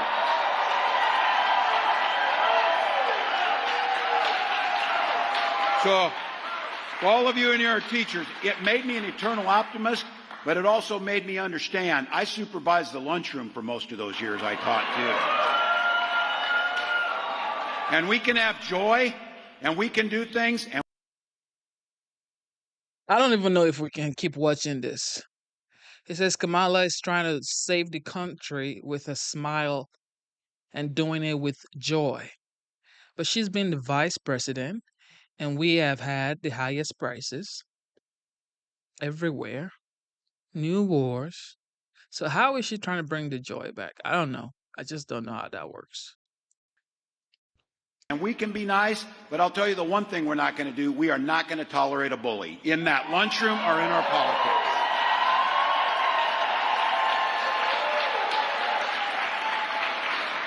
And again, I'm going to go back to this. Kamala Harris has a lot of practice on putting bullies in their place. And the one thing I want to be clear about is, coming back to, no one should have been surprised by how she performed on that debate stage. From her time as a prosecutor, to her time as a county attorney, to her time as the Attorney General of the largest state in the nation, to her time as a United States Senator, to her time as our Vice President. Every day, every single day, putting the American people first. She took on the predators. She took on the fraudsters. She took down career criminals and powerful corporate interests, which, by the way, was on the stage the other night, all those things. So this time, just to be clear, that criminal being on the stage got put in his place. All those things were wrapped up into one guy. And I think many of you recognized she used a wonderful line. He's not dealing with that very well. He's not dealing with that very well. But here's what she did simultaneously. And this is what true leadership looks like. And she says this time and time again, and I love it. A mark of true leadership is not who beats people down, it's who lifts people up. Who lifts them up. So when it's a bully and there's a time, she proved she can beat some people down if they need it, which he needed it. But for the American people, she laid out a plan for an opportunity economy, a place that's not just a concept. Go to KamalaHarris.com and you can see what's laid out there. Read it. Tell your friends, send it to your relative that you're dreading seeing. Get it out to them. Because you know what? They watched that the other day, and I don't hear them out there much. I don't see them out there much. They're a little bit, because they're good people. They're our neighbors. They're like, that didn't look very presidential. Screaming about eating cats is not a solution. It's not a solution. But what Kamala Harris was talking about is things that you actually care about. They might not be sitting down at the bar talking about banning books, but they might down there be talking about, how can I afford a house? I'm working hard. I'm working hard. I want to have a house. And because that house becomes a home. To some of these folks, you're a real estate mogul, venture capitalist, whatever, that's just an asset to be traded and sold to whoever you want. For us, it's a place we gather around the kitchen table to talk to our kids about what happened at school. That's what Kamala Harris wants for you. That's what she wants for you.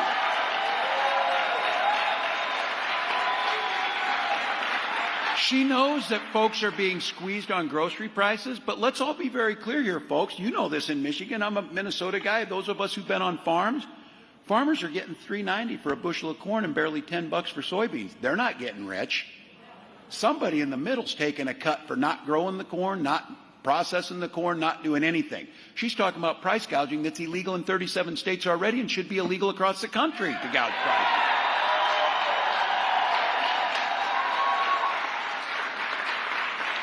And in this country, the richest country on earth, it's an absolute disgrace that folks have to ration their drugs because they can't afford them.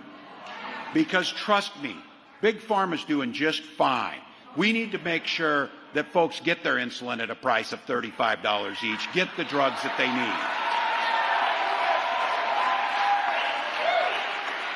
need. And you know what's really interesting? Because Gretchen Whitmer proved it. You can see this. We did it in Minnesota. Kamala Harris wants it for the country. You take care of workers. You make sure folks can unionize. You make sure folks have money.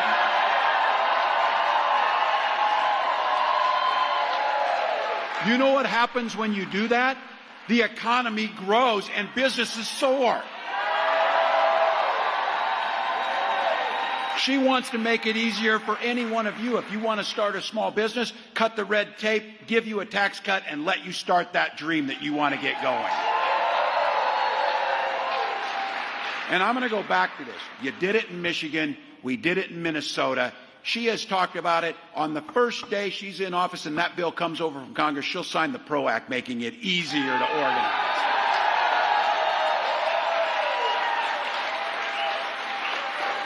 That ability to collectively bargain. You know, we did something in Minnesota that I'm like, maybe we ought to do everywhere, is we also made it against the law in Minnesota to have employers put you in a room and give you anti-union propaganda.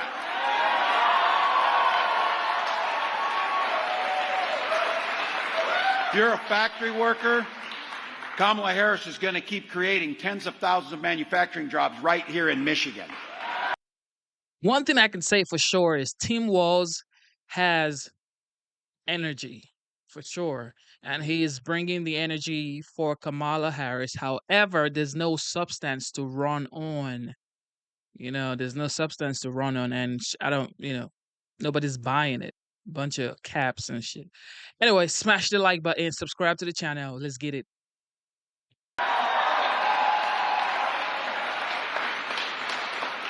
And by the way, well, the Trump administration, even if you don't count the jobs lost under COVID, Kamala Harris and Joe Biden created 6 times more manufacturing jobs than Donald Trump ever did.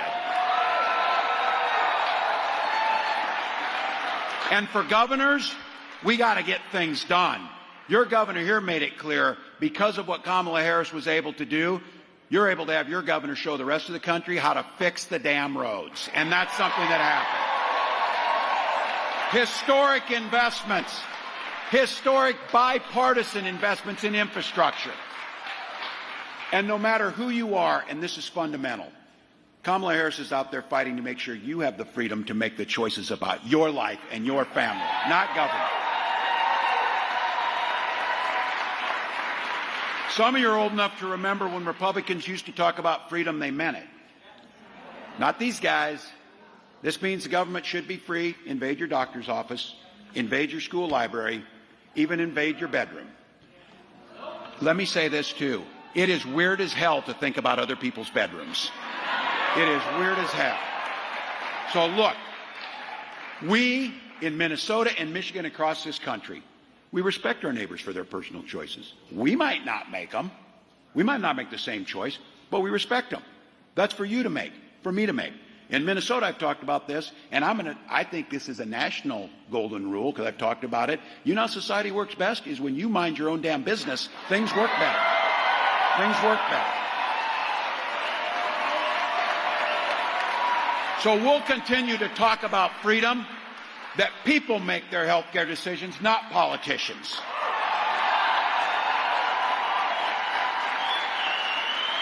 We mean freedom is to get a good education for a better job and a better future, not crippling student loan debt for the rest of your damn life.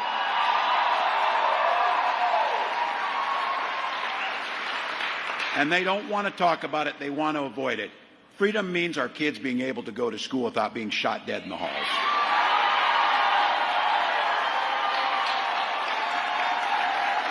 You know it here, Oxford High School, Michigan State. We saw it in Georgia last week. Look, I'm a teacher, I'm a parent.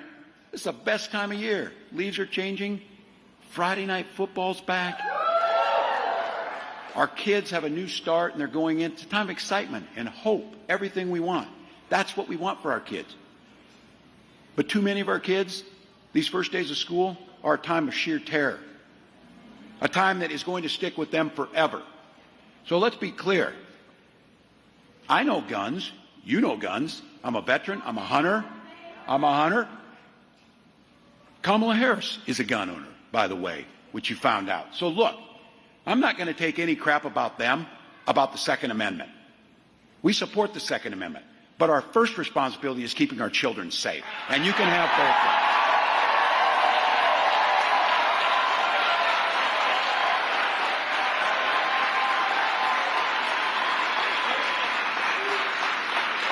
Watch how quickly they move on and they don't remember names. Oh, they remember names in certain incidents, what they want to try and politicize things.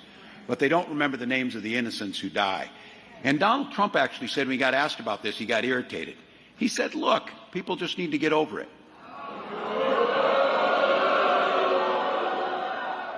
And his running mate, Senator Vance, last week said, look, just fact of life. Think about that. Now, families forever broken. Too many of us have been there. My own son was in a location where someone was shot in the head. Too many of us have this. This happens. You see it. These guys say it's fact of life and get over it. Move on. Do the next thing. Work on the next tax cut for billionaires or whatever important stuff is. How morally broken do you have to be to not be able to spend any time internalizing children and teachers being gunned down in the first weeks of school? In their cafeterias, in their labs, texting their parents goodbye as they're standing there, hiding under desks, running for their lives. And to say, well, you know what happens. For all of us, that crap does not happen in other places in the world. We are better than that. I believe in the American people. We can hold two thoughts at the same time and make sure that we say what Vice President Harris said last week. It doesn't have to be this way.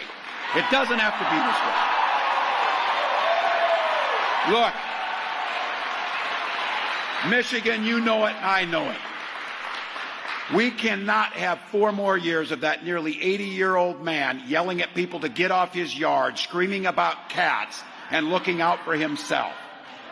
He cannot go back, because when he goes back this time, the one thing I do believe that he said, this time it will be much, much worse. They want to act like, oh, I don't know Project 2025. I don't know anything about this or whatever. Here's what I know enough about is, as a longtime football coach, you take the time to draw up a playbook, you plan on running it. You plan on running it. And he's going to use it. He's going to use it. They are telling us exactly what they're going to do.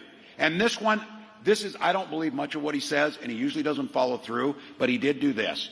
He was with a bunch of his rich friends down in Mar-a-Lago, and he said, look, you're rich as hell, and I'm going to give you a tax cut. He did that. He did that. And he ballooned the national debt. And the middle class is stuck with the bill. All those things. Making groceries and the things that we know we need, as Joe Biden and Kamala Harris fought to bring down inflation, to put our country on a path to recovery. This guy wants to add a national sales tax to all of us. You know what I figure? Look, who can blame him? He's looking out for himself, and he says this. He tells you, oh, you know, price of bacon at the grocery stores. You and I both know that guy has never been in a grocery store, and he's never bought bacon, ever. So he doesn't give a damn if the tax... Remember when Hillary Clinton said, if Trump wins the presidential election, there may be a nuclear war. Remember? Same thing here. Same fear-mongering, and they're going to say Trump is the person that's actually fear-mongering. No, you guys are always doing the same thing, campaigning on the same thing. When this man was president, there was no new wars. We didn't have to send billions of munitions to Ukraine. Like, that is enough to not vote for you guys. Okay? ...on that because he doesn't know what bacon costs a pound. He doesn't know what milk costs. Because it doesn't matter. So let's be clear. This guy wants the tax cuts for himself, to underfund government, and then those incredible public servants. And I want to say this to the mayor, to the county commissioners, to the folks who are here. Thank you for the work you do every day, to the pressure. To our city workers, our state workers, our federal workers, our police, our teachers, our firefighters, and our military. Those are professionals. They're paid for with tax dollars.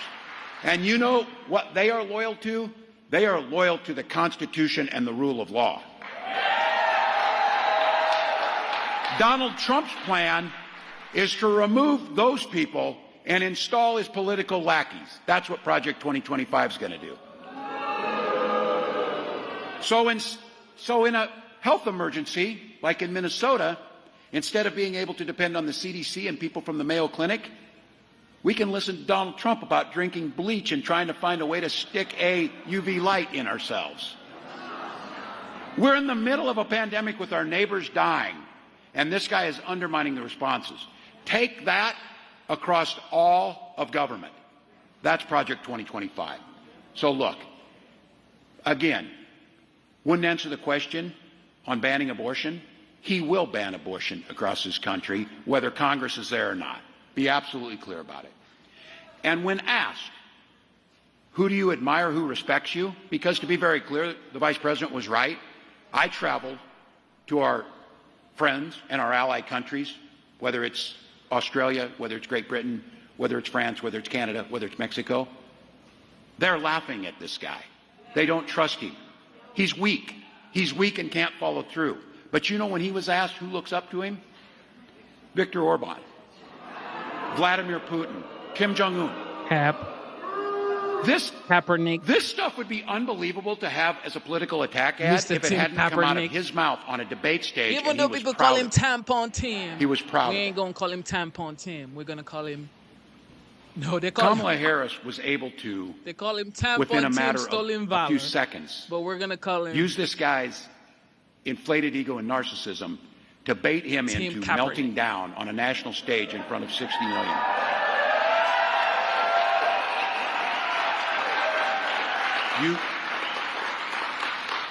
You don't think Vladimir Putin could do that? You don't think Xi Jinping could do that? You don't think that folks who are looking to flatter this guy as he shakes down our allies like it's some type of racket operation, rather than standing with our allies? I had the opportunity in June to be at the 80th commemoration of the D-Day, and driving down those small French roads to the Normandy beaches were French flags, American flags, British flags, Canadian flags. Free people standing together in the defense of democracy. Donald Trump knows nothing about it. It's why he would turn his back and tell Vladimir Putin, do whatever the hell you want in Ukraine. You think they're stopping in Ukraine? You think he's stopping in Ukraine? You think China's not watching when they watch this? Of course they are. That's why we need the strong leadership that was displayed by Kamala Harris to make sure that we put dictators in their place and this country stays firm.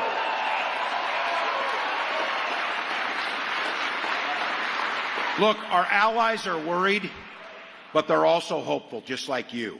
They've seen the leader stride onto that stage. So they would maybe say, I don't know whether to laugh or cry, but just like you're doing it, we're channeling it into joy and action.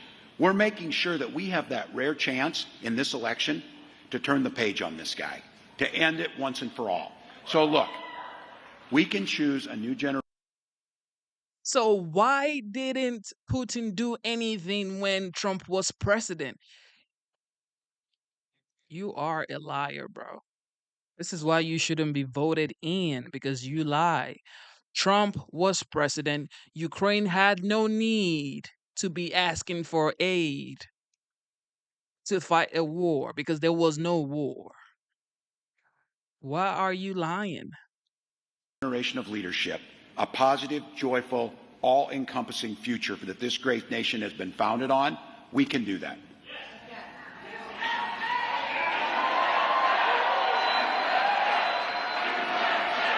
I'll say.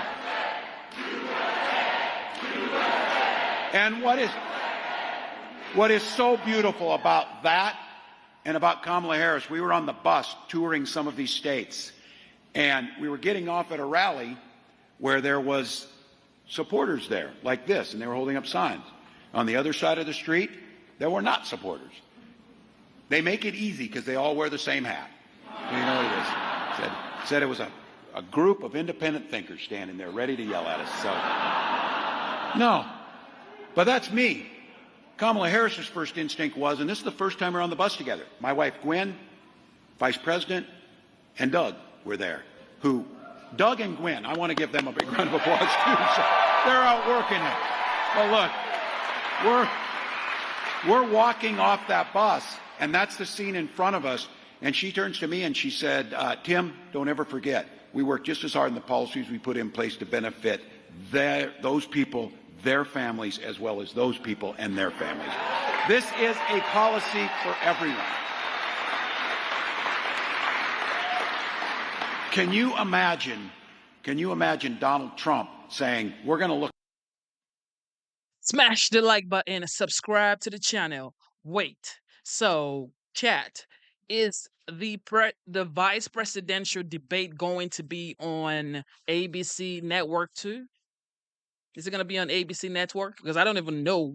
I know it's going to be in October, but I don't know who is going to anchor the debate. It better not be ABC. Look out for those folks that don't vote for me.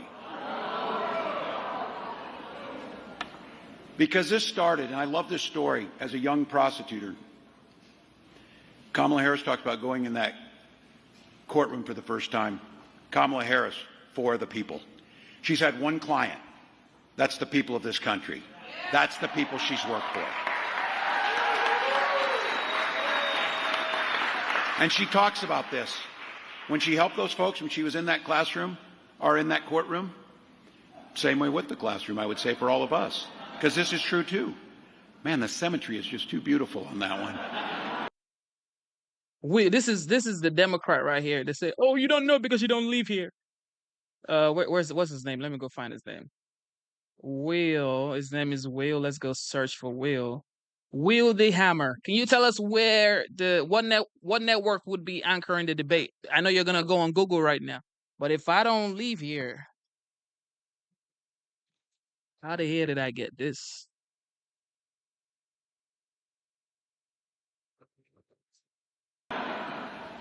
She didn't do it and I didn't do it. I didn't ask if someone was a Republican or a Democrat. They're an American. And they came in that courtroom. They came in that classroom. They're to be treated that way. That's what she's done every single day. But the question she asked him is, are you okay? What do you need? That's what leadership looks like. So look, on Tuesday, and again I'll say this, no surprise, but I do think we should probably lift it up one more time. Kamala Harris did her job on Tuesday.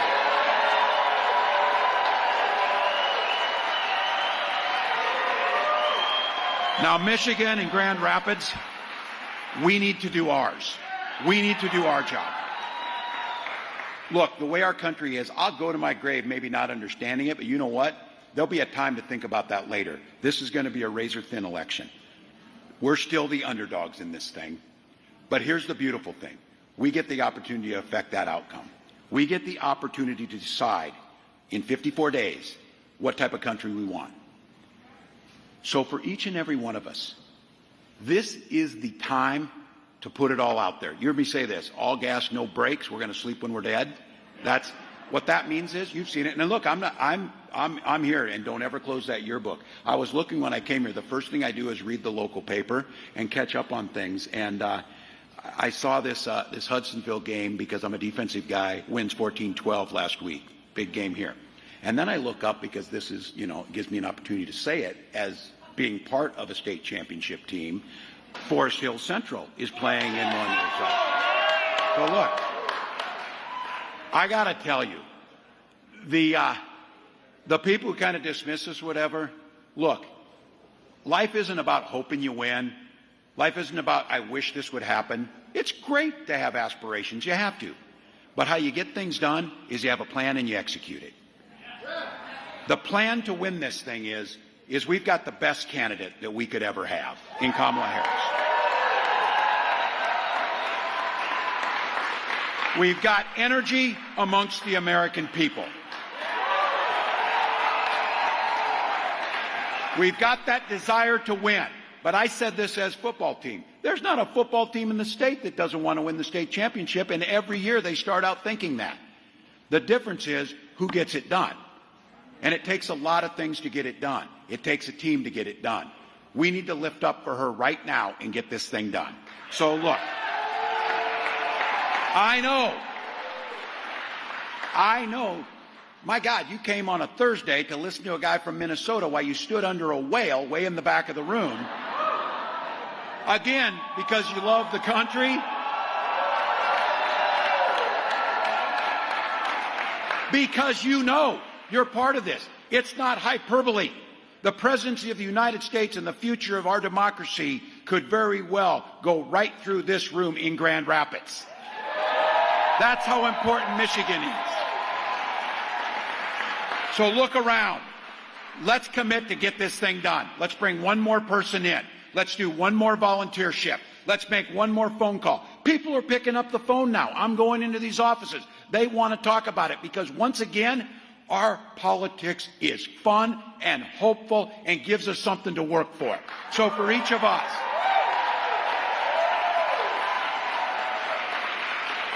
don't buy it that she won because she won the debate. If these elections were about having the best ideas and the best candidates, we'd win every damn race. We always have better ideas and better candidates. But that's not what wins races. What wins races is people who care enough to get on the ground and get the work done and take that debate performance, take those resources that have been out there, take that energy and funnel it down into voter contact, get out the vote efforts, and ballots. And ballots. So I'll tell you what, last time I was in Michigan, we were in Detroit, and there was a massive crowd in the hangar. And Donald Trump said, oh, no, it's just AI. I'm sure he'll say the same about this. It's AI whale. Okay, I'm obsessed with the whale. I love it. So, but look, what I say is, let him say it. Let him try and tell that.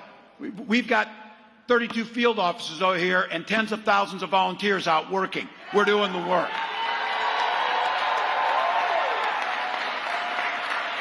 And in 54 days, what won't be AI is the ballots cast for Kamala Harris, the next president of the United States.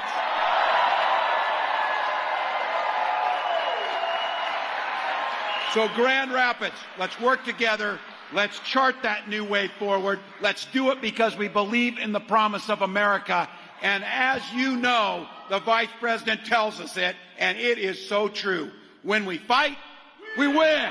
When we fight, when we fight, thank you, Grand Rapids. Ladies and gentlemen, everybody has freedom of speech, right? You could say what you want to say, you could talk as much as you want to talk. However, actions are the most important thing in this world. You could never say the 45th president of the United States, you can never say he didn't do Abraham's Accord. You can never say the border wasn't secured. You can never say the mortgage rate wasn't between 2% to about 4%. You can never say that there was no new wars. You could never say there was no opportunity zones because he signed it into law. You could never say he didn't fund HBCUs. Like, you could never say any of these things. USMCA. All of these things are things he did. So anybody can talk a good game. However, like, what's up with your actions, though? If there's one thing that you wish Americans knew about who Kamala Harris is that you don't think they know yet, what would that be? I don't know. I mean, probably it's not very different from anybody watching right now. I love my family. One of my favorite things that I lately have not been able to do is Sunday family dinner. I love to cook. I have incredible friends. Imagine you're looking forward to cooking Sunday dinner again. I am looking for it. Yes, I am looking forward to cooking. With the whole family gets involved. And welcome back to the Big Weekend Show. Well, of all the things Kamala Harris wants voters to know about her, it's that she loves her family and loves cooking. Hey, me too. And Democratic strategist now says the next time she takes questions from the media, her team should plant the questions. She can actually take 5 or 6 questions, of which you can plant 2. Okay, you can't plant all the questions because it'll be evident that they were planted, but you can plant to you in the back. Oh, gee, I'm glad you asked that question. I hadn't thought about it right now, but blah, blah, blah, blah. Oh, well, God, she's pretty good on her feet.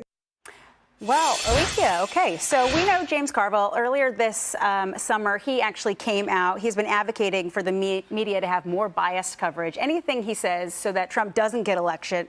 He actually said, I don't have anything against slanted coverage as long as he doesn't get elected. With all of the unrest after the last election cycle, when you have high-level Democratic strategists and advisors coming out saying, hey, if things aren't working, let's cheat. Let's now plant questions because it's the only way that Kamala is going to actually look good speaking live. I mean, what does that show you? Well, it's no wonder that people don't know what or who to believe these days when you have a strategist coming out straight out and just saying, let's just plant the questions. It'll make everything easier for everybody. That actually hurts the American people. That hurts the average voter. That hurts Democrats. And it hurts Republicans. It's not good for anyone. And it's, people are talking about this debate and they're, that she did better than former President Trump. A lot of folks are saying, but there are a lot of people out there who believe she was given the questions ahead of time. There's no proof that happened, right? However, well, it's happened in the past. Then you hear this, and it makes people go, well, maybe, because why would we doubt it if now they're just saying it out loud? And can I also say when she answers reporters' questions, she did one local interview since the debate. She has not done interviews. She is not answering reporters' questions. This is a very limited scope in which she has decided to participate. Well, and Sean, so that was a podcast where he was essentially saying, she needs to go out and give speeches about some of her policy, not necessarily have conversations, because we don't want her to do that. If we're going to have a live conversation, it has to have planted questions. But because even after the debate, when you thought maybe you would get more of an idea of her policies, even a CNN host is saying people still don't know what Harris's policies are. Take a listen. Does she, Kamala Harris, need to do more to explain to the public what her policies are? Because that's the thing that keeps coming up in polling as well, that people don't really know what her policies are all about. Well, that's one of the big questions that a lot of voters have. What are her policies? So is the only way for us to understand is plant these questions? So first off, I think James Carville is spot on. He's an operative, right? He wears a blue jersey. If she can't answer questions, you want to plant the questions so she knows the answers. But if you're ABC and you're a news outlet, that's something different. Fact-checking Donald Trump and not fact-checking Kamala Harris. But it's interesting because, again, Americans need policy to vote for you. We're not in some golden age where there's world peace and there's a roaring economy and low inflation and there's no crime in the country. No, it's the exact opposite. So if you want to get elected, you have to tell Americans, this is what I'm going to do for you. This is how I'm going to fix it. These are my ideas. And she doesn't say any of that, which is why she's not popping and spiking in the polls. Donald Trump is right with her, and why I think Trump will win.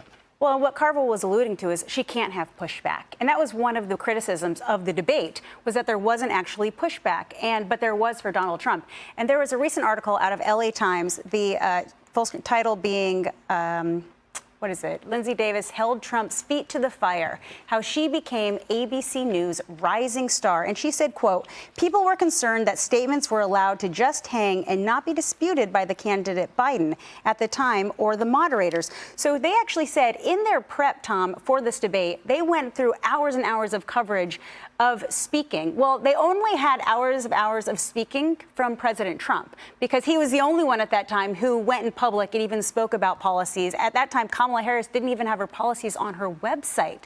So what does it say when you only have them pushing back against President Trump? And they had nothing to say, even with some of the untruths that Kamala Harris had. Well, we knew that when we watched it. We could see, everybody saw the same debate. And that's why Kamala Harris didn't win the debate, because everybody knew it was 3-on-1. And then, Trump came out a day or two later and he said, oh, look, it was 3-on-1. And it was, Trump's complaining about the referees. We all saw that. We all knew what was going on. And that's why when people saw it, people not in the media, they said, she's not answering any of these questions.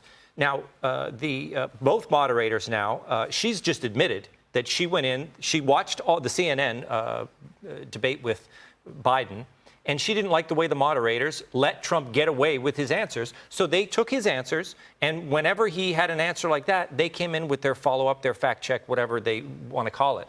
But we know what it is. They are both Democrats. Like, everyone knows these people. Everyone over at ABC, CBS, NBC, they're all Democrats. And everyone can see that. Even the Democrats know it. They're like, oh, they're on our side, They got to hold their feet to the fire even more.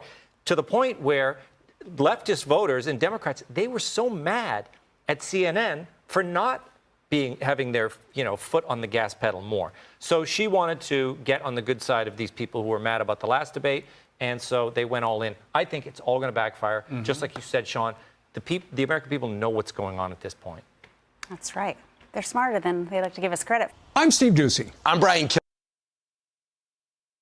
If I wanted to suggest anything to the former President Trump, I would say, you know what? Have another debate.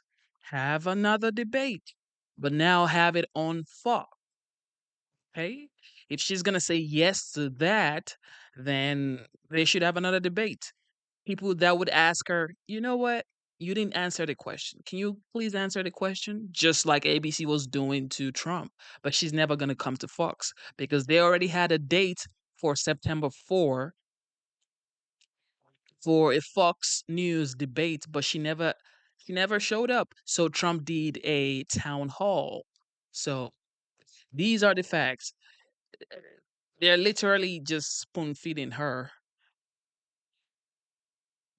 You have worked with have told me you are a disgrace. That's why Russia attacked Ukraine, because they saw how incompetent she and her boss are. President Biden's decision to pull out of Afghanistan, 4 presidents said they would, and Joe Biden did. We would have been out faster than them, but we wouldn't have lost the soldiers. We wouldn't have left many Americans behind, and we wouldn't have left $85 billion worth of brand new, beautiful military equipment behind. I will always give Israel the ability to defend itself, in particular as it relates to Iran and any threat that Iran and its proxies pose to Israel. If she's president, I believe that Israel will not exist within 2 years from now. And I've been pretty good at predictions, and I hope I'm wrong about that one. She hates Israel. Joining me now is Heritage Foundation Vice President of National Security and Foreign Policy and Deputy National Security Advisor under President Trump, Victoria Coates. Victoria, good morning. I want to get just your initial reaction to what you heard or maybe you did not hear about foreign policy Tuesday night. Well, Cheryl, good to be with you. I don't think we heard enough about America's national security because we've got a world on fire now after 3.5 years of the Biden-Harris administration. And I thought President Trump did a great job of getting his points in, given the kind of setup job that debate structure was.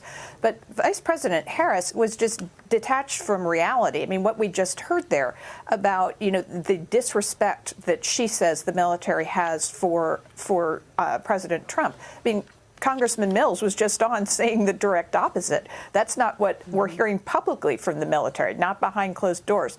So I think we need to hear a whole lot more from her about this record of the last 3.5 years. And I hope to hear more from President Trump about his, I think, most excellent record on national security. Because obviously whoever becomes president in January is going to have to deal with Israel, Russia, Ukraine, Hamas, China, Taiwan, the list goes on and on. I want to bring in Tricia McLaughlin. She's on set with me. Go ahead, Tricia. Hi, Victoria. Thanks for joining us. I have a million questions to ask you, but what really struck me about this debate is that there was no questions on China, especially given the hostilities we're seeing in the South China Sea. What do you make of that, and what message does that send the CCP? Now, it's really bizarre, Tricia, and if you think back to Vice President Harris's DNC speech, she really didn't talk about China at all there either. It's the preeminent security threat our country faces. It's everywhere. As you were reporting, it's in our ports. It's here in the United States. We have Chinese nationals coming across the southern border in unprecedented numbers. We have China trying to buy up farmland here at home. This is a huge, huge problem. And, for it not even to come up, I wonder if the moderators thought she didn't have a good answer on it. President Trump was the first president in the 2017 National Security Strategy to really lay out the threat of China, a document he personally introduced in a speech. And so it was very much his views, defining China as the greatest threat the United States faces. So just bizarre that it wasn't more of a topic on Tuesday night. All right. Well, obviously, Israel, which did come up, certainly is a hot topic right now. And we saw there was those anti-Israel protesters actually that were outside of the debate. And now we're learning out of Israel that the IDF is saying They've dismantled Hamas's Rafah brigade in Gaza, eliminating more than 2,000 terrorists so far, destroying roughly 8 miles of underground tunnel routes. Israel reportedly killing a senior Hezbollah commander in a series of strikes on southern Lebanon as well. Also earlier this week, Israel carried out a strike on an underground precision missile factory, and that the U.S. and Israel say was built by Iran, which is interesting. So Israel authorities say that 101 hostages remain now, held by Hamas for nearly a year now. 35 of them are believed to be dead as the fallout continues after the recent murder of these 6 Israeli hostages, including American Hirsch Goldberg Poland. Victoria, you wrote an op-ed for the Washington Times, and your op-ed says, quote, hostage Goldberg Poland's execution is an Iranian escalation against America. I also want to point out his name was not mentioned on Tuesday night. No talk of the 6 that were executed, including him, on Tuesday night. And I really didn't understand why that specifically wasn't brought up, but your reaction. No, it is shocking and horrifying to have an American citizen executed point blank after being held for more than 300 days underground, starved. You know, his arm was blown off in the original attack. And to have him just shot like that and nothing from the president or the vice president. They or the put out written moderators. Statements. Victoria, or the moderators. They didn't right. bring it up. Ask. Okay. Sorry, go ahead. No, and I think, I mean, but the point of the op-ed, and I think this is critical, is the administration is patting themselves on the back for having deterred Iran. Iran is not deterred. They just executed an American. They're building, as you said, missile factories in southern Lebanon. We have 3 oil tankers on fire in the Red Sea from the Houthi, from their other proxies. They are methodically escalating this situation, and they're getting nothing in response from the Biden-Harris administration, so they're just going to continue. I want to talk to you about the southern border as well, Victoria. You wrote a recent op-ed for Fox Digital titled Biden-Harris Spurned Offers from Latin American Leaders to Help Close the Border.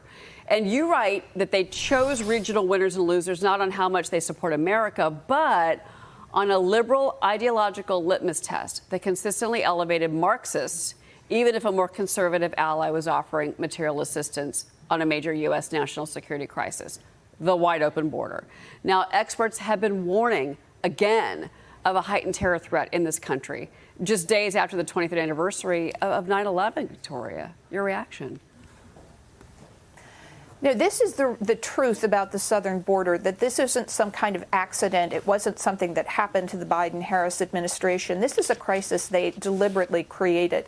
And in the case of Guatemala, we had their former President Jim Matei, who left office last year after a highly contested election. And Vice President Harris is trying to take credit for having saved democracy in Guatemala by forcing the election of his opponent. But what Jim Matei told me and my Heritage colleague Mike Gonzalez in some conversations we had was he was trying to work with them to have Guatemala be a real bulwark in Latin America against unfettered migration. And the vice president's office specifically said no, that they were not interested in that, that they were going to continue to allow the free passage of migrants through Guatemala up towards the southern border. So this is something they've created. So as we face the security threats you rightly define that are manifesting here at home because of this crisis, you know, we have to remember this is something they did. It wasn't an accident. And now these efforts to close the Darien Gap after 3 years of watching massive amounts of migrants. That's a very dangerous trek that they're taking. Victoria Coates, thank you very much for being here this morning. Thank you, Cheryl. The United States Congress, including Ladies and gentlemen, it is what it is. Smash the like button, subscribe to the channel. You've heard from Kamala, you've heard from Tim Walz, you've heard from the OG Big T Donald J. Trump. Subscribe to the channel, smash the like button, double tap your screen, okay? We talk about politics. We are also counting down to the presidential election. Who are you voting for? And why are you voting for whoever you're voting for? I'm not here to root for Trump, even though I am voting for Trump because I like his policies. I'm not here to tell you to vote for Trump, okay? Vote for whoever you want to vote for. However, I am voting for Trump, okay? Some of the most conservative members of the United States Senate came up with a border security bill, which I supported. And that bill would have put 1,500 more border agents on the border. Donald Trump got on the phone, called up some folks in Congress, and said, kill the bill. And I would say we would both leave this debate right now. I'd like to see her go down to Washington, D.C. during this debate, because we're wasting a lot of time. Go down to, because she's been so bad, it's so ridiculous. Go down to Washington, D.C. and let her sign a bill to close up the border, because they have the right to do it. They don't need bills. They have the right to do it. The President of the United States, you'll get him out of bed, you'll wake him up at 4 o'clock in the afternoon, you'll say, come on down to the office, let's sign a bill. That was former President Donald Trump and Vice President Kamala Harris sparring over the border crisis during the ABC News presidential debate last night. Joining me now, Louisiana Congressman and Speaker of the House, Mike Johnson. Speaker, good morning to you. And first, your reaction to the debate last night.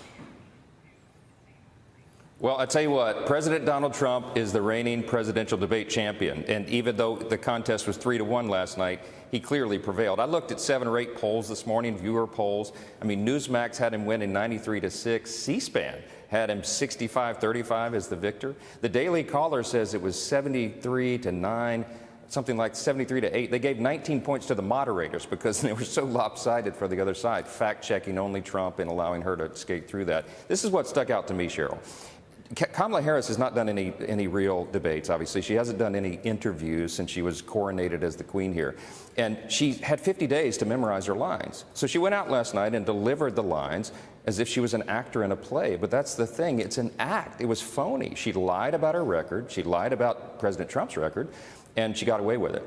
The thing that people appreciate so much about President Trump is his authenticity. He's real. It comes from the heart. He did expose so many of her policy failures, but he needed 5 hours to unfurl them. That's the problem. She's trying to pretend that she's somebody totally different than we know that she is, and her entire record shows. And it's a farce. They're running a campaign on a fantasy instead of facts. But I'm telling you what, the people are going to vote on record over rhetoric, and we're going to win this election. Well, and there was certainly a lot of questions about the economy that were not answered last night, but the border was front and center, and that is something that you are focused on. Let's get to the business of the day, Speaker. The House is set to hold a final vote today on your plan to tie the SAVE Act to a continuing resolution, fund the government for 6 more months, avoid a partial government shutdown. 2 House GOP lawmakers voted against that procedural hurdle yesterday to advance the bill. You've got this slim 4-seat majority right now. Republicans likely need the help of Democrats to get this passed today. I want to ask you about that. If it does pass, it would help secure the upcoming election by preventing non-citizens from voting. But here's what Senate Majority Leader Chuck Schumer had to say about it yesterday. To you. Watch. The House should stop wasting time on a partisan CR that's going nowhere and work in a bipartisan way to get this done. We're ready to sit down with them and discuss a bipartisan bill. But Speaker Johnson has not reached out to Leader Jeffries, Leader Schumer, myself, or the White House. You know, Speaker, we had Congressman Austin Scott in the last hour, and he said that basically he's concerned that Republicans will lose the House if there is a government shutdown. You had President Trump writing on Truth Social that said basically if Republicans don't get absolute assurances on election security, they should in no way, shape, or form go forward with the CR. He's calling for a government shutdown. I want to get your thoughts on that because is there long-term political consequences to you, to the party, if we were to head to a full government shutdown in an election year? Look, I don't believe it's going to come to that. President Trump and I are on the same page, as is every Republican here. We have to ensure election security. I've been traveling the country nonstop, Cheryl. For the last 8 months, I've done campaign events in 198 cities across 39 states. It does not matter where I am, blue state, swing district, it doesn't matter. The first or second question in every single audience, from every single question, is about election security. People are deeply concerned about this because of all the madness that happened in 2020 and what they've seen roll out on the news. And now we know for a fact Non-citizens are registered to vote in so many states around the country. We have to solve this problem. The last train leaving the station is the CR, the continuing resolution, government funding. Why? Because Chuck Schumer in the Senate has not done a single appropriations bill. They have completely failed in their duty, so there's nothing on the table for us to negotiate. So we have to do a resolution to keep the government going. We attach the SAVE Act to it because the SAVE Act simply says that states have to have proof of citizenship from someone before they sign up to participate in the election. This is a serious problem. We have races in Congress, in the House, that are decided by tiny margins. I have a colleague here that won her first race in 2020 by 6 votes. We have colleagues, many that have won their races by just a couple hundred votes. We have about 16 million illegals who have come across that border since border czar Harris opened it up with Joe Biden. If just a small percentage of them participate in this election, they can throw House races, they can upset the majority here, they might even determine the outcome of the presidential. This is real, serious, present danger, and we have an obligation to do everything we possibly can to secure that election. We owe it to the American people. 2 quick things here that you mentioned. So first off, I'm curious, if the SAVE Act, if this were to pass, if the Senate were to pass it, which Schumer says they won't, but if they did, could you even put these rules in place before November? That's question number 1. Question number 2 is, do you have a fallback plan if indeed the Senate does block this? Well, look, Chuck Schumer needs to be serious and honest with the American people. I'd love to sit down with Chuck Schumer. We should debate the SAVE Act. In fact, I'd love to have him on a national debate to do that. But he won't, because they have no way to explain why they would want to allow illegals to participate in the election. But that's what the open border has been about the entire time. We know that this is going on, and we have to stop it. We're not talking about contingency plans. We're in this to win it. We're in it to deliver for the American people. The American people demand and deserve that we have a fair election. They're arguing right now, they're arguing that it's already illegal, but we have lots of things that are on the books. It's about enforcement of the law, and that's what we're trying to push here. We're going to do that today and every day until we get it done. But just real quick, but can any provisions in the SAVE Act be implemented before November? We're less than 2 months from the election. Yeah, one of the provisions is that every Secretary of State needs to audit their voter rolls before they have Election Day on November 5th. Some of the states are early voting. We need to do this. We passed it weeks ago. The Senate has been sitting on it. We got to force it. Okay. Before you go, Speaker Johnson, and thank you for your time. Today does mark 23 years since the September 11th, 2001 terrorist attacks. We are remembering all of those friends, colleagues, the people that we lost here in New York City, in Northern Virginia, at the Pentagon, in Shanksville, Pennsylvania. Speaker Johnson, I wanted to get your thoughts on the momentum of, the memories of today, and obviously those that we are honoring that we have lost. Always a tough day. We'll be doing a wreath-laying ceremony, in the Rotunda here this morning, as we do every year. 9/11 left a big scar on our country, but it also made us more resilient. It changed the way we live. It reminded us that we do indeed live in the greatest nation in the history of the world, and the people who were brave enough to defend it deserve our great thanks and our honor every single day. We did that here in the Rotunda yesterday with the Afghanistan families, 13 service members who were lost at Abbey Gate. They were owed that honor, and it was overdue, and we told them that, as was frankly true, the administration failed those families. Yeah. But we're not going to do that again. Your God comments bless were them and all those who serve. Your comments were very. Smash the like button. Smash the like button. Subscribe to the channel.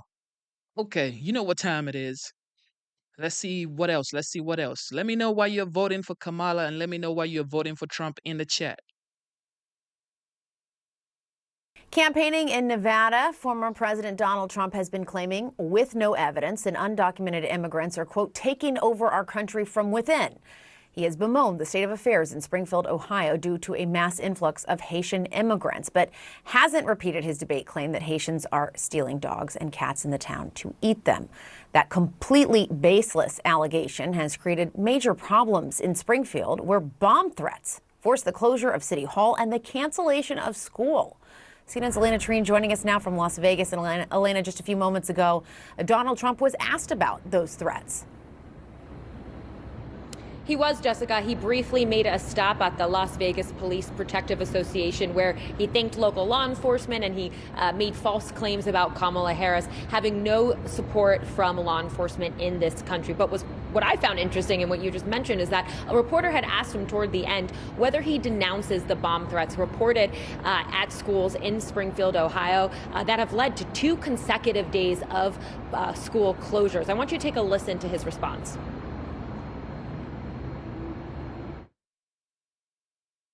Do you denounce the bomb threats in Springfield, Ohio?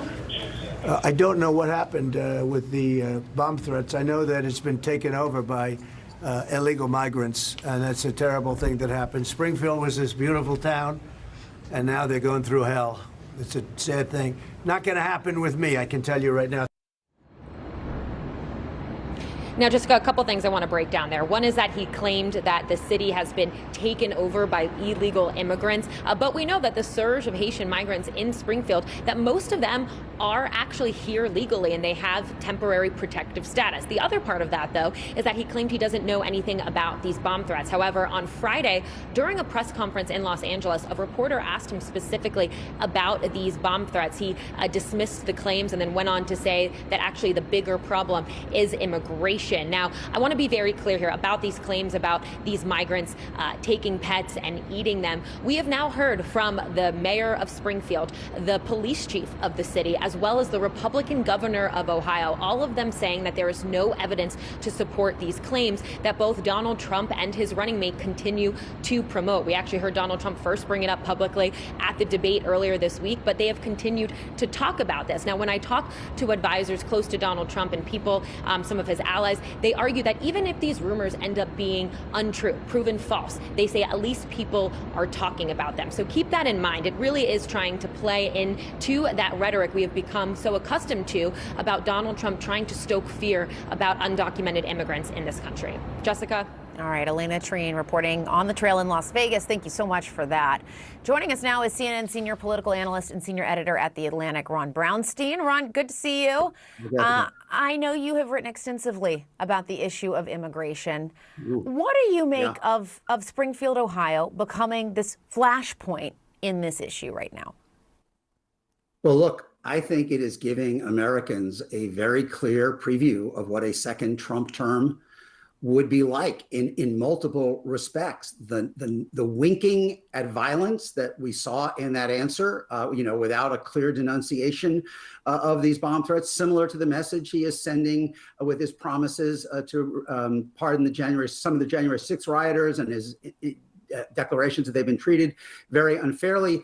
And then it is also a reminder that even though we have not really been discussing it very much, in part because there wasn't a real Republican primary, contested Republican primary, he is running on a much more militant and aggressive agenda than he did in 2020 or 2016 on a lot of issues, but especially immigration, where he is talking about mass deportation of millions of people, complete with internment camps, and using the National Guard from red states to be deployed into blue states, as well as, deputizing large numbers of federal law enforcement. And the last piece I think that the Springfield story tells us is that there is effectively no resistance in the Republican Party if he wants to move down this road.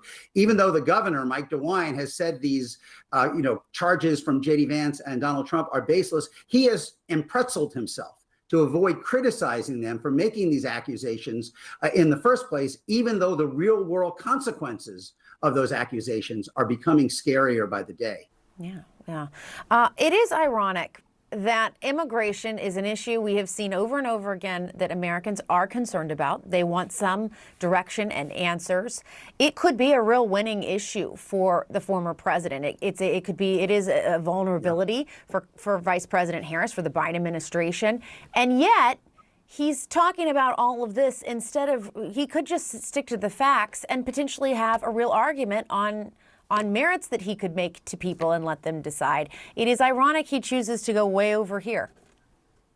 Yeah, I've been writing about public opinion about immigration since Prop 187 in California in 1994, which was the famous ballot initiative to deny public service to undocumented immigrants. And public opinion is remarkably consistent.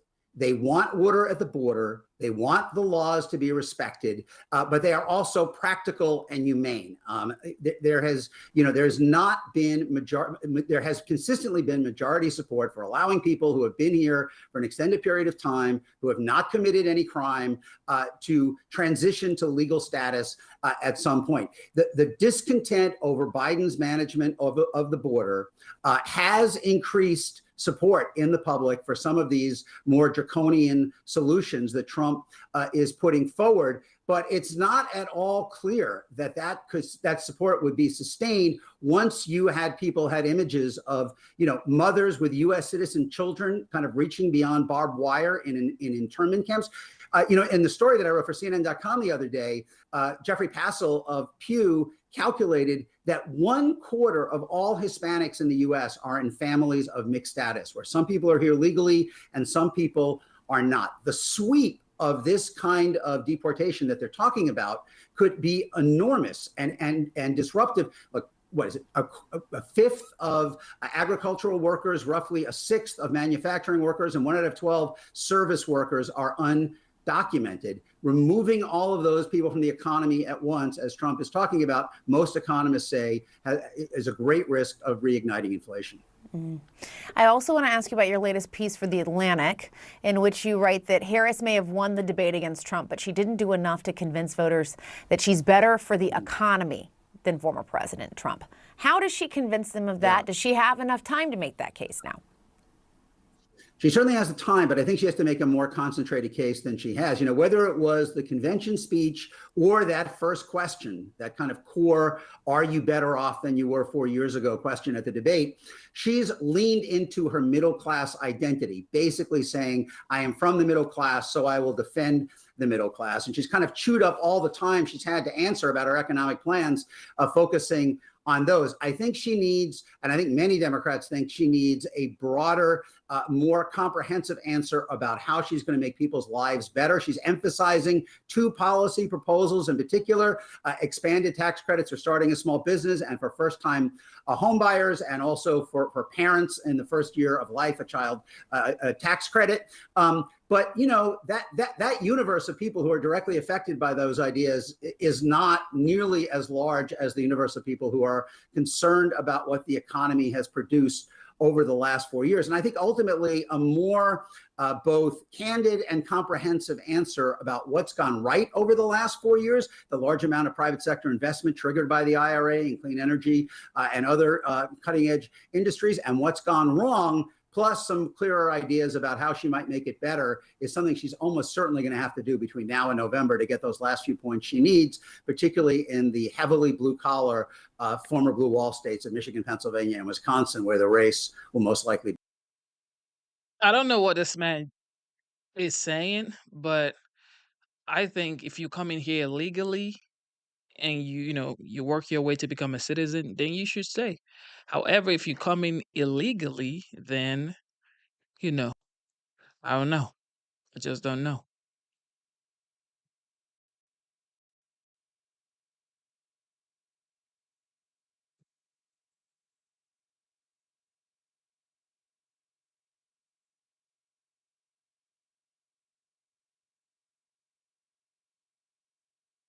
She doesn't have a plan. She copied Biden's plan, and it's like 4 sentences, like run, spot, run. Everything that she believed 3 years ago and 4 years ago is out the window. She's going to my philosophy now. In fact, I was going to send her a MAGA hat. I'm going to invite you to attend one of Donald Trump's rallies, because it's a really interesting thing to watch.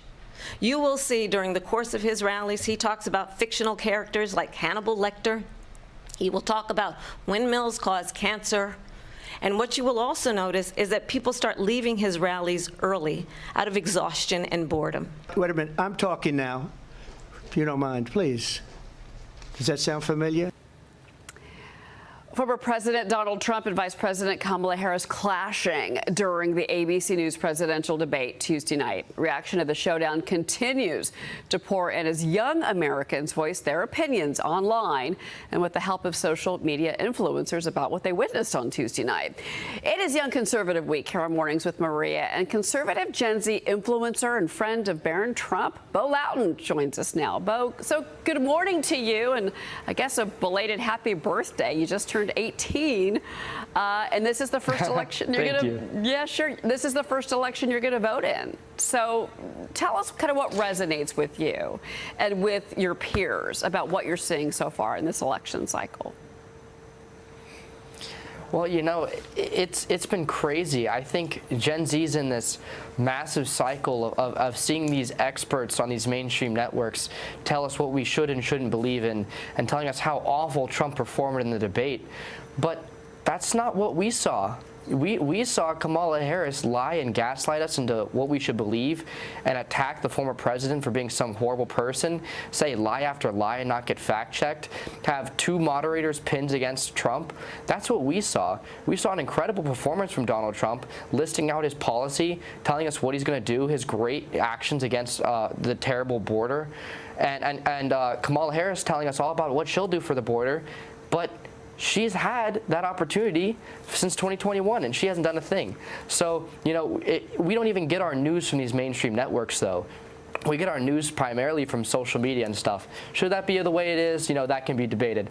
But if you go on these social medias, you'll see videos with hundreds of thousands to millions of views and likes talking about how amazing Trump's performance was and how rigged the whole debate was just to begin with. So let me ask you more about that, Bo, because you and Barron Trump, Donald Trump's youngest son, are essentially acting as the Trump campaign's unofficial social media outreach team. And so you're courting influencers, online personalities like YouTuber turned boxer Jake Paul.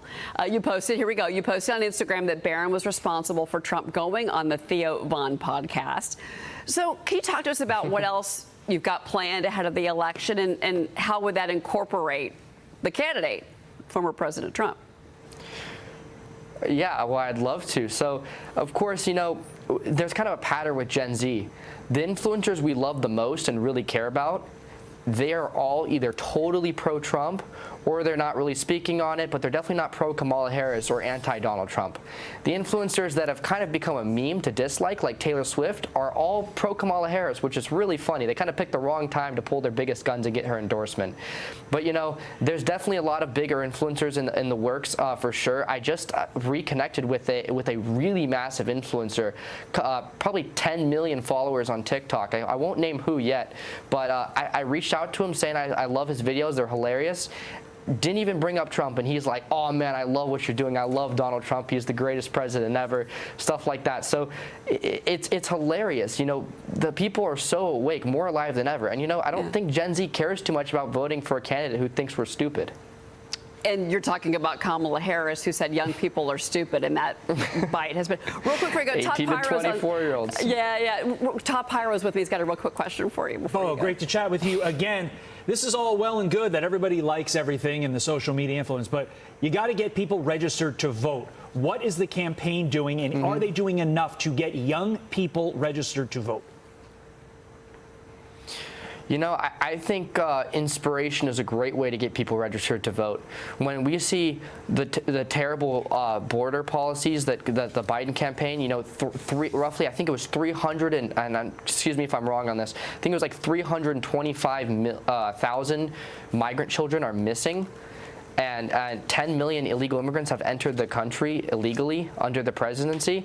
So I think when we see stuff like this, and we see these awful cases of, you know, these angel mom and dads who have had their kids killed by illegal immigrants and things like that, and their awful policy, and Kamala Harris saying she's all pro-gun when Gen Z knows that she's not. And she had also recently said that she wants to take police officers out of schools. You know, we're more inspired by ever to vote for Donald Trump because we want the basic right of being safe and being protected, and knowing that we have a president who cares about us and doesn't think we're stupid.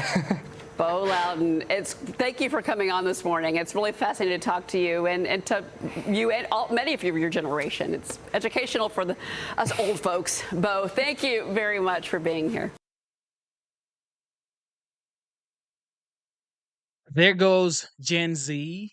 They are voting for Trump because they know flip-flopping.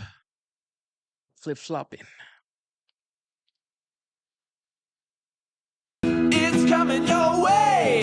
Hey, hey, it's video of the day.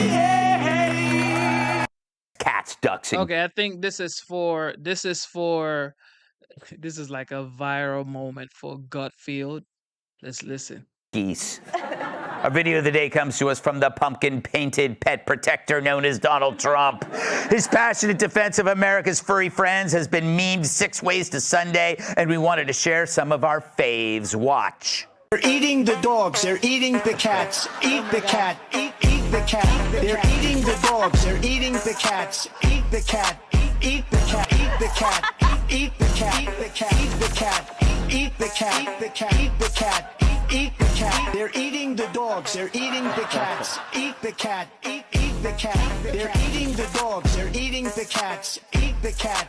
Eat the cat. They're eating the cats. They're eating the dogs. They're eating the dogs. The people that came in, they're eating the cats. They're eating. They're eating the pets. I saw that one. Now, I got no idea if these stories about pet eating are false, but the memes are glorious. And like I say, if the Democrats ignore illegal immigration and all the various horrible crimes stemming from it, then screw them if they can't take a joke. At least it finally has the media's attention. And as far as eating any creature you can get your hands on goes, one man says, don't knock it till you tried it.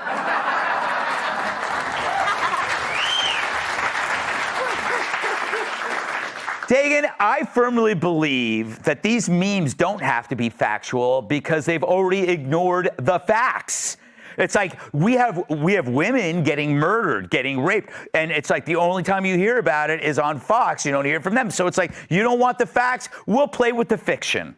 The genius of these memes, other than they're highly entertaining, they actually make people go and investigate what is going on specifically in Springfield, Ohio. Yeah. With a population of 58,000 people, and there have been, 20,000 Haitian migrants come into this small town in just a matter of years. It's a hardship in terms of education, in terms of financial resources. Speeding accidents, there's like 10 accidents a day, according to the New York Post. I've actually had friends who did this very thing going, oh my God, I can't believe what's going on in this small town in Ohio. I'm like, yeah, this lives on and on and on. Meantime, the only thing anyone will remember about Kamala Harris from that debate is that weird, studied, rehearsed hand gesture that she was doing, right? And the more I watched it was, I'm like, don't you know that putting your hand on your chin causes zits? Oh, really?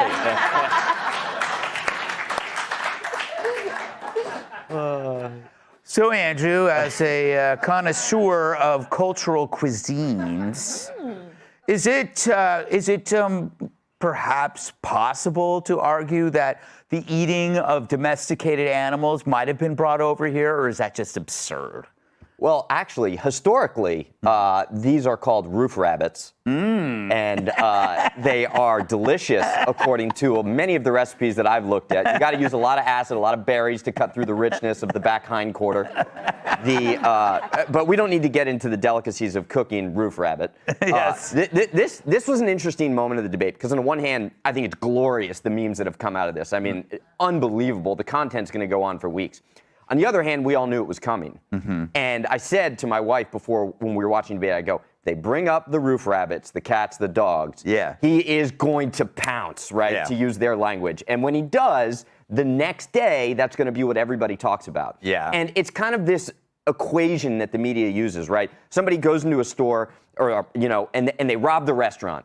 And Trump comes out and he goes, the guy came in and robbed the restaurant and he took money from everybody. And then after that, I ordered a cheeseburger. And Yeah. it turns out he ordered a chicken sandwich. Yeah. So they're like, fact check, he ordered a chicken sandwich. The robbery never happened. Exactly. Right. Or they'll say, like, the guy came in, robbed the place, took everybody's money, and they'll go, no, he didn't take everybody's money. He only took 18. Like they'll go all of a sudden they'll get really specific about how many people were robbed. And no, this isn't true. So the fact is, there probably isn't anybody eating cats and dogs. But the New York Times reports there's like fatalities from car accidents. I didn't know about that. So let me ask you this: do the memes undermine the serious argument about illegal immigration, or does it a favor by drawing eyeballs to it? I think the latter, which I agree with your point, Dagan, because think about the things that go viral that captivate all of a sudden America's attention, right? 99.9% of it is just ridiculous, right? The one that came to mind when I was watching this was the finance, 6'5", right? It's nonsense. Do you guys even know what I'm talking about? Whatever. So this, at least to your point, is driving people to that larger issue because it is based in reality for the most part, which is open borders that are overwhelming America's resources in small towns, right? We know that emergency services budgets have been totally hit within 1 month of an entire fiscal year. People are being forced out of emergency rooms. People are the strain is real. And so yet again, the media is playing a shell game. Well, nothing to see here about that, so why don't we focus on this? It's sort of like if you catch your partner cheating or you're in an argument and they just, well, no, but I was wearing green. No, I wasn't speeding then, right? It's the forest for the trees, and it remains, if we're garnering any attention whatsoever on this issue, then yes, I'm all for it. Plus, it's, to your point, pretty funny. Yeah, you know. The memes. Tom, it is interesting how we never see the libs memeing. Is there a biological reason for that? They can't meme. Well, yeah, I mean, they're getting, the funny thing is, if you go on TikTok, you see the videos, it's all the girls dancing to this, and they're making fun of Trump. They're like, ha, ha, ha, Trump's an idiot. But they're talking now about Springfield, Ohio, which was Trump's goal originally. And so just look at the Google searches of Springfield, Ohio. Nobody was talking about it, and now everyone is talking about it, and they're talking about other stuff, not just the cats and the dogs and the pets and everything else. Although I love that, I'm seeing in these memes, you're like, oh, I know that dog from the other meme. Like, totally. He's like getting a lot of work now, you know? Like, his career's going well, you know? He's keeping it alive.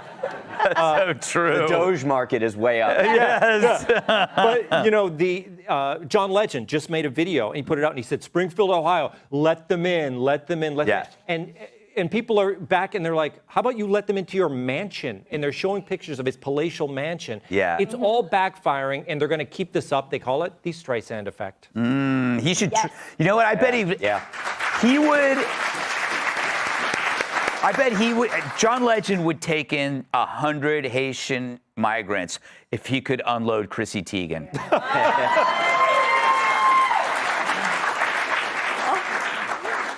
I'm Steve Ducey. I'm Brian Kilmeade. Ladies and gentlemen, smash the like button, subscribe to the channel. Welcome to Genesis Madhouse channel. I really appreciate you guys for being here. Okay, last video right here. This is quite funny though. You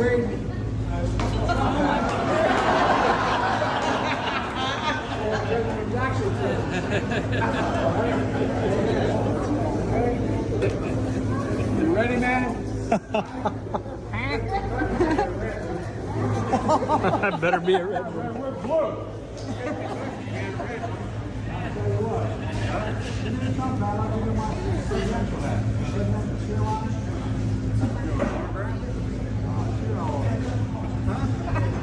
Remember your name?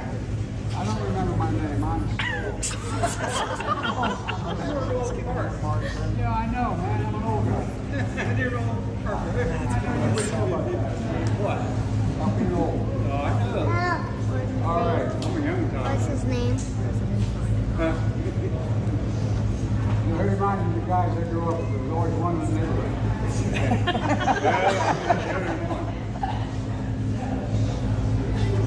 There you go, man. I need that hat. Oh, no. Hell no. Put it on. Come on. I ain't going that far. Yeah. There it is.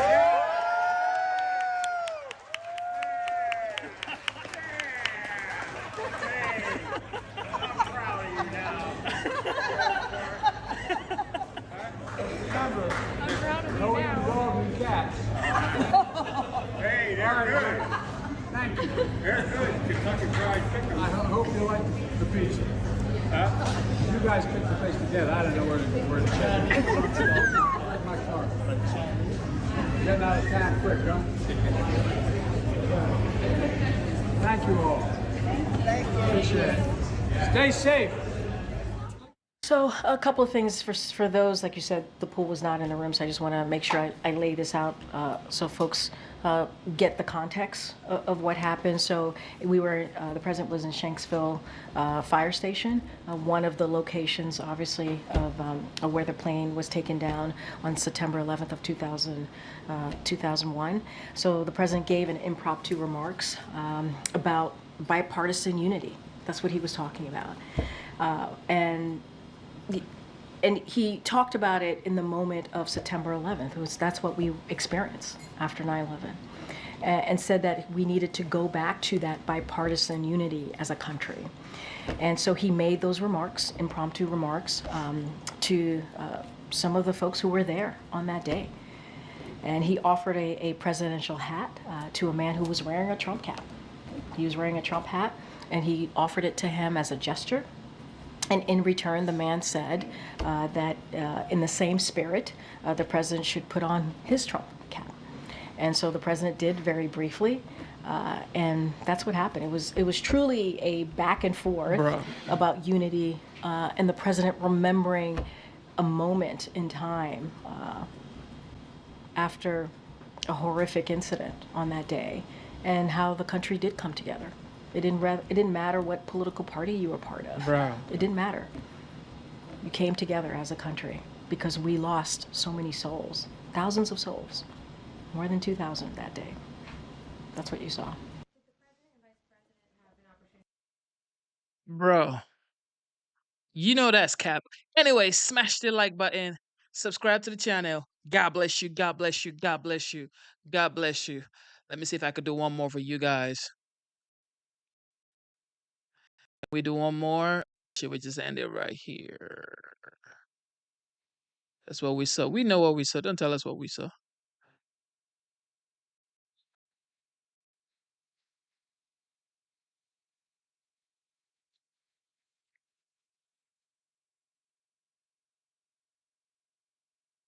Do we do one more?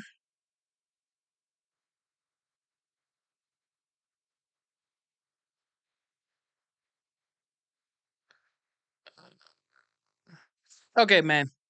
Thank you guys for tuning in. Smash the like button, subscribe to the channel. We go live every single day. I stream every single day. Instead of looking for perfection, seek for consistency, okay? Instead of looking for perfection, seek for consistency. God bless you. God bless your family. God bless everything that you stand for. God bless the United States. And God loves you. Okay. The time is currently 2:49 a.m. and today's date is September 15th, 2024. We had a good stream. God bless you. Thank you for being here one more time. I gotta go. I gotta go. I gotta go. Smash the like button. Subscribe to the channel. Don't forget that. Subscribe to the channel.